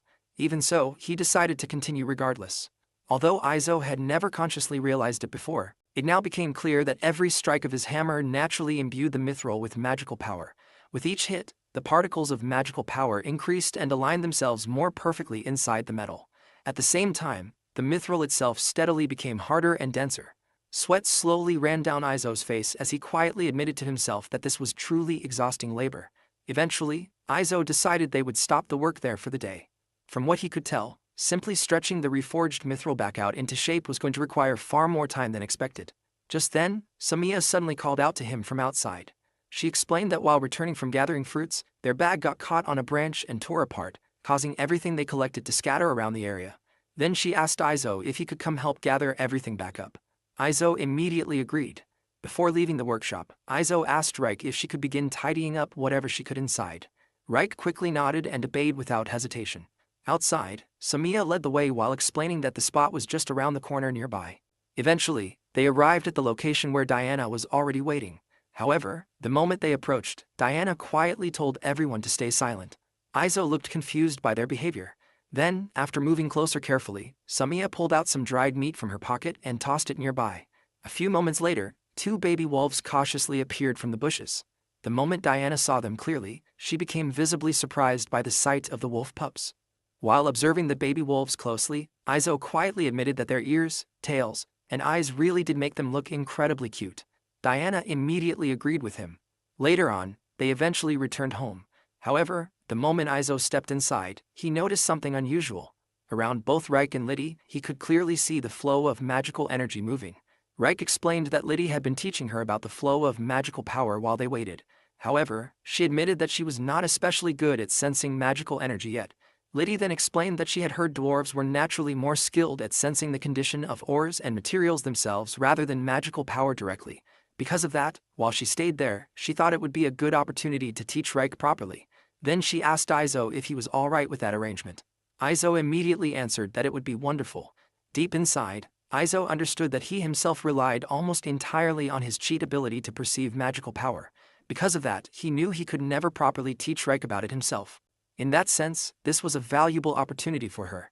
If learning about magical power allowed Reik to create even higher quality weapons and tools in the future, then she would eventually be able to return proudly to her family's workshop someday. Later on, Aizo suddenly remembered something important. He quietly checked whether the materials were suitable and confirmed that both the size and placement looked correct. After that, Aizo began crafting something out of wood. Sometime later, he carefully placed salt and water beside it, signaling that the work was finally complete. What he created was a tiny little house, a simple Shinto shrine. To Aizo, it looked crude and vaguely shaped, almost awkward in appearance. Even so, without something like this inside his workspace, he strangely felt uneasy. At the same time, Aizo quietly wondered what the gods of this world would think about something from another world being placed there. Even so, he hoped they would forgive him for it. Later, after the 4 women woke up, they stepped outside and noticed how sunny the weather had become. They quickly agreed that it would probably be a good day to wash clothes. Meanwhile, Samiya noticed Aizo quietly doing something inside the room.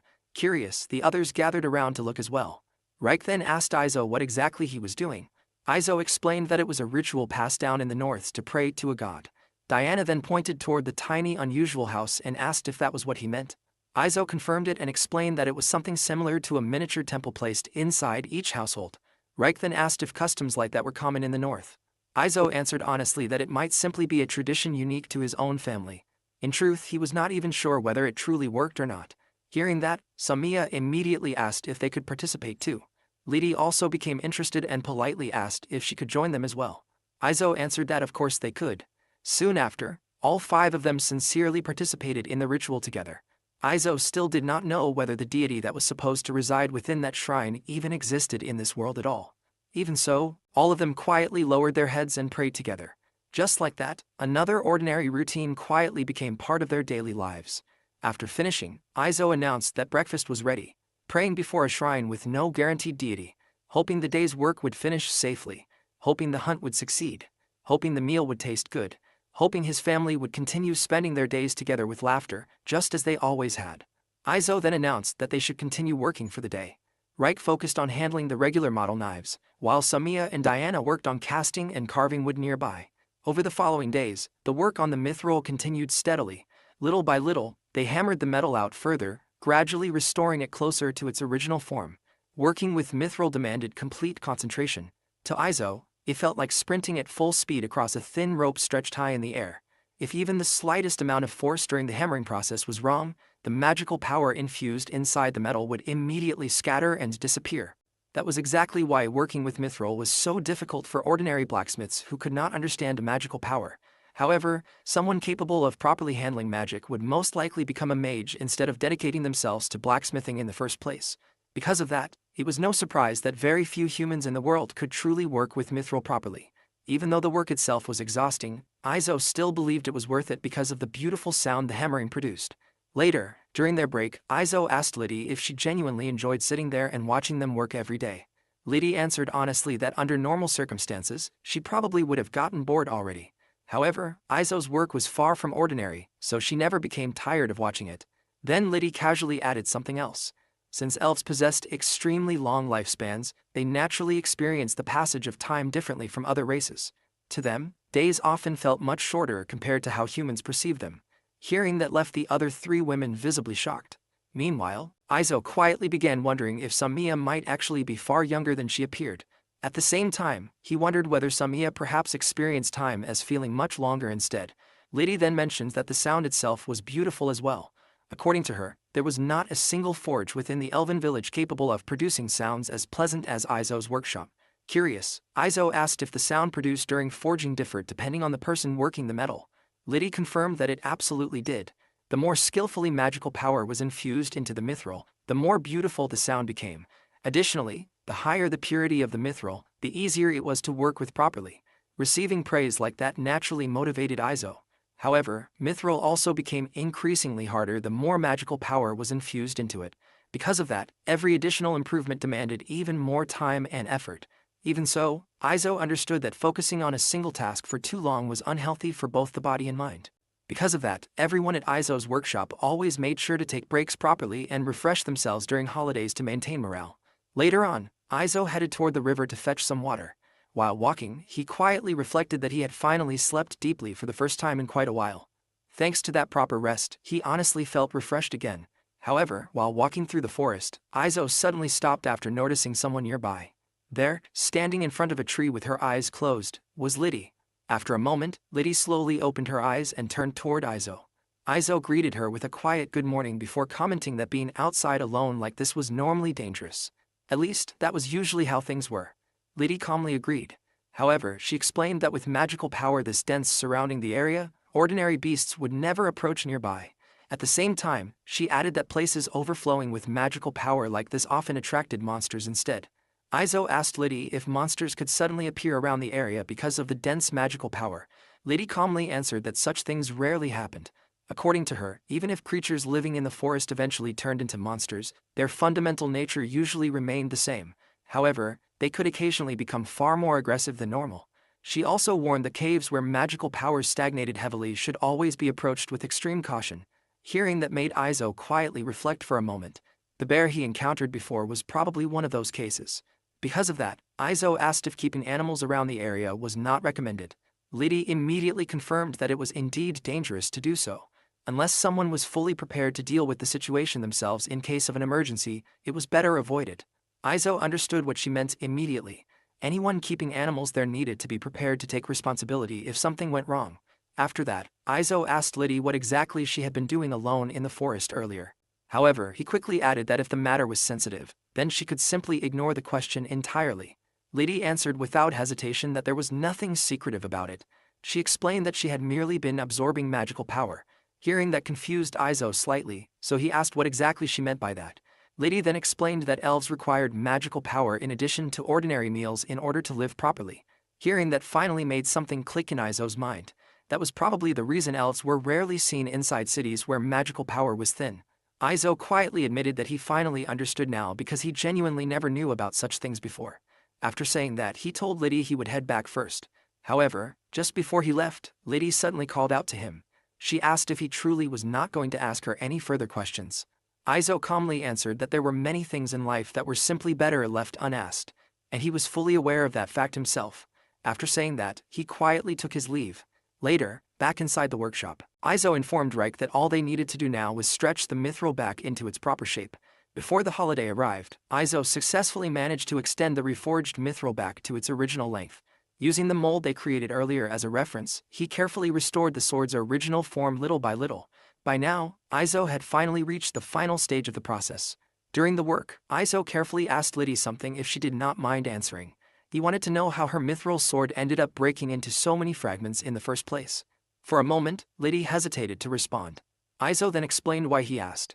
He quietly pointed out that a mithril sword breaking into countless pieces meant it must have endured something truly extraordinary. If he understood what kind of situation caused it to fail, then perhaps he could create a version capable of enduring the same thing next time. After hearing that, Liddy finally answered carefully. She explained that she could not reveal too many details since the matter involved magic. However, through certain special procedures, mithril weapons could be used as mediums for magic by drawing out the magical power stored within them. She continued by explaining that her sword had long been treasured within the village specifically for that purpose. However, eventually, an incident occurred where the sword absolutely had to be used beyond its normal limits, and after being pushed too far, it finally shattered apart. Hearing that made Izo immediately understand the situation. What Liddy truly needed was a skilled blacksmith capable of restoring and properly infusing magical power back into the weapon once more. After understanding everything, Izo quietly thanked her for being willing to tell him.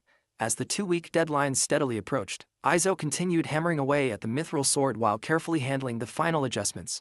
Little by little, he refined every detail. Then after some more time passed, the sword was finally complete. Izo quietly informed Liddy that the work was finished and invited her to inspect the weapon herself. Liddy carefully observed the restored sword while the other 3 women waited anxiously nearby for her reaction. Then Liddy smiled.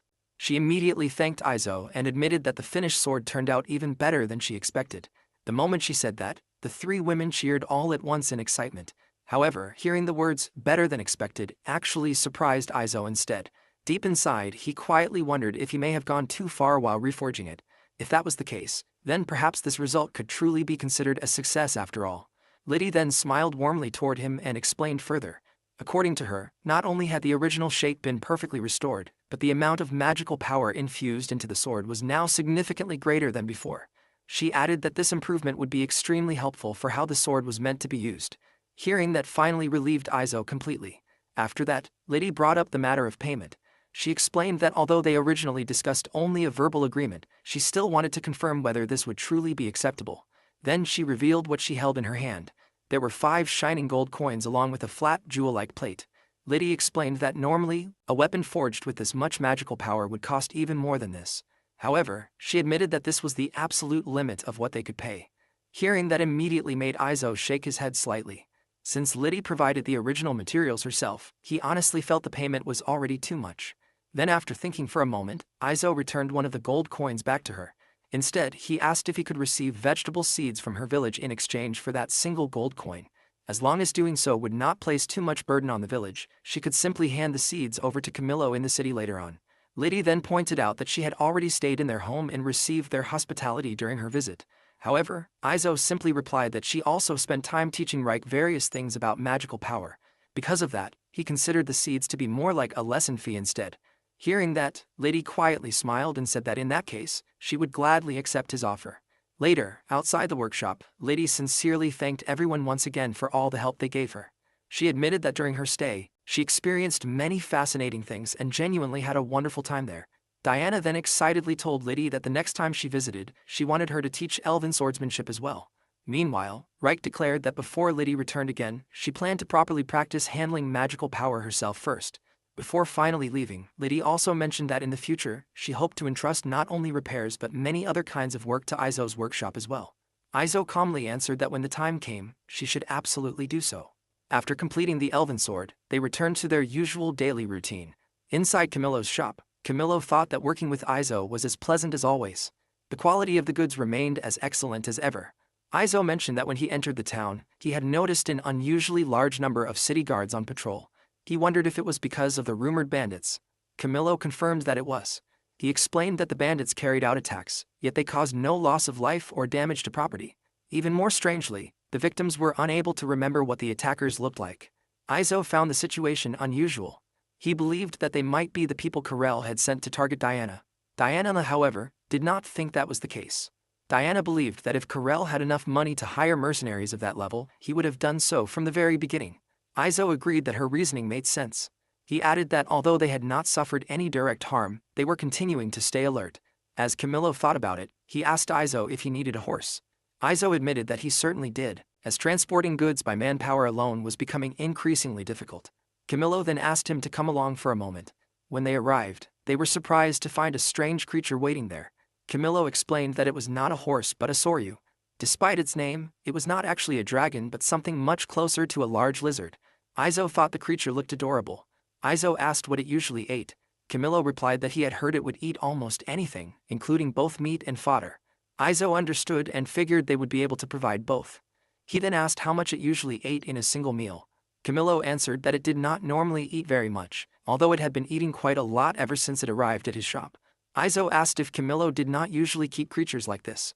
Camillo explained that, considering the scale of their business, owning only one would not be enough, and besides, it attracted far too much attention. Izo understood and decided that they would take it. Camillo warned him that it would not be cheap and asked if he was comfortable with that. Izo replied that he would need some time to prepare the money. He asked if it would be acceptable to pay when they made their next delivery. Camillo agreed and said that he would have it ready to be attached to Izo's cart. Looking excited, Diana asked if she could touch the creature. Izo felt that since it had now become part of their family, there was no reason to refuse. As Diana gently touched it, she was pleasantly surprised to find that its body was warm.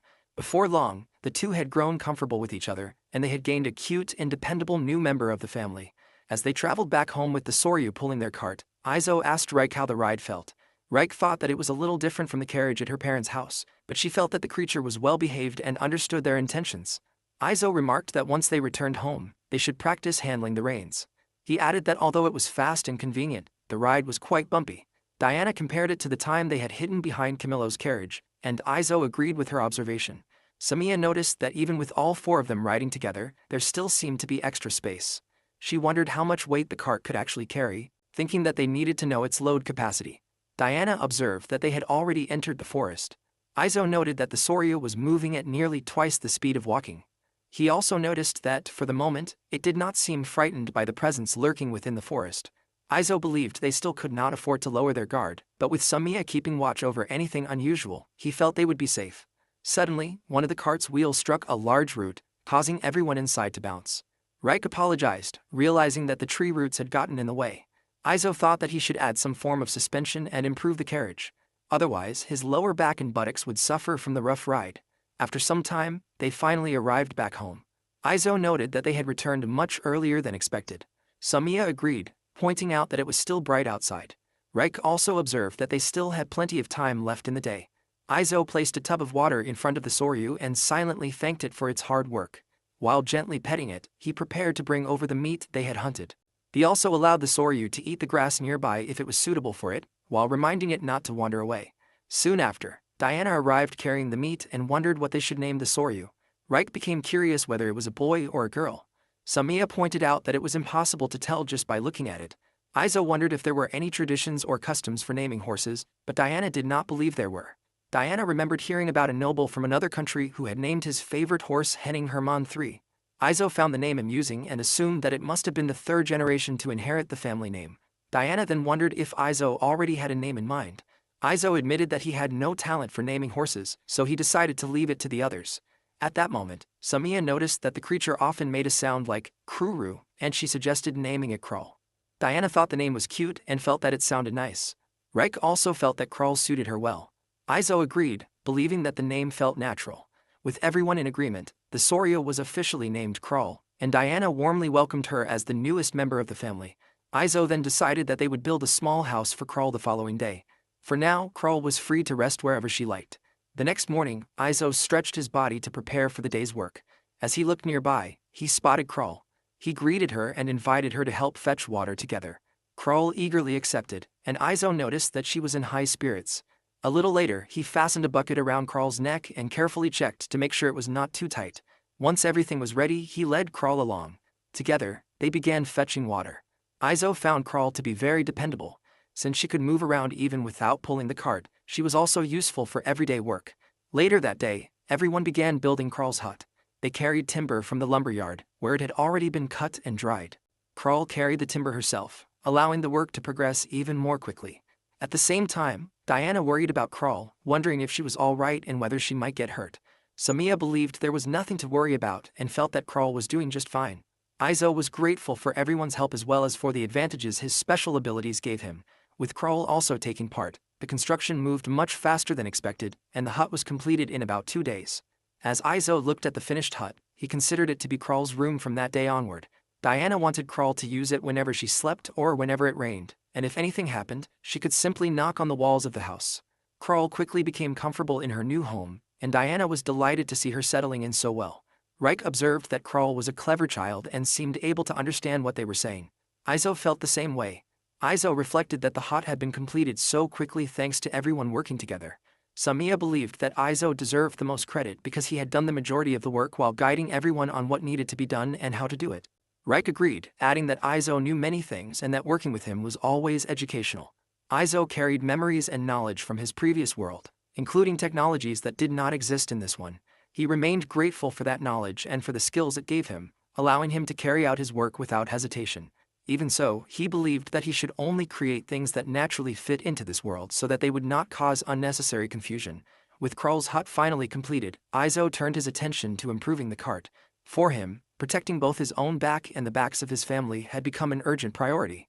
Izo gathered everyone inside the workshop and explained that for the next several days, he would be focusing entirely on improving the cart while the others continued with their usual daily tasks. He asked Reich if she could prepare more sheet metal from steel for his project. Reich accepted the task without hesitation. Izo felt apologetic about assigning it to her since it was technically part of his own work. However, Reich believed there was no need to worry, considering it the duty of a disciple to carry out her master's instructions. Izo was grateful for her dedication and appreciated her willingness to help. Izo decided that the cart needed a suspension system to reduce the impact from rough ground while traveling. After considering his options, he chose a leaf spring design because it was the only type he could realistically produce with the materials available to him. He first boiled water to heat the wooden boards, making them easier to bend. Afterward, he stacked together several boards of different lengths and fastened them with nails. He assembled the wheels into trusses and installed the springs onto the rear wheels to adjust the cart's height. In the end, he completed a prototype cart fitted with simple log wheels. Once the prototype was ready, Izo turned to Kroll and wondered if she would like to pull the new carriage. Kroll responded with an eager chirp as they prepared for a test run. Izo watched as Kroll happily pulled the prototype across the grass with ease. Seeing how smoothly it moved, he felt satisfied that the basic design was sound. With Kroll's help, Izo carried out several more test runs, making adjustments after each attempt. Eventually, he succeeded in forging a proper cart frame equipped with a functional steel suspension system. Even with the knowledge he carried from modern designs, he realized how difficult it was to shape the available materials into something practical for this world. During the demanding project, Izo paused for a quiet moment to catch his breath and gather his thoughts. As he looked across the surrounding landscape, he found himself admiring the people who had originally invented these technologies entirely from scratch. He reflected on how the world he had once lived in had been built upon the accumulated efforts and knowledge of countless generations. That previous world had been filled with technologies and conveniences that simply did not exist here. After his brief rest, Izo returned to work, manually shaping the high-performance steel with nothing but his own strength. He accepted that, because his general production abilities were not as strong as his blacksmithing skills, he had no choice but to rely on repeated trial and error until he achieved the result he was aiming for. Izo continued working on the wooden frame while Kroll remained close by his side. As he worked, he recognized that he was still relying heavily on the cheat abilities he had been granted. He wondered whether the day would ever come when he could truly call that power his own. He also wondered if, after another 10 or 20 years of hard work, his accumulated experience and his natural abilities would finally come together as one. While he was focused on the cart, Diana called out to him. Izo let out a quiet sigh, realizing that he had become too absorbed in his own thoughts. Soon afterward, Samia and Diana announced that lunch was ready, and Izo made his way over to join them. The family gathered outside and shared a meal together.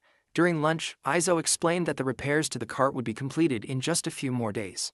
After that, he planned to return to his usual work. He also expressed his gratitude to Reich and everyone else for taking care of everything while he had been occupied with the project. Reich mentioned that she had recently been practicing the magical techniques Liddy had taught her.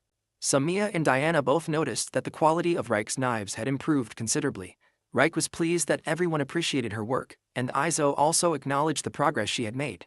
Reich sincerely thanked everyone for their kind words. Izo carefully examined one of the knives she had finished. Although it was technically a standard model, he noticed that its quality had already become very close to that of a high-end product. He recognized that her craftsmanship was good, but Reich believed she still had a long way to go. She remained determined to reach the point where she could consistently create high-end models. Izo encouraged her to continue working hard as he watched her return to her tasks. Eventually, Izo completed the work on the cart and gathered everyone around.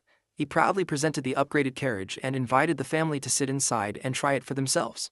The girls were surprised to discover that the cart now had proper seats, including a dedicated seat for the driver. They also noticed that the seats could be folded. Izo climbed into the driver's seat at the front and signaled for Krull to begin moving.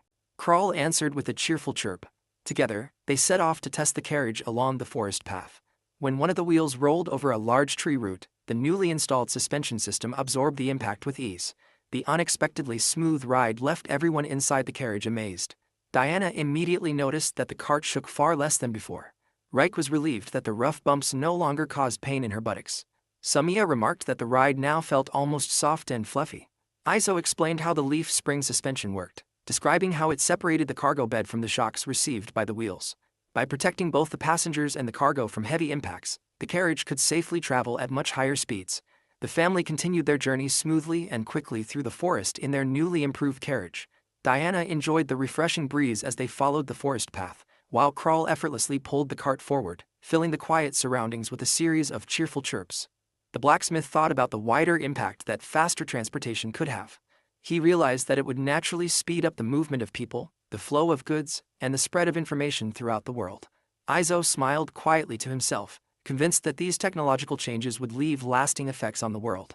His thoughts drifted back to the words of the watchdog, who had once claimed that his presence would not greatly influence the world. Even so, Izo believed that the knowledge he had brought with him could still change things, even if only in small ways. Samiya noticed that Krull also seemed pleased with the situation, and the Soryu responded with a series of cheerful chirps.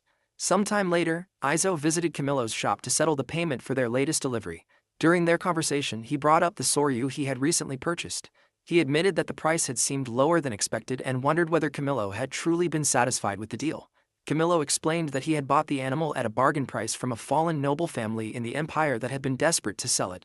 He assured Izo that, despite the low price, he had still earned a healthy profit from the transaction. Izo recalled that the empire was the neighboring nation of the kingdom. Camillo then became curious about how the Soryu had been adjusting to its new home. He praised Krull for being intelligent, strong, and incredibly helpful, especially since she had allowed them to reach the shop much earlier than usual.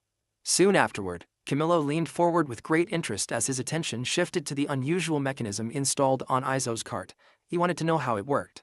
Izo recognized that Camillo had immediately noticed the suspension system. While the girls and Krull relaxed nearby, Izo began explaining the mechanism in detail. Camillo listened carefully as he learned that the suspension absorbed shocks from the ground, protecting the cargo even while the cart traveled at higher speeds. He found the design fascinating and realized that, despite certain limitations, it had the potential to make a round trip to the capital within a single day if it were further developed. Izo then told Camillo that he was free to reproduce the design if he wished. Camillo was taken aback by such a generous offer and questioned whether Izo truly meant it. Izo made it clear that there was no need to pay anything for the knowledge. Deeply grateful for the kindness, Camillo resolved to repay the favor properly someday. He then remembered an important matter that needed his attention, asked the group to wait for his return, and hurried away. Izo calmly watched Camillo leave. While the group waited inside the shop, Samiya mentioned that several townspeople had been giving them unusual looks ever since they arrived. A little later, Camillo returned and reported that Marius had been occupied with occasional skirmishes over mining rights along the border. Izo listened with a slightly annoyed expression, while Diana quietly observed the conversation with curiosity. As they shopped in the marketplace, Izo noticed that the mysterious bandit they had heard rumors about had not caused any recent damage. Even so, the person responsible still had not been captured. After finishing their shopping, the group made their way home through the forest with Krull pulling the cart. Samiya observed that they should arrive home before nightfall, and Izo agreed. However, without warning, Samiya sensed something suspicious waiting ahead.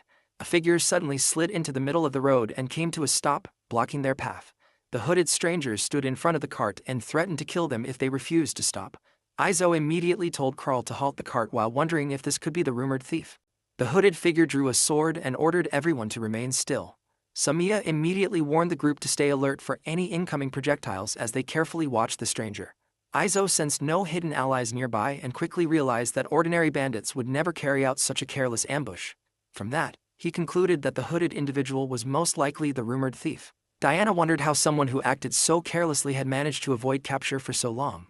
Samiya also found the stranger's behavior unusually reckless and questioned what they were trying to accomplish. The hooded figure then pointed the sword toward Kral. Kral simply stared back with a puzzled expression. Diana quietly prepared herself to move, but Aizo signaled for her to remain where she was.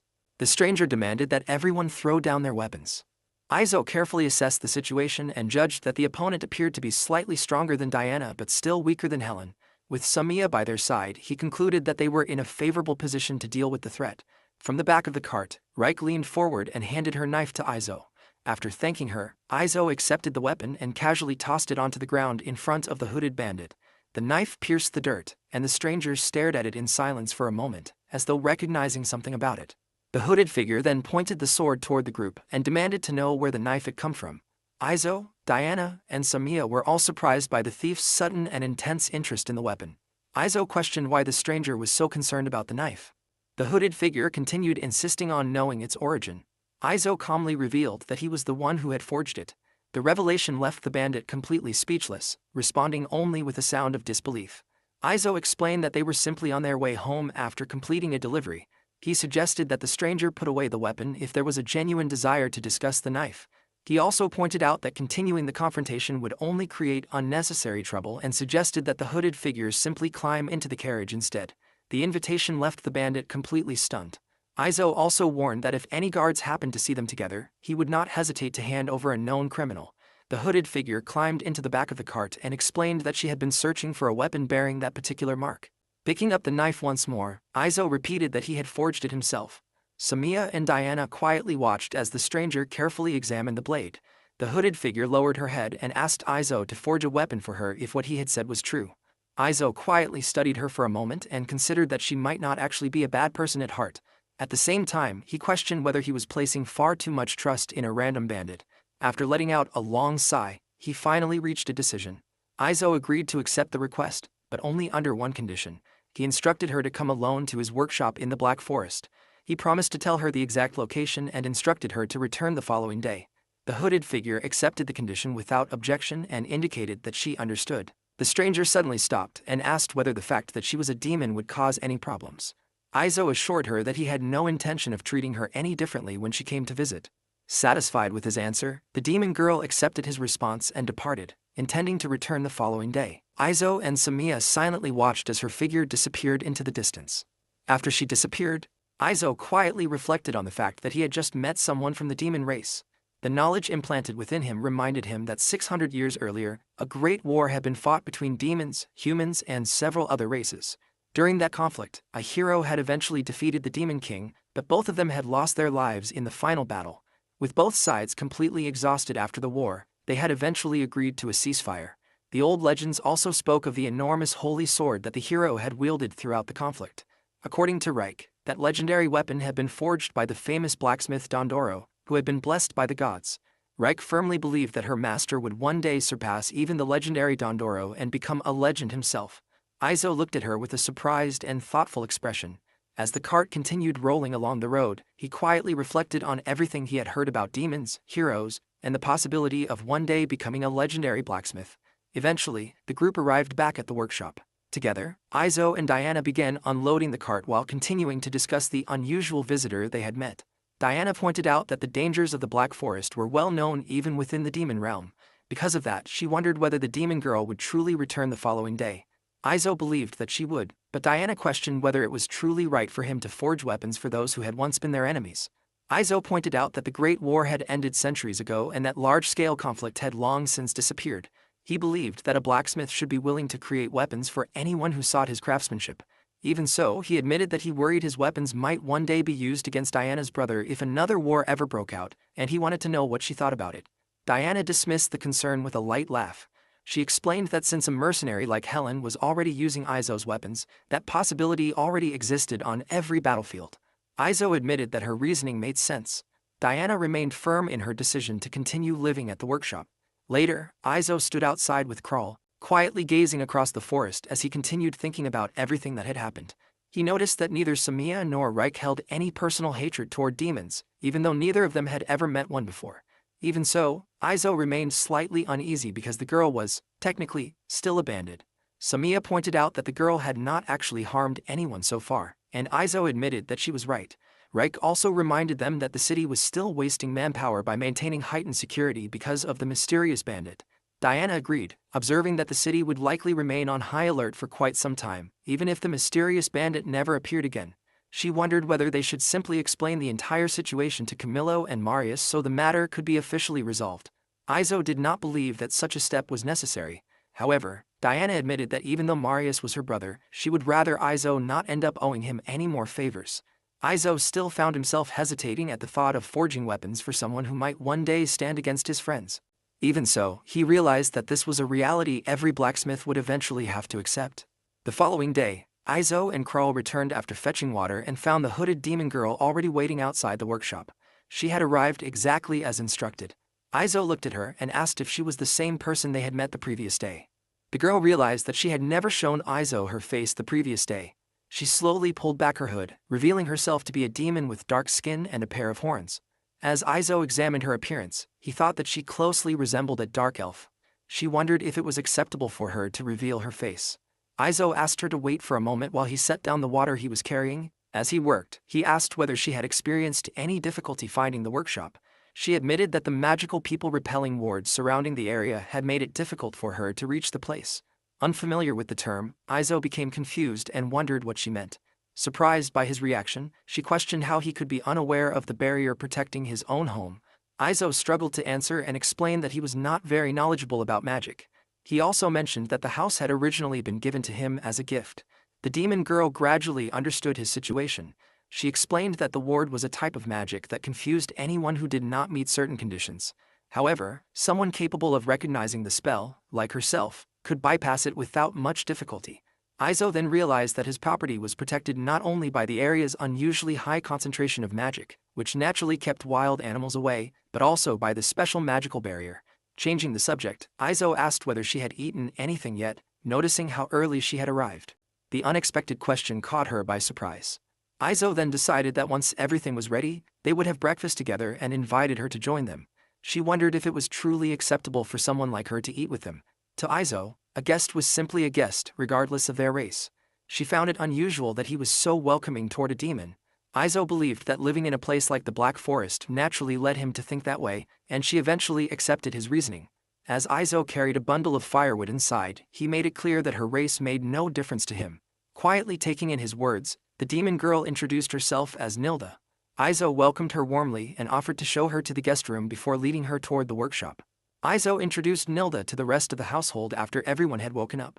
Once the introductions were finished, he escorted her to the room where she would be staying. As Aizo began preparing breakfast, the three girls efficiently carried out their usual morning chores. Samiya swept the floor while Reich prepared a tub of water. Samiya also collected Nilda's laundry from the guest room. In the kitchen, Aizo reflected on how helpful it was to have the girls take care of the tasks in places where he, as a man, should not enter. He focused on kneading a large ball of dough on the counter. With the concentration of a true craftsman, he realized how much his bread-making skills had improved. Since he was preparing unleavened bread, the process was much quicker, especially after rolling the dough into thin pieces so they could bake faster. With his arms crossed, Aizo patiently waited as the flatbread baked inside the stone oven. Once a hot stack of freshly baked bread was ready, he decided it was finally time to bring out a special side dish. He walked over to the storage shelf and carefully took out a jar that had been prepared in advance.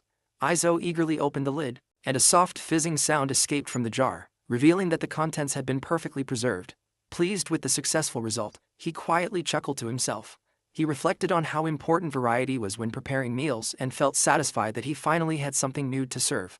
The small household spirits watched him from nearby and noticed that he had started talking to himself once again while smiling with satisfaction.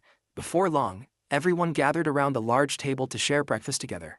As they enjoyed their meal, Aizo asked Nilda how she had first learned about the weapons made at his workshop. She then explained that she had encountered a human reconnaissance team while traveling through the border region between the demon realm and the human kingdom. Aizo listened carefully as Nilda explained that the demon realm and the human kingdom were simply neighboring territories rather than separate worlds. She revealed that she had first heard about the workshop from a red-haired woman named Helen, who had been a member of that human reconnaissance team. Hearing Helen's name immediately surprised Aizo. Nilda also mentioned that Helen was known by the title Quick Thunder. Izo remembered that title from the past and wondered whether Helen had earned a new one since then. It became clear to him that Helen had continued growing even stronger. Nilda admitted that her entire unit had been completely overwhelmed during their battle against Quick Thunder's group. Although Helen had spared all of their lives, she had destroyed every one of their weapons within moments. Nilda explained that she had tried to stand her ground, but the battle had already ended before she even realized what had happened. Nilda's gaze drifted into the distance as she recalled the words Helen had spoken after the battle. In that memory, Helen stood over the defeated Nilda and praised her combat ability. Struggling to catch her breath, Nilda looked up while Helen's sword remained close at hand. Helen explained that the battle might have been much closer if Nilda had possessed a weapon of equal quality. After hearing that, Nilda became determined to find a weapon of the same caliber. She revealed that her sword was a custom-made masterpiece that was extremely difficult to obtain. Suddenly, voices called out to Nilda from the distance. Both she and Helen were startled by the arrival of others. Nilda quickly realized that if her subordinates reached the battlefield, they would likely be defeated as well. Helen then revealed that if Nilda truly wanted a weapon like hers, there was a way to obtain one. She showed Nilda the engraving on her sword and directed her to seek out the craftsman who had forged it. After a brief farewell, Helen departed just as Nilda's subordinates arrived, calling out for their leader. A large beastman and a small goblin-like demon hurried over to Nilda's side. Sitting on the ground afterward, Nilda concluded that Helen had most likely defeated the rest of her unit before withdrawing. Izo quietly listened and understood what had happened. Nilda explained that she had taken leave from her duties to search for the blacksmith responsible for the engraving. Eventually, she heard rumors that the craftsman lived somewhere in this area. At that moment, Izo realized that this explained the stories about the harmless bandit. As he thought over everything she had told him, Izo asked whether she had been using magic to prevent people from remembering her. Nilda confirmed that by hiding her face, her forgetfulness magic worked effectively. Izo found the existence of such magic fascinating. Nilda then asked whether he had any more questions, but Izo admitted that he had none for the moment. Nilda continued eating her breakfast and remarked once again that Izo's cooking was delicious. Izo felt that even if those words were only meant as a compliment, they made all the effort of preparing the meal worthwhile. However, Nilda insisted that she was not merely being polite. She genuinely wondered whether there had been anyone as skilled as Izo, even in the household of her elder sister. The mention of the elder sister remained in Izo's thoughts, and he regarded Nilda's words as a great honor. From the way Nilda spoke about her, Izo concluded that this elder sister must be someone of considerable status within the demon realm. After breakfast, he clapped his hands together to signal that the meal had ended. Izo and the girls then gathered before the small household shrine and offered their usual morning prayer for a safe and productive day of work. Nilda watched the group's morning ritual from the side with a curious expression. Izo noticed her gaze and turned his attention toward her. He wondered whether it was acceptable for a demon to take part in a human prayer as she had done during breakfast. Nilda explained that she had not done it for religious reasons. She had simply found the custom interesting and decided to imitate it.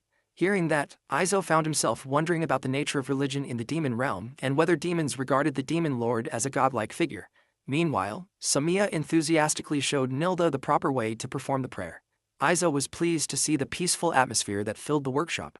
As Izo put away several heavy supplies, he continued wondering what a demon might actually pray for at a human shrine. Afterward, Izo and Nilda sat down together to discuss the details of her weapon request. When Izo asked what kind of weapon she wanted, Nilda drew her current blade and presented it as a reference. The moment Izo examined it closely, he was immediately surprised by its design. He was thrilled to discover that the weapon was a katana, bringing back vivid memories of his previous life in Japan. Nilda explained that Helen had destroyed her original weapon, leaving this blade as nothing more than an inferior temporary replacement. Izo listened carefully as she described what had happened, already beginning to form a plan for forging a superior sword for her. Izo then asked Nilda to follow him outside so she could demonstrate her sword techniques. He believed that watching the way she handled the weapon would help him determine the best way to craft its replacement. As they stepped outside, Carl suddenly poked her head out and let out a loud chirp. The unexpected appearance of the large creatures startled Nilda, causing her to let out a surprised scream. Izo greeted Carl and gently asked her to stay back so they could work safely. Carl happily hummed as Izo patted her, while Nilda watched the interaction with wide eyes. Izo then formally introduced the Soryu as Carl. Nilda was amazed by how tame the creature was and remarked that it had clearly been well cared for. Izo wondered if that was their normal behavior. Nilda replied that although Soryu also existed in the demon realm, they were generally much more aggressive, though she was not familiar with every type. Nilda explained that ordinary Soryu were usually difficult to handle because they often sulked, even if they were not completely disobedient. Aizo found himself wondering whether there was really such a significant difference between the breeds. As Kral let out a wide, sleepy yawn, he considered the possibility that she belonged to a different breed from the Soryu living in the demon realm, especially since she was nowhere near as gluttonous as he had heard. In the end, he decided that there were probably just large differences between individuals. More importantly, to him, Kral was simply a member of the family. Nilda wondered what she should do for the demonstration. Aizo explained that the most helpful approach would be a performance or training session with movements that were as close to real combat as possible. Nilda accepted his request, drew her blade, and settled into a focused fighting stance. Nilda began performing a series of smooth and rapid sword forms, moving through the air with practiced precision. As Aizo observed, she gradually increased her speed until her movements became little more than a blur. As he studied her technique, Aizo noticed that her movements maintained an excellent balance between stillness and motion. However, he also realized that her current sword appeared slightly too heavy and that its length did not quite match her fighting style. He concluded that although her movements were extremely fast, her finishing strike was somewhat weaker than Helen's, though she was still slightly superior to Diana. Picking up a wooden rod, Aizo considered using a shorter length for her new weapon. He showed the rod to Nilda as an example. Nilda felt that it seemed a little too short for a primary weapon. Aizo explained that because her fighting style relied on speed, much like Helen's, a shorter blade that was easier to handle would suit her far better. Aizo also revealed that he intended to make the new weapon lightweight. Nilda quietly considered his advice before smiling, looking forward to seeing the custom weapon the master blacksmith would create for her.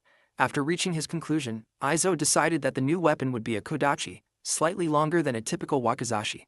With that decision made, he felt that he finally had a clear plan. As he looked at the wooden rod, Aizo found himself thinking about wooden swords. He quietly laughed to himself as memories of his previous life surfaced, recalling how boys would eagerly buy wooden swords as souvenirs during school trips. Returning his attention to the workshop, Aizo began considering the next steps in the forging process.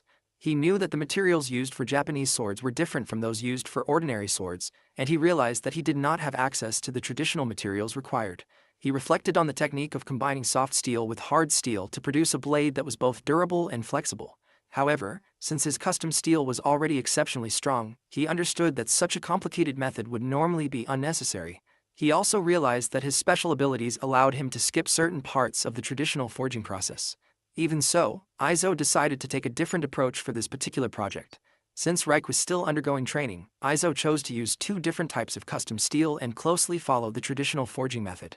Nilda then asked for permission to watch the entire forging process.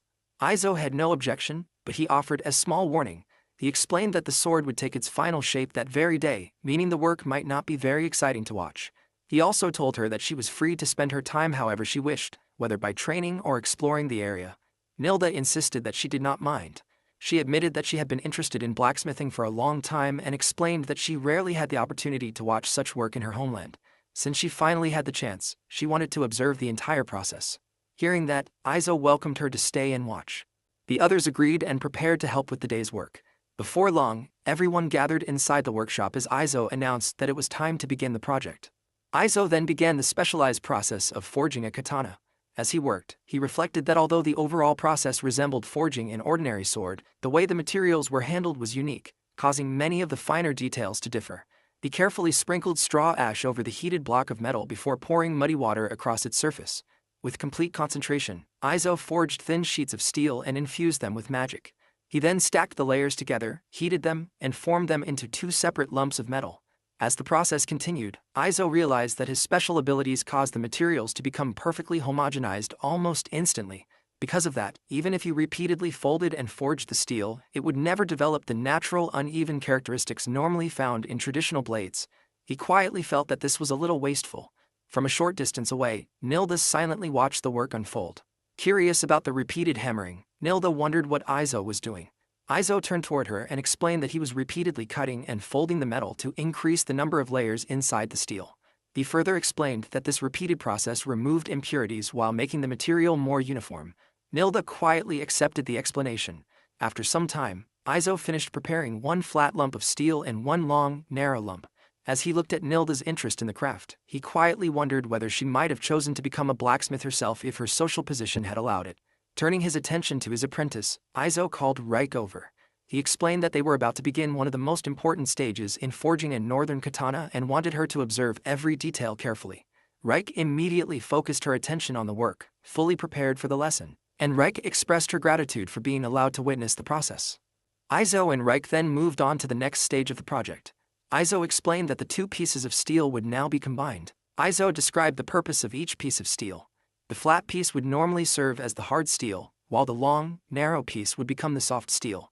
He explained that using only hard steel would create a blade that could easily break under heavy force, while using only soft steel would produce a blade that would simply bend. To demonstrate the technique, Izo heated the flat piece, bent it into a U-shape, and carefully enclosed the long, narrow piece inside it. He explained that this traditional method, known as kobus, combined the sharp cutting ability and rigidity of hard steel with the flexibility and resistance to breaking provided by soft steel. Reich realized that she was witnessing the legendary technology used to forge northern katanas. Beside her, Nilda also watched every step with intense concentration as Izo continued the demanding process. As he observed the progress, Izo found himself wondering whether Nilda's original weapon had been forged using this very same technique. Without stopping, Izo moved on to the next stage, stretching the newly combined steel until it reached the required length and dimensions. He explained that this stage of the process was called sunob as he continued striking the glowing metal with heavy, steady blows. Diana, Samia, Reich, and Nilda all watched in silent amazement as the blacksmith gradually transformed the raw lumps of steel into the recognizable shape of a weapon. Izo apologized for the loud noise and assured everyone that everything was fine. Carl peeked through the workshop window to check on them, and Diana reassured her that there was nothing to worry about. Izo explained that wetting the anvil before hammering heated iron created a popping sound. He also explained that this process smoothed the surface of the metal while helping remove small unwanted metal fragments. Reich quietly acknowledged the new knowledge and carefully observed the effect. After adjusting the blade to the proper length and thickness, Izo decided to stop for the day once it reached the desired dimensions. He planned to let the steel rest overnight. Before finishing, he carefully shaped the tip of the blade into a rounded pighead style. He explained that they would begin the actual forging process to shape the blade on the following day. Nilda and Reich watched with growing anticipation as the sword gradually took shape. Nilda found the process exciting, and Izo quietly shared the same feeling. Izo reminded Reich that she should always consider how much the tip of the blade would curve during the quenching process so that it would not bend more than intended. Reich accepted the advice and committed it to memory.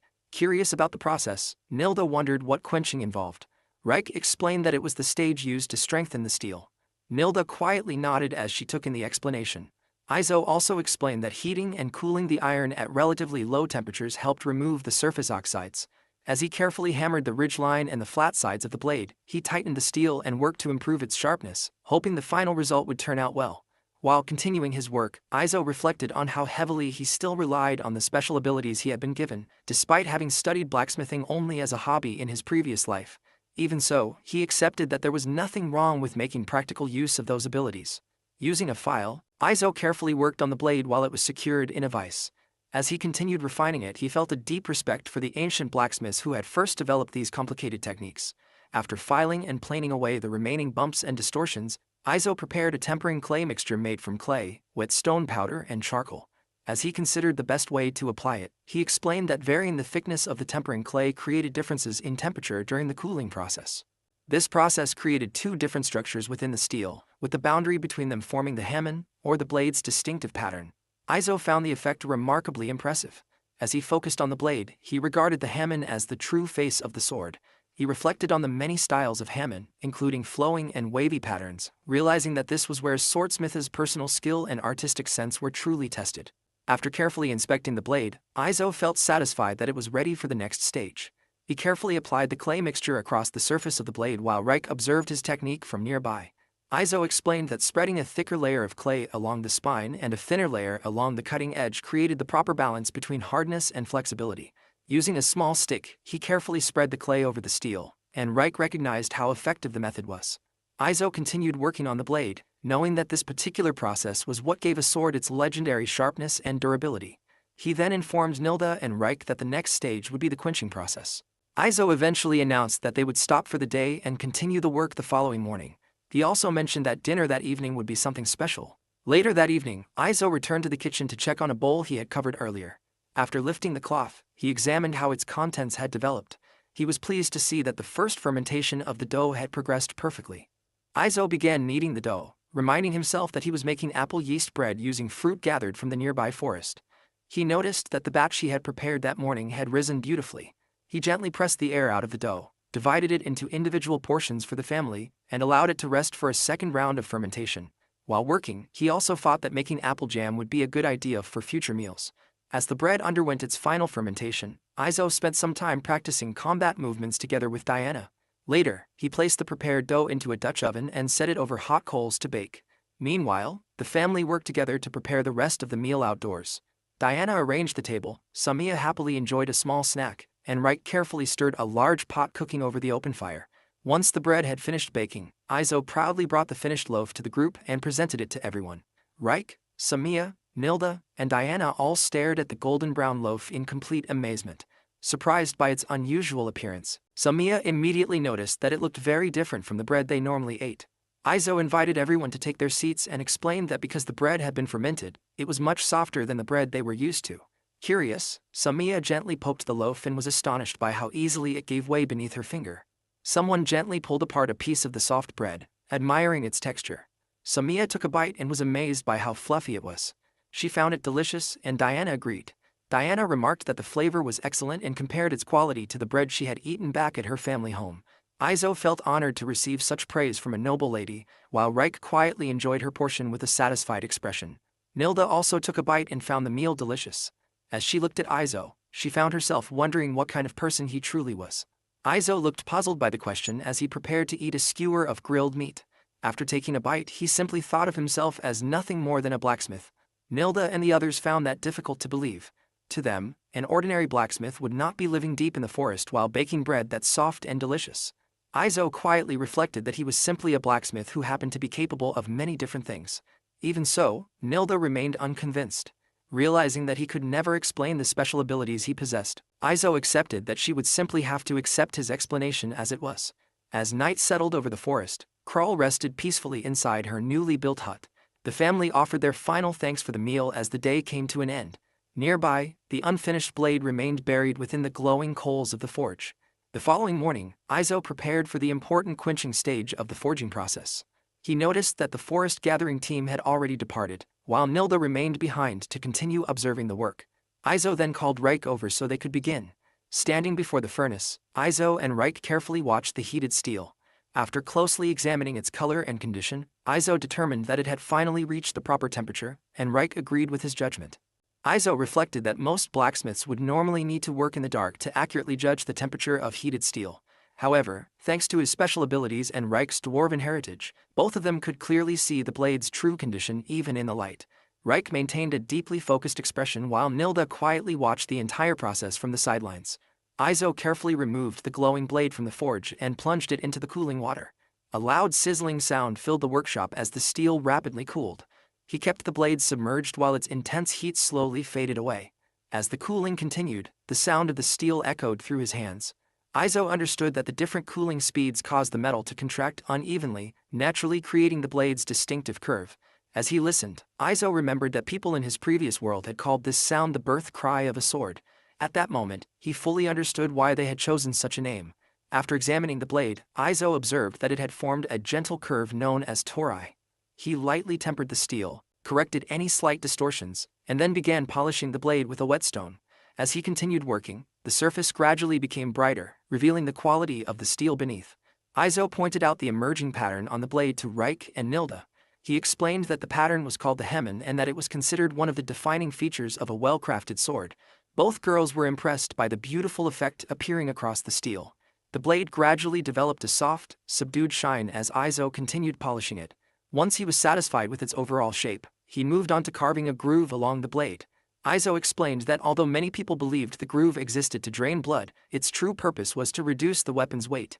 He then drilled a hole through the tang for the mounting peg before filing it into its final shape and engraving his workshop's official stamp. Using a small chisel and hammer, Izo carefully added further details to the tang. He devoted his full concentration to the delicate engraving work until the intricate markings were complete. Watching closely, Nilda leaned in with curiosity and wondered what exactly he had engraved onto the blade. Izo explained that one of the markings represented the official stamp of his workshop. He then showed her the second engraving on the tang and explained that it served as his personal signature, proving that he was the one who had forged the weapon. Nilda observed that she had never seen writing like that before and noticed that it did not resemble the northern script. Izo quickly explained that it was a secret script passed down through his family. After saying it, he decided that he would simply continue using that explanation. As Nilda admired the appearance of the unusual characters, she wondered whether Izo had also engraved the same signature onto Helen's sword. Izo clarified that he had not, explaining that he had only used it this time because this was a northern-style sword. Nilda looked relieved after hearing that and repeatedly expressed her understanding. Seeing her happy reaction, Izo realized that she regarded Helen as her rival. Not long afterward, Samia and Diana returned from their gathering trip. Izo welcomed them back and suggested that they finish the day's work and begin cleaning up. As she looked at Nilda, Samia immediately noticed that she seemed unusually happy.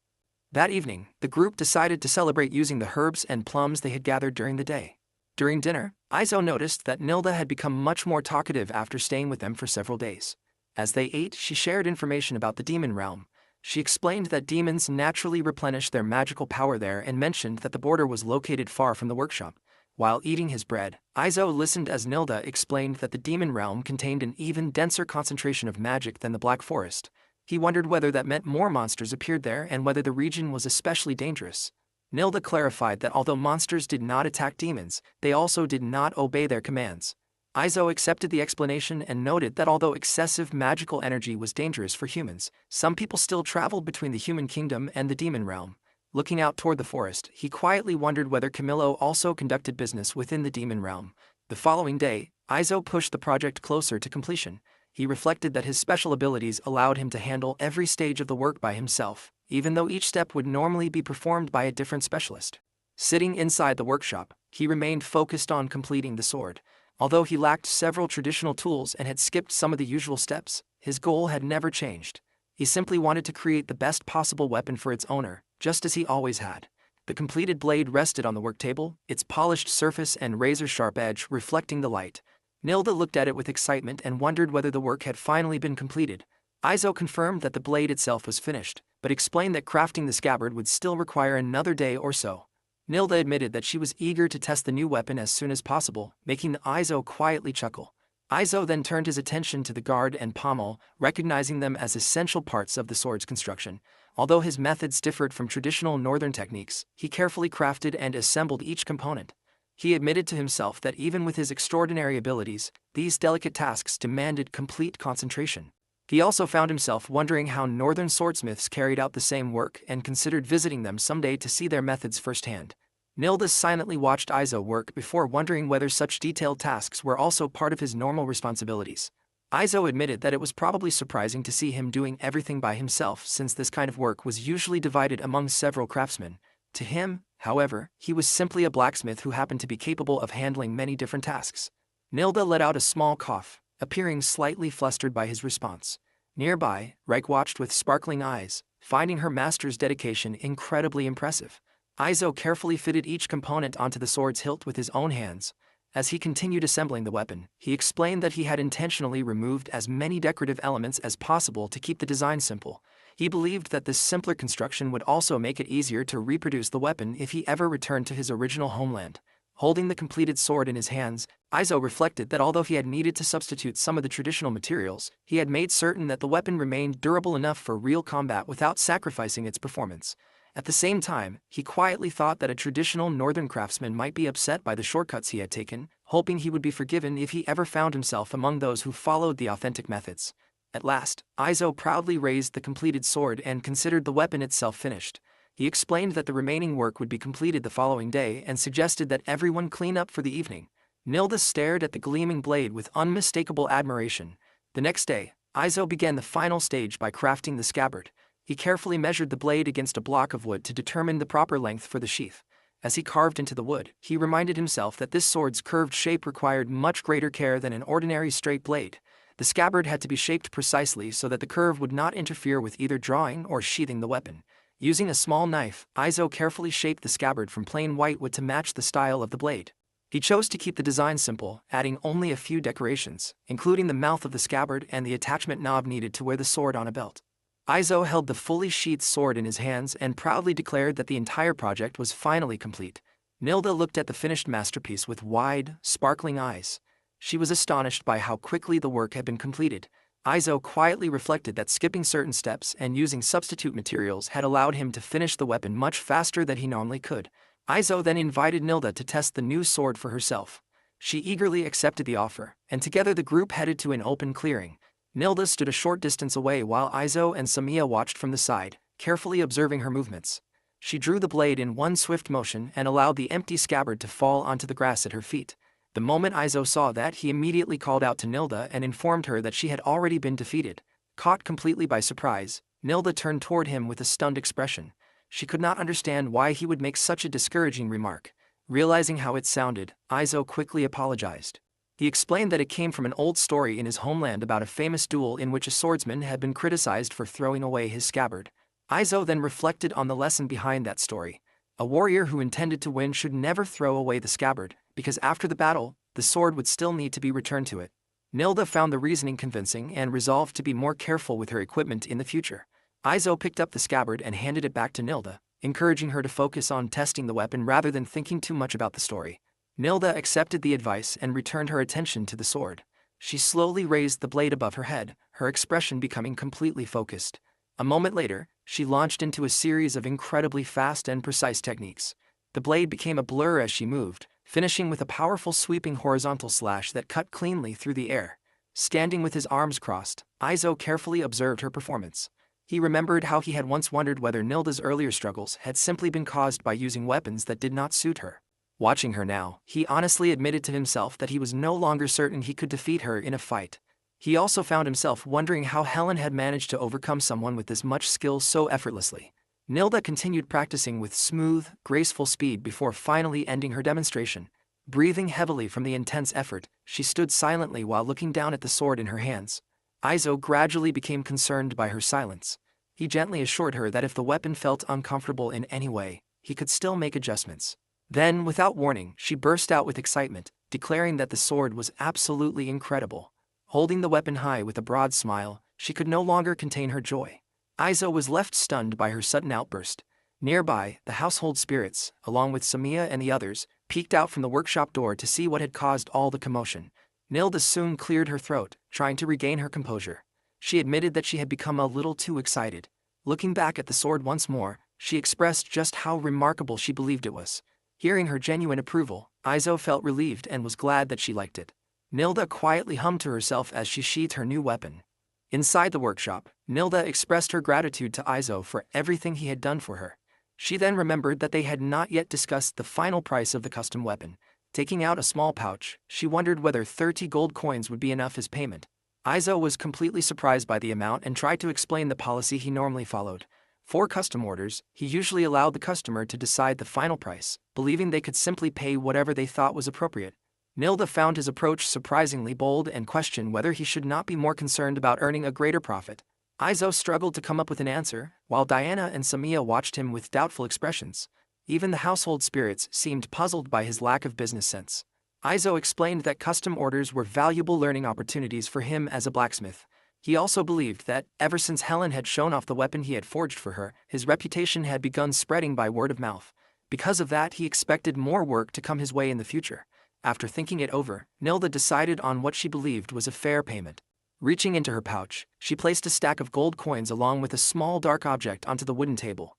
She wanted Aizo to accept the payment exactly as it was. Aizo was surprised to find that the payment consisted of 10 gold coins and a mysterious gemstone. Holding the deep red gem up to the light, he quietly admired its beauty. Samiya immediately recognized it as a magic stone. Nilda explained that a magic stone was a solidified form of stagnant magical power. She added that although such magical energy usually developed into monsters, it would occasionally harden into a stone instead. Nilda added that when the magic stone was held up to the light, the magical power sealed within it flickered softly. Curious, Aizo wondered whether the magical power inside the stone was safe to handle. Nilda explained that once it reached that state, the magical energy no longer leaked out. She also remarked that it was unfortunate that the power sealed inside could not be extracted. Diana and Samiya admired the stone, commenting on how beautiful it was. Nilda explained that even within the demon realm, magic stones were considered extremely rare. Samiya carefully examined the stone and estimated that it was worth at least 40 gold coins. Hearing that valuation, Aizo was completely stunned. Reich explained that because magic stones were so scarce in this region, its actual market value might be even higher. Nilda then turned to Aizo and asked whether he was satisfied with the payment. She reminded him that he had been the one who told her to decide the final price of the weapon herself.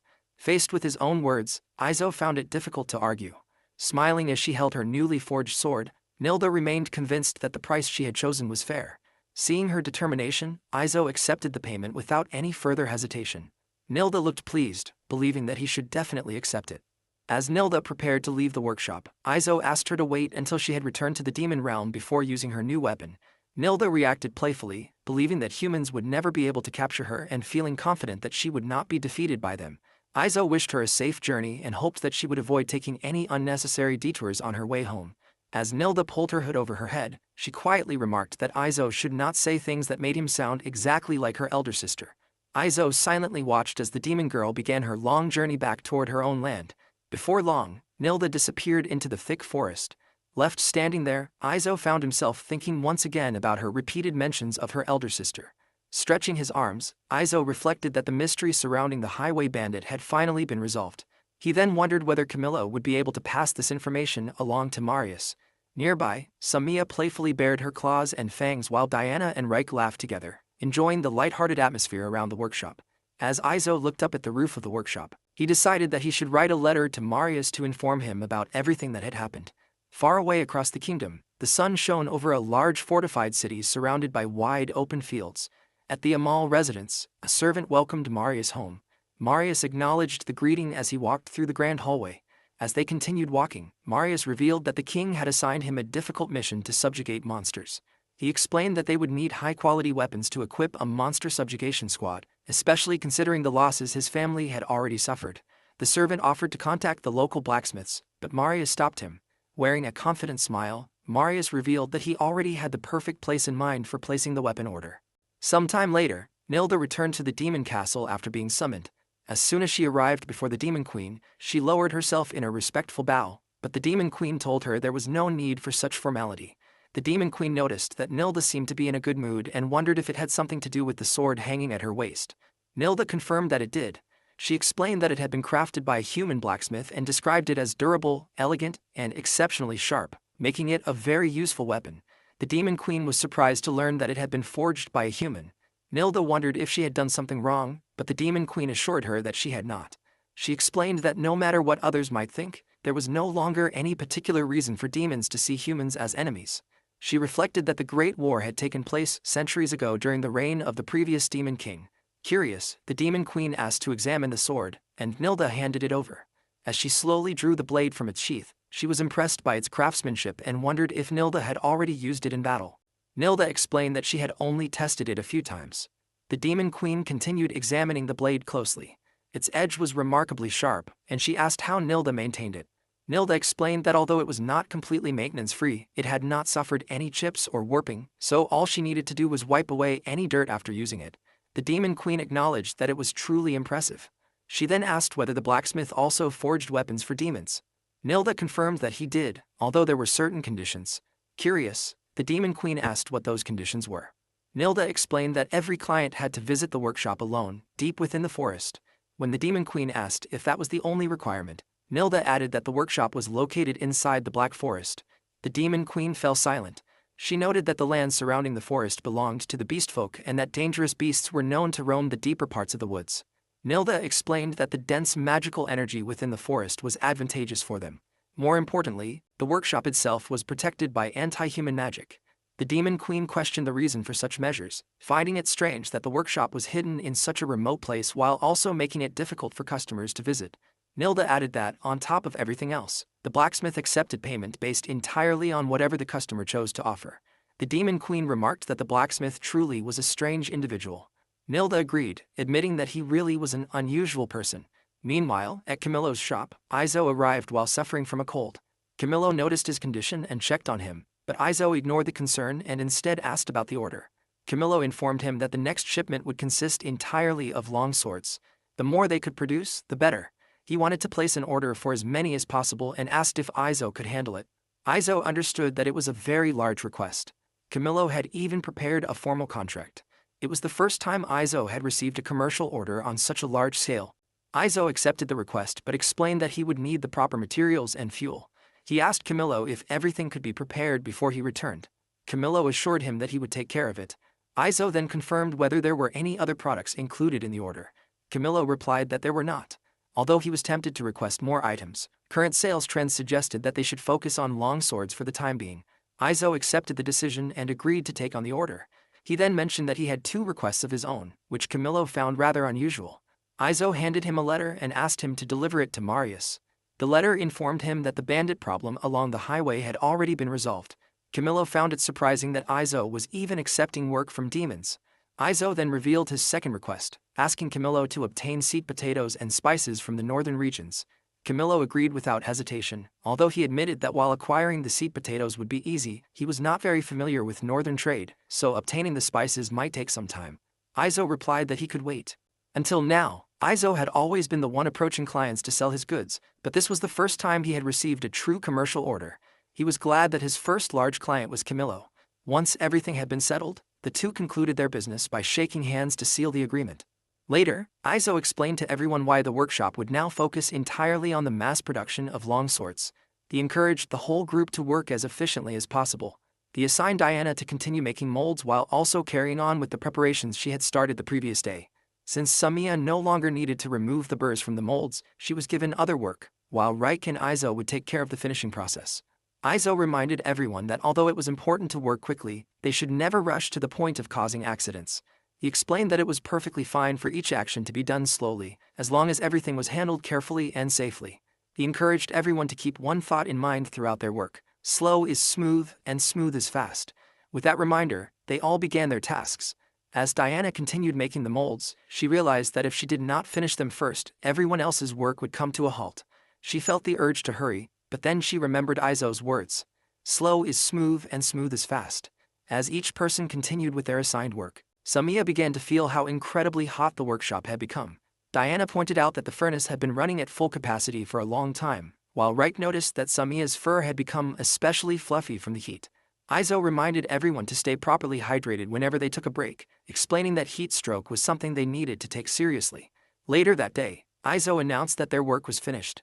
They had successfully produced 10 long swords in a single day, which he considered a solid achievement. He expressed his gratitude for everyone's efficient work and encouraged them to maintain the same pace starting the following day. Aizo believed that if everything continued to go smoothly, they would be able to deliver a respectable number of swords. The next day, everyone gathered once again and continued working together. While speaking with Reik, Aizo asked whether dwarven workshops usually sang while working during times like this. He admitted that he had not been a blacksmith for very long, and since no one in his family had been involved in smithing, he did not really know whether singing while working was a common tradition. Still, he found himself wondering about it. Reik confirmed that it did happen in dwarven workshops. Hearing that, Aizo asked if she would be willing to sing for them. Reik became nervous at the request.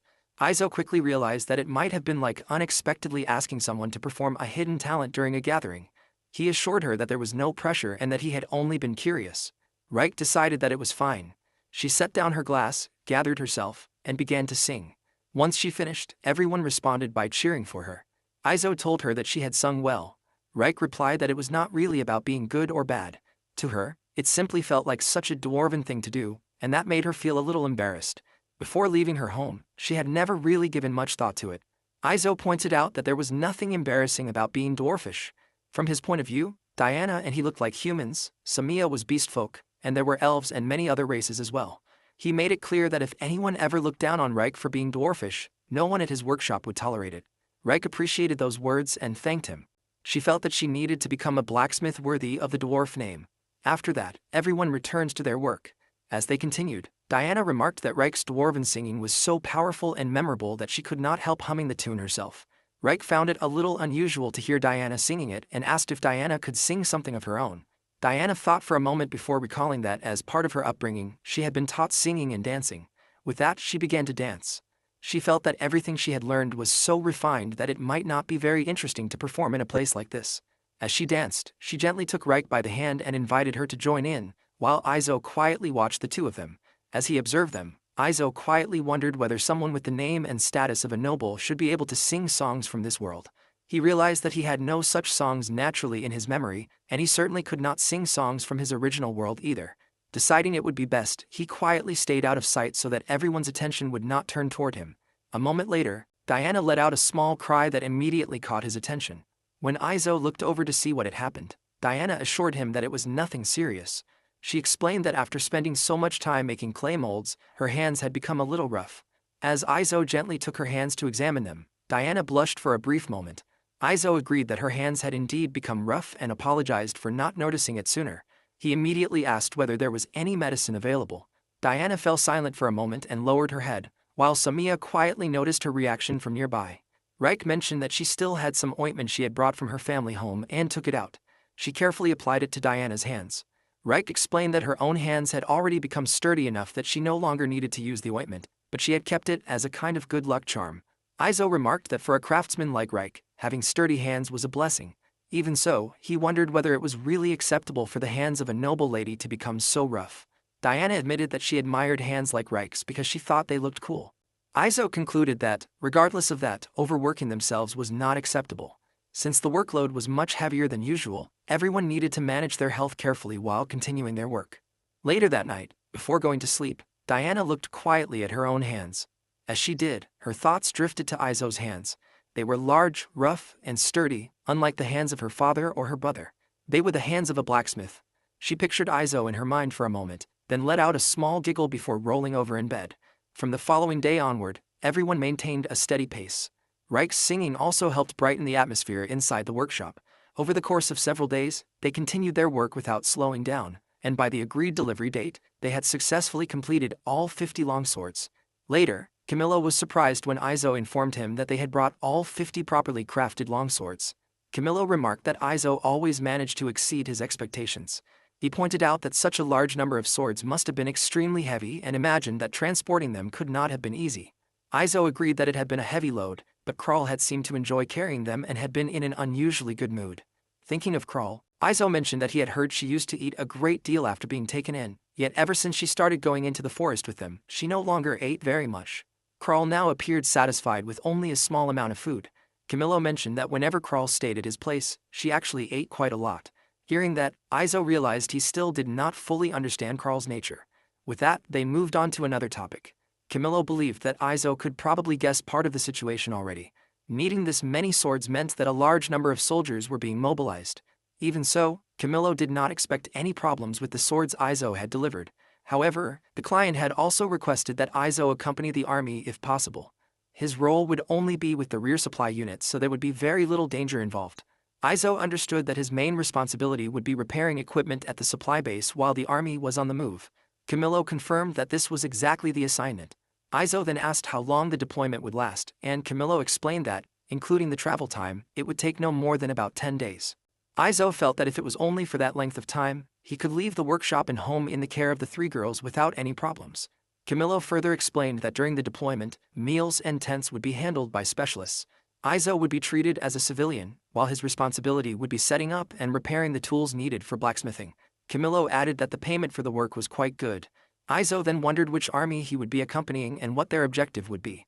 Both Izo and Diana were surprised to learn that it would be the army of Earl Amel, who had been entrusted by the king with a force of soldiers and was organizing an expeditionary army to set out. The Amel family had originally earned their name and noble title through their long-standing reputation for subjugating monsters. This expedition would also be Marius's first monster subjugation campaign since inheriting the title of Count. Marius recognized Izo's skills as a blacksmith, and the payment for the work was quite generous. On top of that, the request had come from Diana's older brother. With that in mind, Izo decided that he was happy to take part in the expedition. After reaching that decision, they discussed the schedule. Since the expedition would begin the following week, Izo returned home that same day. During the days leading up to the departure, he made his preparations while continuing his usual daily life. Diana admitted that it would be a lie to say she was not worried at all. Reich understood her concern, since it was, after all, a monster hunting expedition. Even though Izo would not be fighting on the front lines, there was always the possibility that something unexpected could happen. Samiya, however, believed that knowing Izo, he would somehow manage no matter what. Hearing that, Izo quietly felt that, to everyone else, this was probably no different from a father leaving on a business trip. As they spent time together, Izo noticed Diana drinking alcohol and wondered if she had already had too much. Diana assured him that the amount she had consumed was perfectly fine. Before long, however, she fell asleep at the table. Izo realized it had been a while since they had shared a drink together, so perhaps he had let the pace become a little too fast. Reich told Izo that she would take care of the cleanup and suggested that Diana simply be allowed to rest. Izo gently asked Diana whether she could make it back to her room. As he reached out, he was surprised when Diana lightly touched his hand. She quietly entrusted him with protecting her older brother during the expedition. Aizo silently took those words to heart. Soon, the day of departure arrived. As Aizo prepared to leave, Diana wished for his safe return. Reich reminded him to be careful about staying hydrated. Samiya held out her fist, asking for a fist bump while hoping he would come back safely. Aizo agreed, and the two exchanged a firm fist bump. Camillo's carriage carried Aizo toward the capital. During the journey, Aizo noticed that the ride felt much smoother than before and quietly wondered if some kind of suspension had been added to the carriage. Later, they arrived at the capital plaza garrison. Marius welcomed Aizo upon his arrival and thanked him for coming. Aizo accepted the greeting, noting that he had heard it was a well-paying job. Soon after, an unfamiliar man casually greeted Aizo. Aizo politely returned the greeting, then recognized him as one of the guards he had met several times in town and remembered his name. The man also recognized Aizo as the blacksmith and introduced himself as Leroy. He explained that he was currently serving as Marius's adjutant. Leroy encouraged Aizo not to be overly formal with him, since their positions were not all that different. Aizo agreed to speak more casually. With only the three of them together, he found the atmosphere comfortable and relaxed.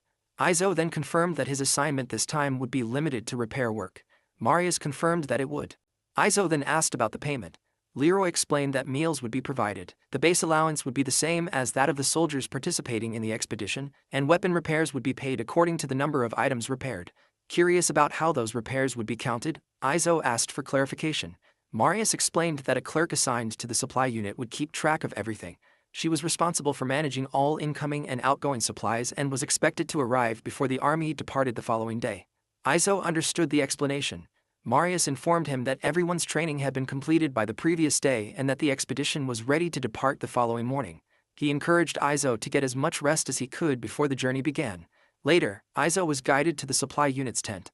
As he stepped inside, he noticed that the tent was much larger than he had expected. A pleasant smell drifting through the area caught his attention, so he looked around to find its source. He greeted one of the men and introduced himself as the blacksmith assigned to the expedition. The man introduced himself as Sandro, the head chef, and also introduced his companions, Martin and Boris. Sandro assured Aizo that he would make sure he was well fed throughout the expedition. He then pointed out Mathis, who was responsible for the horses. Aizo approached Mathis, apologized for interrupting him while he was working, and introduced himself as the blacksmith. Mathis told him there was no need to be so formal and introduced himself as the man in charge of managing everyone's carriages. Aizo asked whether that also included the knights' horses. Mathis explained that the knights each had their own personal handlers. After finishing their introductions, they parted ways with the understanding that they would meet again at dinner. That night, before going to sleep, Aizo quietly reminded himself to prepare for the long carriage ride waiting for him the next day. His thoughts drifted back to Sandro. He felt that the old man's cooking had been quite decent, and overall, the members of the supply unit he had met that day all seemed like good people. The following morning, everyone began preparing for departure by taking down the tents and loading the supplies onto the carriages. As Aizo watched the activity around him, he noticed that people from many different roles were taking part in the preparations. A man asked whether all of Aizo's luggage had been loaded, and Aizo confirmed that everything was accounted for. With nothing left behind, they were ready to depart. Just before the carriage started moving, a young woman came running toward it. She arrived just in time, breathing heavily from rushing. Aizo realized that she must be the clerk Marius had mentioned. He offered her some water, and she accepted it with gratitude.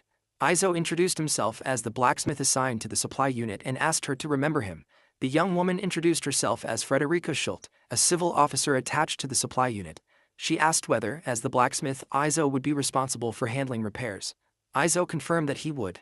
Frederica explained that any reports of damaged equipment would first come to her. She would then pass those repair requests on to Aizo, allowing him to focus entirely on the repair work itself. Aizo nodded, understanding the arrangement. He quietly thought that the entire system was very well organized. Outside, Marius gave the order for everyone to move out. The monster subjugation force consisted of around 50 soldiers.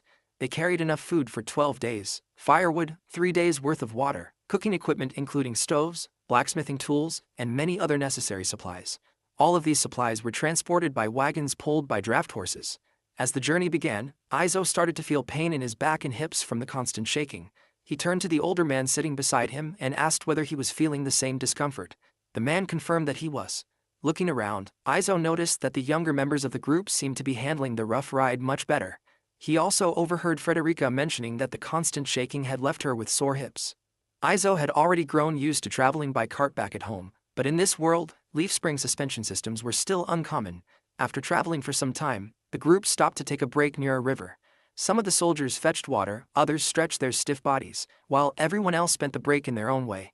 Izo took the opportunity to stretch as well. While doing so, he found himself thinking about the carriage Marius was riding. As expected of a noble, it was equipped with a suspension system. His thoughts then turned to Camillo, and he hoped that the use of leaf spring suspensions would spread more quickly. From that day onward, everyone would be eating only 2 meals a day. Since there was still time before dinner, Izo decided to eat the food he had brought from home. As he looked around, he noticed Frederica nearby and approached her. He realized that she was not eating anything. Izo pointed out that if she stayed hungry, she would be more likely to suffer from motion sickness during the carriage ride. Frederica admitted that she had forgotten to bring any food with her. Wondering if this was her first time on an assignment like this, Izo asked about it. Frederica confirmed that it was. She normally handled duties such as calculating tax collections, making her work mostly office-based. Izo understood that she was used to desk work. He then offered her some dried meat that had been made at his workshop. Frederica was surprised and initially refused, worrying that accepting it would interfere with Izo's planned food supply. Izo explained that young people needed to eat properly or they would not have the strength to last until dinner. He also pointed out that an empty stomach would make it harder for her to think clearly. Since he had brought extra food, he encouraged her not to hesitate. Although she tried to decline once more, Izo continued insisting until she finally accepted his kindness. The moment she tasted the dried meat, her eyes widened in surprise. Despite being preserved meat, it was unexpectedly delicious. Izo explained that it was one of the specialty products made at his workshop. He also reminded himself that the journey ahead was still a long one. Watching Frederica, Izo noticed that she also seemed to be having a difficult time with the long carriage ride. He quietly thought that he might make a simple cushion for her. The thought left him quietly pleased, knowing that younger people seemed comfortable around him. As time passed, the people riding in the carriage gradually became more comfortable with one another, and conversations began to flow naturally. They talked about their work and shared a little about themselves. Sandro and the others operated a large diner in the capital. Matthias worked as one of the stable hands for the Amel family. Frederica handled duties related to taxes and other administrative matters. Frederica explained that although the monster subjugation force was under the command of Earl Amel, all of the supplies and materials were provided and managed by the state. Hearing that, Izo quietly decided not to mention that he had been invited personally by Marius.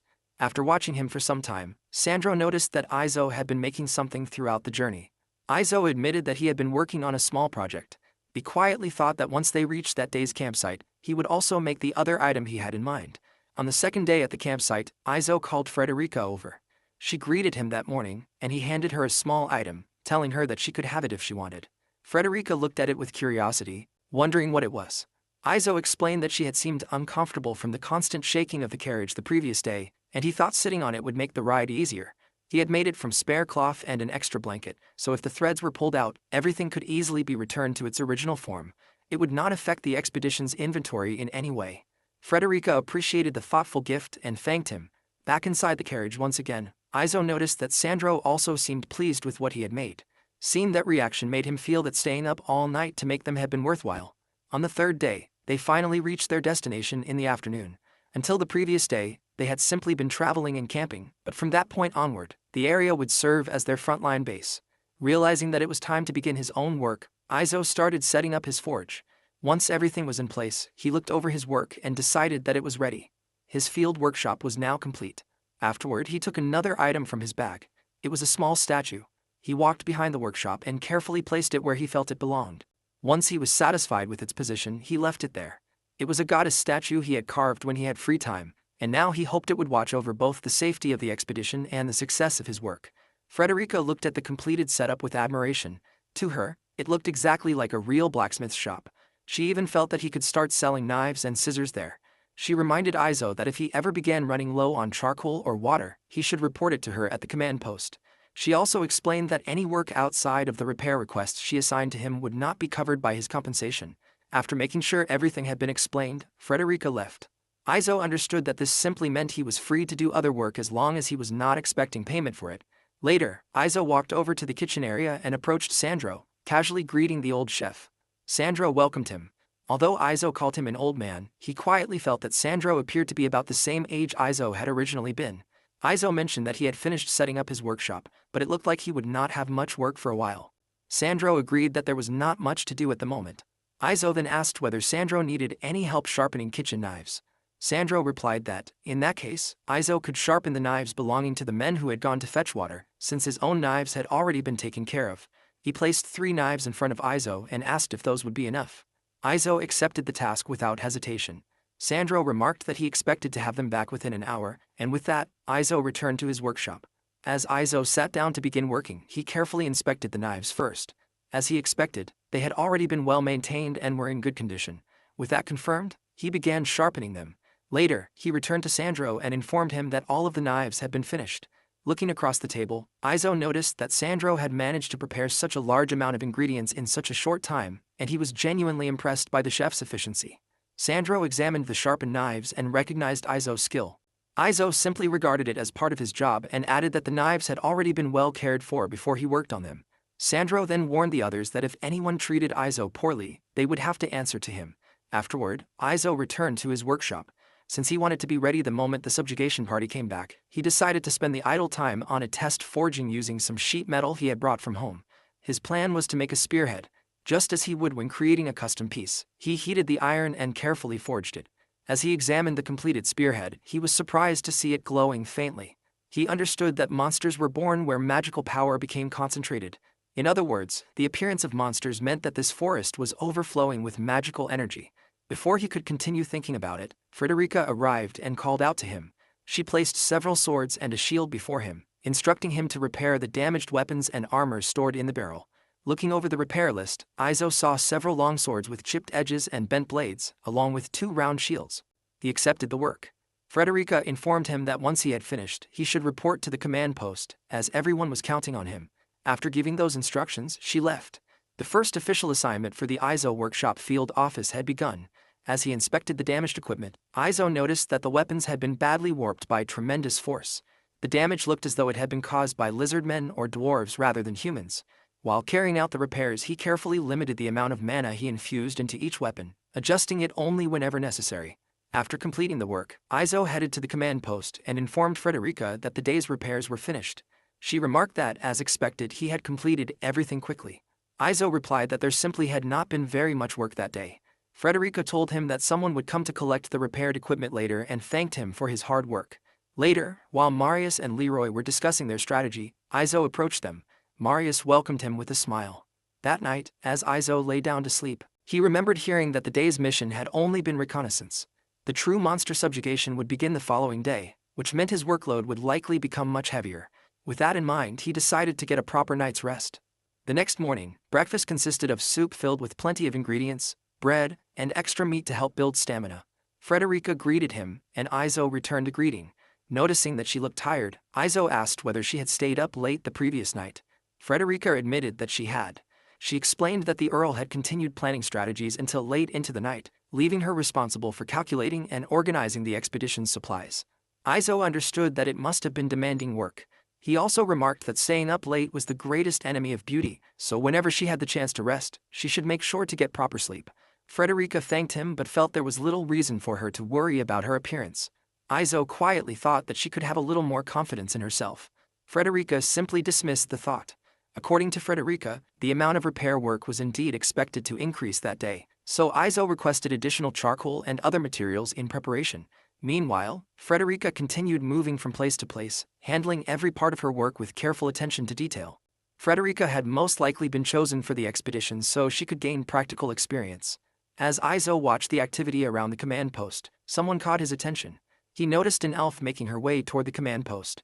He remembered that this region was rich in mana, so seeing an elf there did not seem unusual. While the subjugation team was away that morning, Izo finished the spearhead he had started the previous day. He also adjusted the scrap iron that Matthias had brought him and spent the rest of his time tuning and sharpening the kitchen knives that Sandro had entrusted to him. After finishing the work, Izo returned the knives to Sandro. He explained that he had lightly hammered them to restore their proper shape and told Sandro to continue taking good care of them, as that should be enough. Sandro thanked him. Izo encouraged him to use them to prepare something delicious. Sandro confidently left that part to himself. Watching him, Izo noticed how full of energy Sandro always was. He recalled Sandro's way of thinking, that his job was to share his energy with others, and that he could never do that with a gloomy expression. Izo quietly compared that attitude to the person he had been in his previous world. Back then, he had lacked energy, and his face had always looked slightly pale. Looking once more at the spearhead surrounded by traces of mana, Aizo realized that the magical energy in this forest was still less concentrated than the mana within the Black Forest. Even if he infused it with magic the same way he did for his custom-made works, it probably would not perform as well as weapons forged inside the Black Forest. Once he finished the spearhead, he decided that he would attach the shaft later and place it as an offering before the goddess statue. Not long afterward, Frederica arrived and called for him. She handed him another repair list and explained that she needed everything on it repaired. Looking over the list, Aizo realized that there was a considerable amount of work waiting for him. He asked her to have all of the equipment brought in. Seeing the damaged weapons, Aizo realized that there had likely been injuries during the day's battle as well. Swords and shields were soon laid out across the ground before him. Frederica explained that the men had ventured deep into the forest that day, which was why there was so much damaged equipment. Aizo assured her that he would do everything he could to repair it. One of the soldiers approached Aizo and mentioned the sword Aizo had repaired the previous day. When it had broken, the soldier had believed it was beyond saving. However, after using it again that day, it had felt almost brand new. If anything, it even seemed sturdier than before it had broken. Aizo simply responded with a quiet smile. Among the equipment brought in, Aizo found several pieces that would be difficult to repair under the current conditions. He decided to prioritize the items that could be repaired quickly and immediately began working. His goal was to return as many weapons as possible to service without delay, knowing that every repaired weapon could mean the difference between life and death for the soldiers relying on them. That day, Aizo repaired an enormous amount of equipment. After reporting both the completed repairs and the items that could not be restored to Frederica, the soldiers came to collect their weapons in preparation for the next day's battle. Aizo silently wished for them to give their best out there. Meanwhile, at the command post, a meeting was taking place. During the discussion, Marius instructed that she should be called to see him the following morning. The next morning, Aizo was informed that the Earl had summoned him. The unexpected orders surprised him. A short time later, he was escorted to the command post. As soon as Aizo entered, Marius instructed everyone else to step outside for a moment. Once they were alone, Aizo wondered if something important had happened since Marius had cleared the room. Marius confirmed that there was and explained that he had a small favor to ask. Aizo felt there was no need for Marius to be reserved with him anymore. Even so, he quietly made it clear to himself that he would still charge for the work. Before asking the favor, Marius decided to introduce Aizo to someone first. Aizo wondered who that person could be. Moments later, Marius called for the person to enter. The instant the newcomers stepped into the room, Aizo's eyes widened in surprise. It was Liddy, the elf woman. Both of them were visibly surprised to see one another. It was a reunion neither of them had expected. Marius asked whether Aizo and Liddy already knew each other. Aizo confirmed that they did and explained that they had worked together once before. Quietly, Aizo realized that it might have been more convenient if he had pretended this was their first meeting. Judging from Marius's reaction, he had a feeling the situation was about to become troublesome. Marius remarked that despite Aizo's calm and expressionless face, he was quite an interesting person. Aizo simply told him not to make fun of him. Marius then explained that, since introductions were unnecessary, he would get straight to the favor he wanted to ask. He wanted Aizo to serve as Liddy's bodyguard. The request caught Aizo by surprise. Marius explained that they needed Liddy's cooperation in order to seal the source of the monsters. The mission assigned to their unit was to escort her safely to the deepest part of the cave. Aizo wondered whether there were not enough soldiers available. Marius explained that the number of soldiers was not the problem. The real issue was their level of skill. Thinking it over, Aizo realized that most of the people in the expedition were newly recruited soldiers. The experienced members, such as the captains, already had their own responsibilities and could not serve as personal bodyguards. A proper bodyguard not only had to protect the person they were assigned to, but also needed the ability to keep themselves alive in dangerous situations. Even so, Aizo reminded him that he was only a blacksmith. Marius, however, pointed out that Aizo was also a capable fighter. After all, he had become the sword master of the Rose of the Sword Arena. At that moment, Aizo realized that Diana must have told Marius about it. Marius then asked whether Aizo still remembered Marquis Menzel. Aizo recalled that the Marquis had been present as a witness during the duel between Corel and Marius. Marius explained that Marquis Menzel was widely respected for his military achievements. When they first met, the Marquis had intentionally tried to pressure Aizo, a man whose background was completely unknown. Yet Aizo had remained completely unfazed. Hearing that, Aizo wondered what Marius meant by remaining unfazed. At the time, he had simply thought that the Marquis was an unusually intense person and had never realized he was being tested. Marius explained that an ordinary person would not even have been able to speak normally in the Marquis's presence. It seemed that Marquis Menzel had taken a liking to Aizo because of the way he reacted. Marius also reminded him that the Marquis had approached him during the celebration of his knighthood. He quietly pointed out that a Marquis would hardly strike up a conversation with an ordinary blacksmith without a reason. Aizo had no response. Marius continued by admitting that, although he had never personally witnessed Aizo's abilities in battle, he was confident that Aizo would be capable of protecting Lydie. At the same time, he admitted that he felt somewhat guilty for involving Aizo in such a dangerous mission. Lydie expressed that if Aizo became her bodyguard, she would feel much more at ease. The three of them fell silent for a brief moment. During that silence, Aizo remembered the moment Diana had gently touched his hand before he left. He quietly reflected that he had already been entrusted with something important. When Marius reacted to his words, Aizo simply stopped himself from saying anything further. Instead, he bowed respectfully and accepted the request. He resolved that he would protect Lydie with his own life. Marius expressed that he would be counting on him. Lydie was visibly relieved and entrusted herself to his protection. Aizo accepted the responsibility without hesitation. Once everything had been settled, Marius informed him that his equipment would be prepared and told him to gather anything else he might need before departure. As Aizo stepped outside the tent, he realized that it had already been several days since he had left home. His thoughts naturally turned toward the young women waiting at his house, and he quietly wondered how they were doing. 2 days earlier, Samiya had been tending the grass in the field when someone called out to her. It was Diana. Samiya asked whether Diana had already finished her training for the day. Diana, in turn, asked if Samiya was taking care of the field. Samiya admitted that she was, although there was not yet anything growing there. She explained that Aizo had said he would eventually plant crops there. Samiya felt that Aizo would be disappointed if he returned and found that the field could not be used. Diana understood, realizing that this was why Samiya had been taking care of it so diligently. Samiya explained that when Aizo came home, she wanted everything to look just as it always had, with nothing changed. She thought that would make him happy. Diana agreed and decided that she would help as well. Diana then mentioned that Reich had also been doing everything just as usual. She had continued making knives, kept everything tidy, and even cleaned Aizo's workshop. Samiya agreed, feeling that everyone had been quietly doing their part. As they worked, Samiya noticed that Diana still carried the scent of anxiety. She gently wondered whether Diana was worried about her older brother. Diana hesitated before answering. Samiya simply smiled and reassured her with her usual cheerful energy. She reminded Diana that she had made a promise with Aizo. Diana quietly confirmed that she had. Samiya then remembered that she had made a promise as well. She firmly believed that Aizo would definitely come home. Just as he always had, he would return safely once again. Hearing that, Diana quietly agreed. Before long, Reich called to Diana and Samiya, reminding them that it was almost time to prepare dinner. Having already finished cleaning, Reich headed inside, and the others followed her. As Diana smiled quietly to herself, she silently wished for Aizo's safe return. Meanwhile, back at the expedition camp, Aizo was instructed to raise his arms while someone helped fit a piece of plate armor onto him.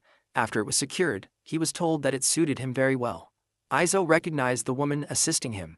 She was one of the maids from the Amel estate, the same maid who had helped him dress for Marius's knighthood reception. He apologized for not recognizing her sooner. Looking around, Aizo realized that he recognized several other faces from the Amel mansion as well. For the mission, he decided to carry the short sword from his home along with the short spear he had finished forging the previous day. He was glad that he had taken the time to make it.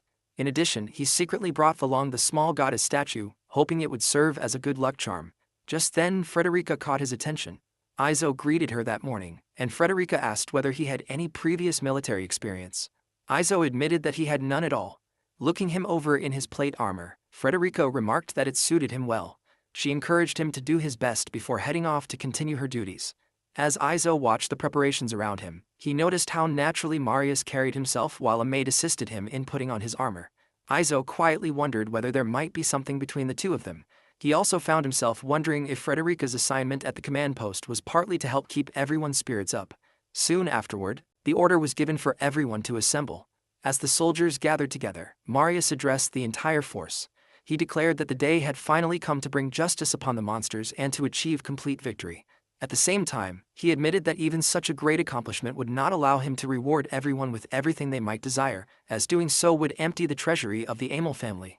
He joked that, if that happened, the only thing left to rent out would be the empty treasury itself, and it would go to the highest bidder. He reminded everyone that today's battle was only the first step toward earning the rewards they truly sought in the future. He encouraged every soldier to fight with that goal in mind and hoped that this day would be remembered in their personal histories as the beginning of their first victories. The speech lifted the morale of the soldiers. Watching their reactions, Aizo quietly thought that it was a rather good speech. With everything prepared, Leroy gave the order to move out, and the group began their march. As they advanced, Izo observed that the cave they were heading toward lay at the foot of the mountain ahead. He quietly thought that perhaps because so many people were traveling together, there were no beasts to be seen anywhere nearby. As they continued walking, Izo briefly glanced toward Liddy.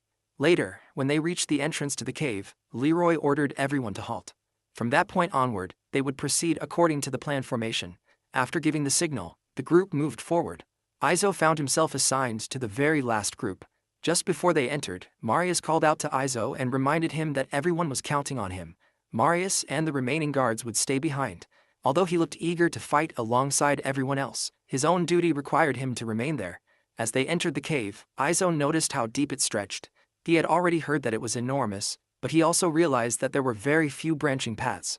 At least that meant there was little chance of getting lost. Liddy explained that the deeper a cave became, the easier it was for magical energy to stagnate. It was believed that once enough stagnant magic accumulated, monsters would begin to appear. However, there was still no proper theory that fully explained the process. Hearing that, Izo thought about the Black Forest. It contained even more magical energy than this place, yet monsters rarely appeared there. He quietly wondered whether the reason was that there were very few places in the forest where magical energy could actually stagnate. He also made a mental note to ask Samia later if she knew of any suspicious locations within the forest. Not long afterward, a goblin suddenly appeared and rushed toward the group. Before it could reach anyone, Leroy struck it down in a single blow. As Izo watched, the goblin's body dissolved into black smoke.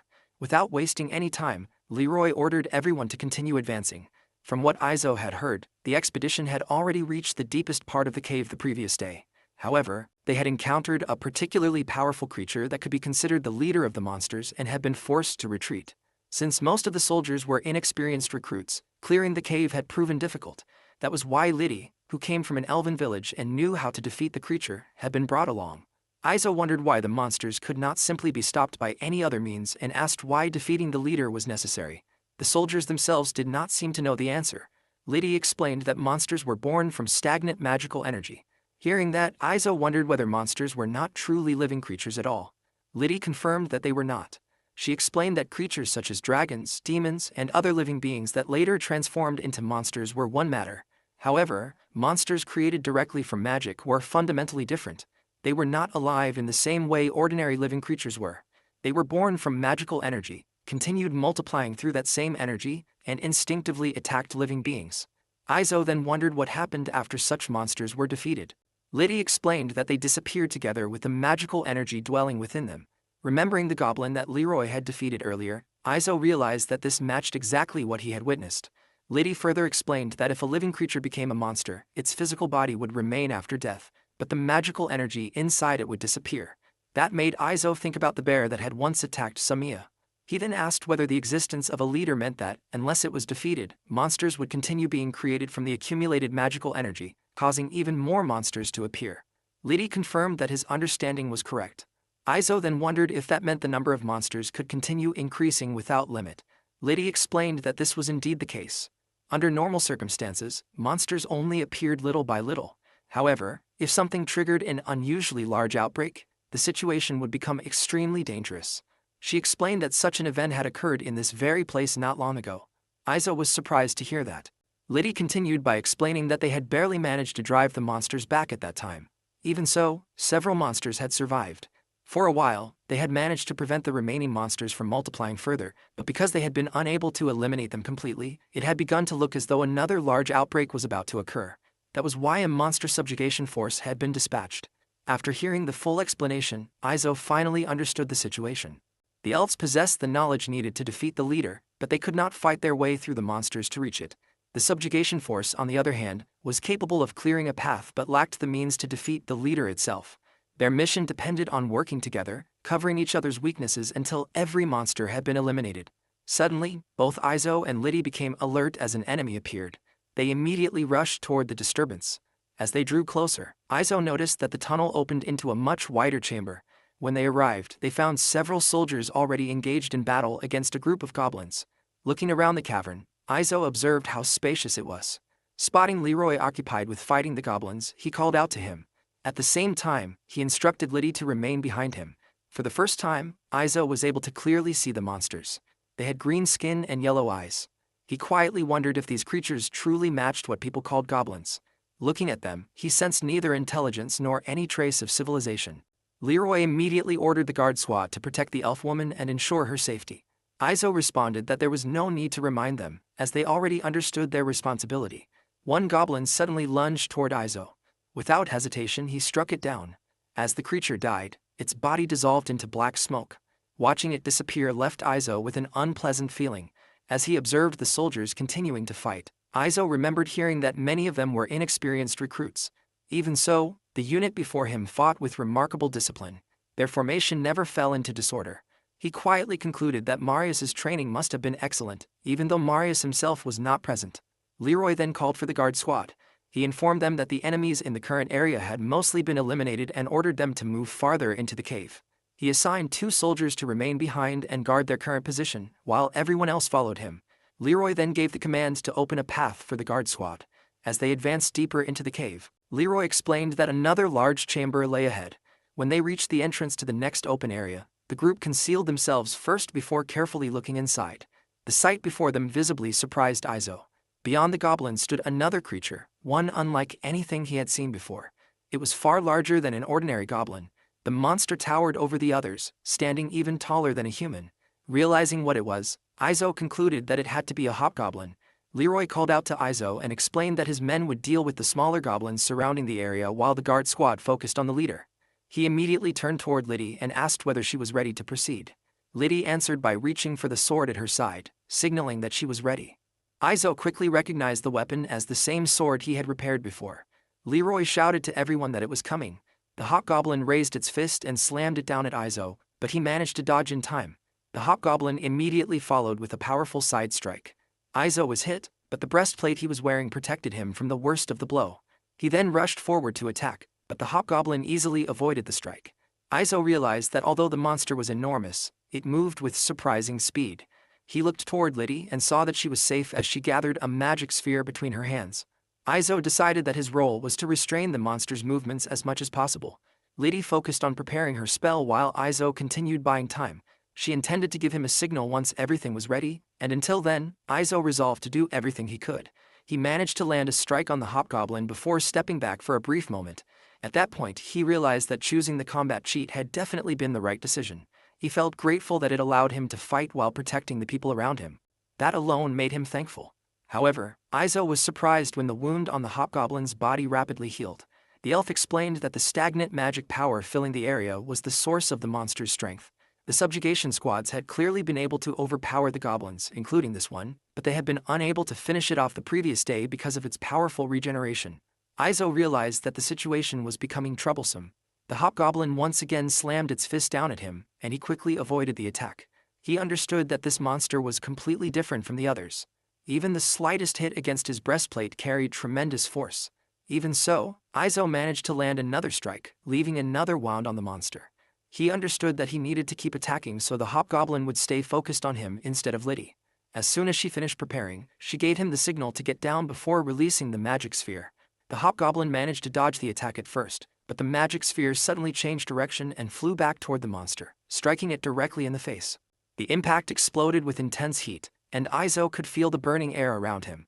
When the blast settled, the hobgoblin lay motionless on the ground, its body badly scorched by the attack. Several soldiers carefully approached to check whether the monster had finally been killed. They moved closer one step at a time while Izo and Liddy watched from where they stood. One of the soldiers prepared to deliver the final blow, but the hobgoblin suddenly opened its eyes and immediately rose to its feet. Filled with anger, it let out a deafening roar that startled the soldier before striking him down. The hobgoblin remained standing for a brief moment.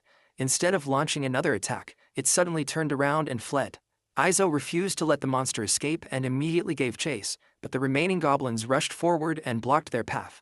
Izo wondered whether the goblins understood that if they protected their leader, more of their kind would continue to spawn. The thought frustrated him as the hobgoblin disappeared from sight. At the same time, Liddy felt disappointed that her attack had failed. The elf handed her back her sword. One of the soldiers suggested that they should retreat for now while eliminating the remaining goblins. Izo agreed with the decision. Later, outside the cave, Earl Marius waited for the subjugation squad. At first, he was pleased to see people emerging from the cave, but his expression soon changed as he realized that the attempt to defeat the hobgoblin had failed. The remaining question was whether there was any other way to purify the cave. Back at the camp, the soldiers took time to rest. The subjugation squad returned from the cave and was ordered to remain on standby. Simple meals were brought from the garrison, and the soldiers who had suffered serious injuries were loaded onto wagons so they could receive treatment back at the base. Leroy called out to Izo and informed him that they would make another attempt the following day. Since they would be camping there for the night, Izo was also told that he was excused from his repair work for the rest of the day. Izo sat quietly on a rock, reflecting on everything that had happened. According to Liddy, the wound they had inflicted on the hobgoblin would take time to heal, so the plan was to push even deeper into the cave the next day. Izo believed that they would finish the monster then. As he turned around, he noticed Liddy standing behind him. She asked if she could sit beside him. He agreed, though he wondered if she should already be getting some sleep. Liddy admitted that she was having a little trouble falling asleep. Izo began talking about the forest, mentioning that it was her home. Liddy confirmed that her village was not far from where they were. Even under the current circumstances, Izo thought the forest was a beautiful place. The land was rich with magic, and it seemed like a good location for his main business, although moving everything there would be troublesome. Liddy mentioned that the deer found in the area were also very good. She added that monsters had appeared there once before, but they had managed to defeat them at that time. Izo asked whether that incident involved the sword he had repaired. Liddy confirmed that it was indeed the same sword. Izo remembered that she had once mentioned a method of drawing out magic through a certain procedure, and he wondered how it had been done. Liddy explained that it required offering up one's life. The answer caught Izo by surprise. She explained that by sacrificing one's life, it was possible to draw out and use an enormous amount of magic power. That sacrifice allowed someone to cast powerful spells that would otherwise be impossible. Izo finally understood why the sword had been shattered when it was brought to him. It had broken because it had been used in that way. Liddy revealed that the one who had used it was her older brother. The monster they had faced back then had been even stronger than the ones they were fighting now. To protect the village, he had chosen that method as a last resort, and that was how everything had happened. Izo remembered how amazed he had been by the amount of magic woven into the sword when he first examined it. Liddy explained that, under normal circumstances, there would be a long period before another monster of that kind appeared. This time, however, the next one had emerged far sooner than anyone had expected. Izo finally understood why the subjugation squad had been called in. Until their arrival, Liddy and the others had been doing everything they could to hold the monsters back. Izo then pleaded with Liddy not to use the sword. He believed that her brother had protected the village by giving his own life, and that such a sacrifice was truly noble. At the same time, he admitted that it was something he could never bring himself to do. Even if it was presumptuous of him, he did not want Liddy to meet the same fate. He resolved that he would be the one to bring down the monster. Liddy remained silent for a moment before quietly placing her trust in him. The next day, the subjugation squad gathered once again in front of the cave. The advance party had already spotted the enemy, and the order to charge was given. They moved forward with the determination to return alive and strike once more. As they entered the cave once again and traveled deeper inside, Izo recognized the area where they had fought the enemy the previous day. He quickly noticed that the number of small fry had decreased since yesterday. That could only mean one thing. The magic power in this area really was being concentrated on healing that creature. Leroy suddenly spotted a passage nearby and alerted the others to it. Izo immediately moved after him. The moment they entered the passage, a loud scream from the hobgoblin echoed through the cave. The creature appeared ahead, surrounded by several small goblins. Leroy took responsibility for dealing with the small fry and apologized to Izo, making it clear that they were counting on him. Without wasting any time, Izo dashed straight toward the hobgoblin. As he closed the distance, he recognized the enemy once again and quickly spotted an opening. He swung his sword, but the hobgoblin managed to dodge the attack. Izo immediately followed with several more strikes. One connected with the creature's face, while another landed against its body. He realized that he was landing far more hits than he had managed to yesterday. More importantly, the wounds were not healing nearly as quickly as before. At this rate, he felt that he might actually be able to finish the fight. However, the hobgoblin suddenly struck back with a powerful kick that slammed directly into him. The pain was clear on his face as he struggled to recover from the impact. For a moment, it felt as though all his guts were about to spill out. His stomach hurt like hell, but somehow, his ribs and organs seemed to be fine. He could only be grateful that Samiya had made his body this tough. Firmly gripping his spear, he braced himself as the hobgoblin lunged forward. The creature swung at him, but Izo managed to block the attack. Even so, he understood how dangerous the situation was. One wrong step could turn the entire fight fatal, so he reminded himself not to let his guard down. With renewed intensity, he struck back. The force of the attack pushed the hobgoblin into a defensive stance, forcing it to step backward. The moment an opening appeared, Izo drove the butt end of his spear forward, using the enhanced strength granted by his fire to push with everything he had. The spearhead slammed into the hobgoblin's chest. Taking advantage of the opening, Izo stepped forward, drew his sword, and delivered a powerful slash. The hobgoblin's head was severed cleanly from its body. It bounced across the ground as the remaining bodies slowly began to dissolve into black smoke. After the fight, Izo could barely catch his breath. His legs were shaking, and the strength was quickly leaving his body. He released his sword and collapsed onto the ground, needing a moment to rest. He had reached his limit. He could not take it anymore. He had more than enough. Liddy immediately rushed toward him and checked whether he was all right.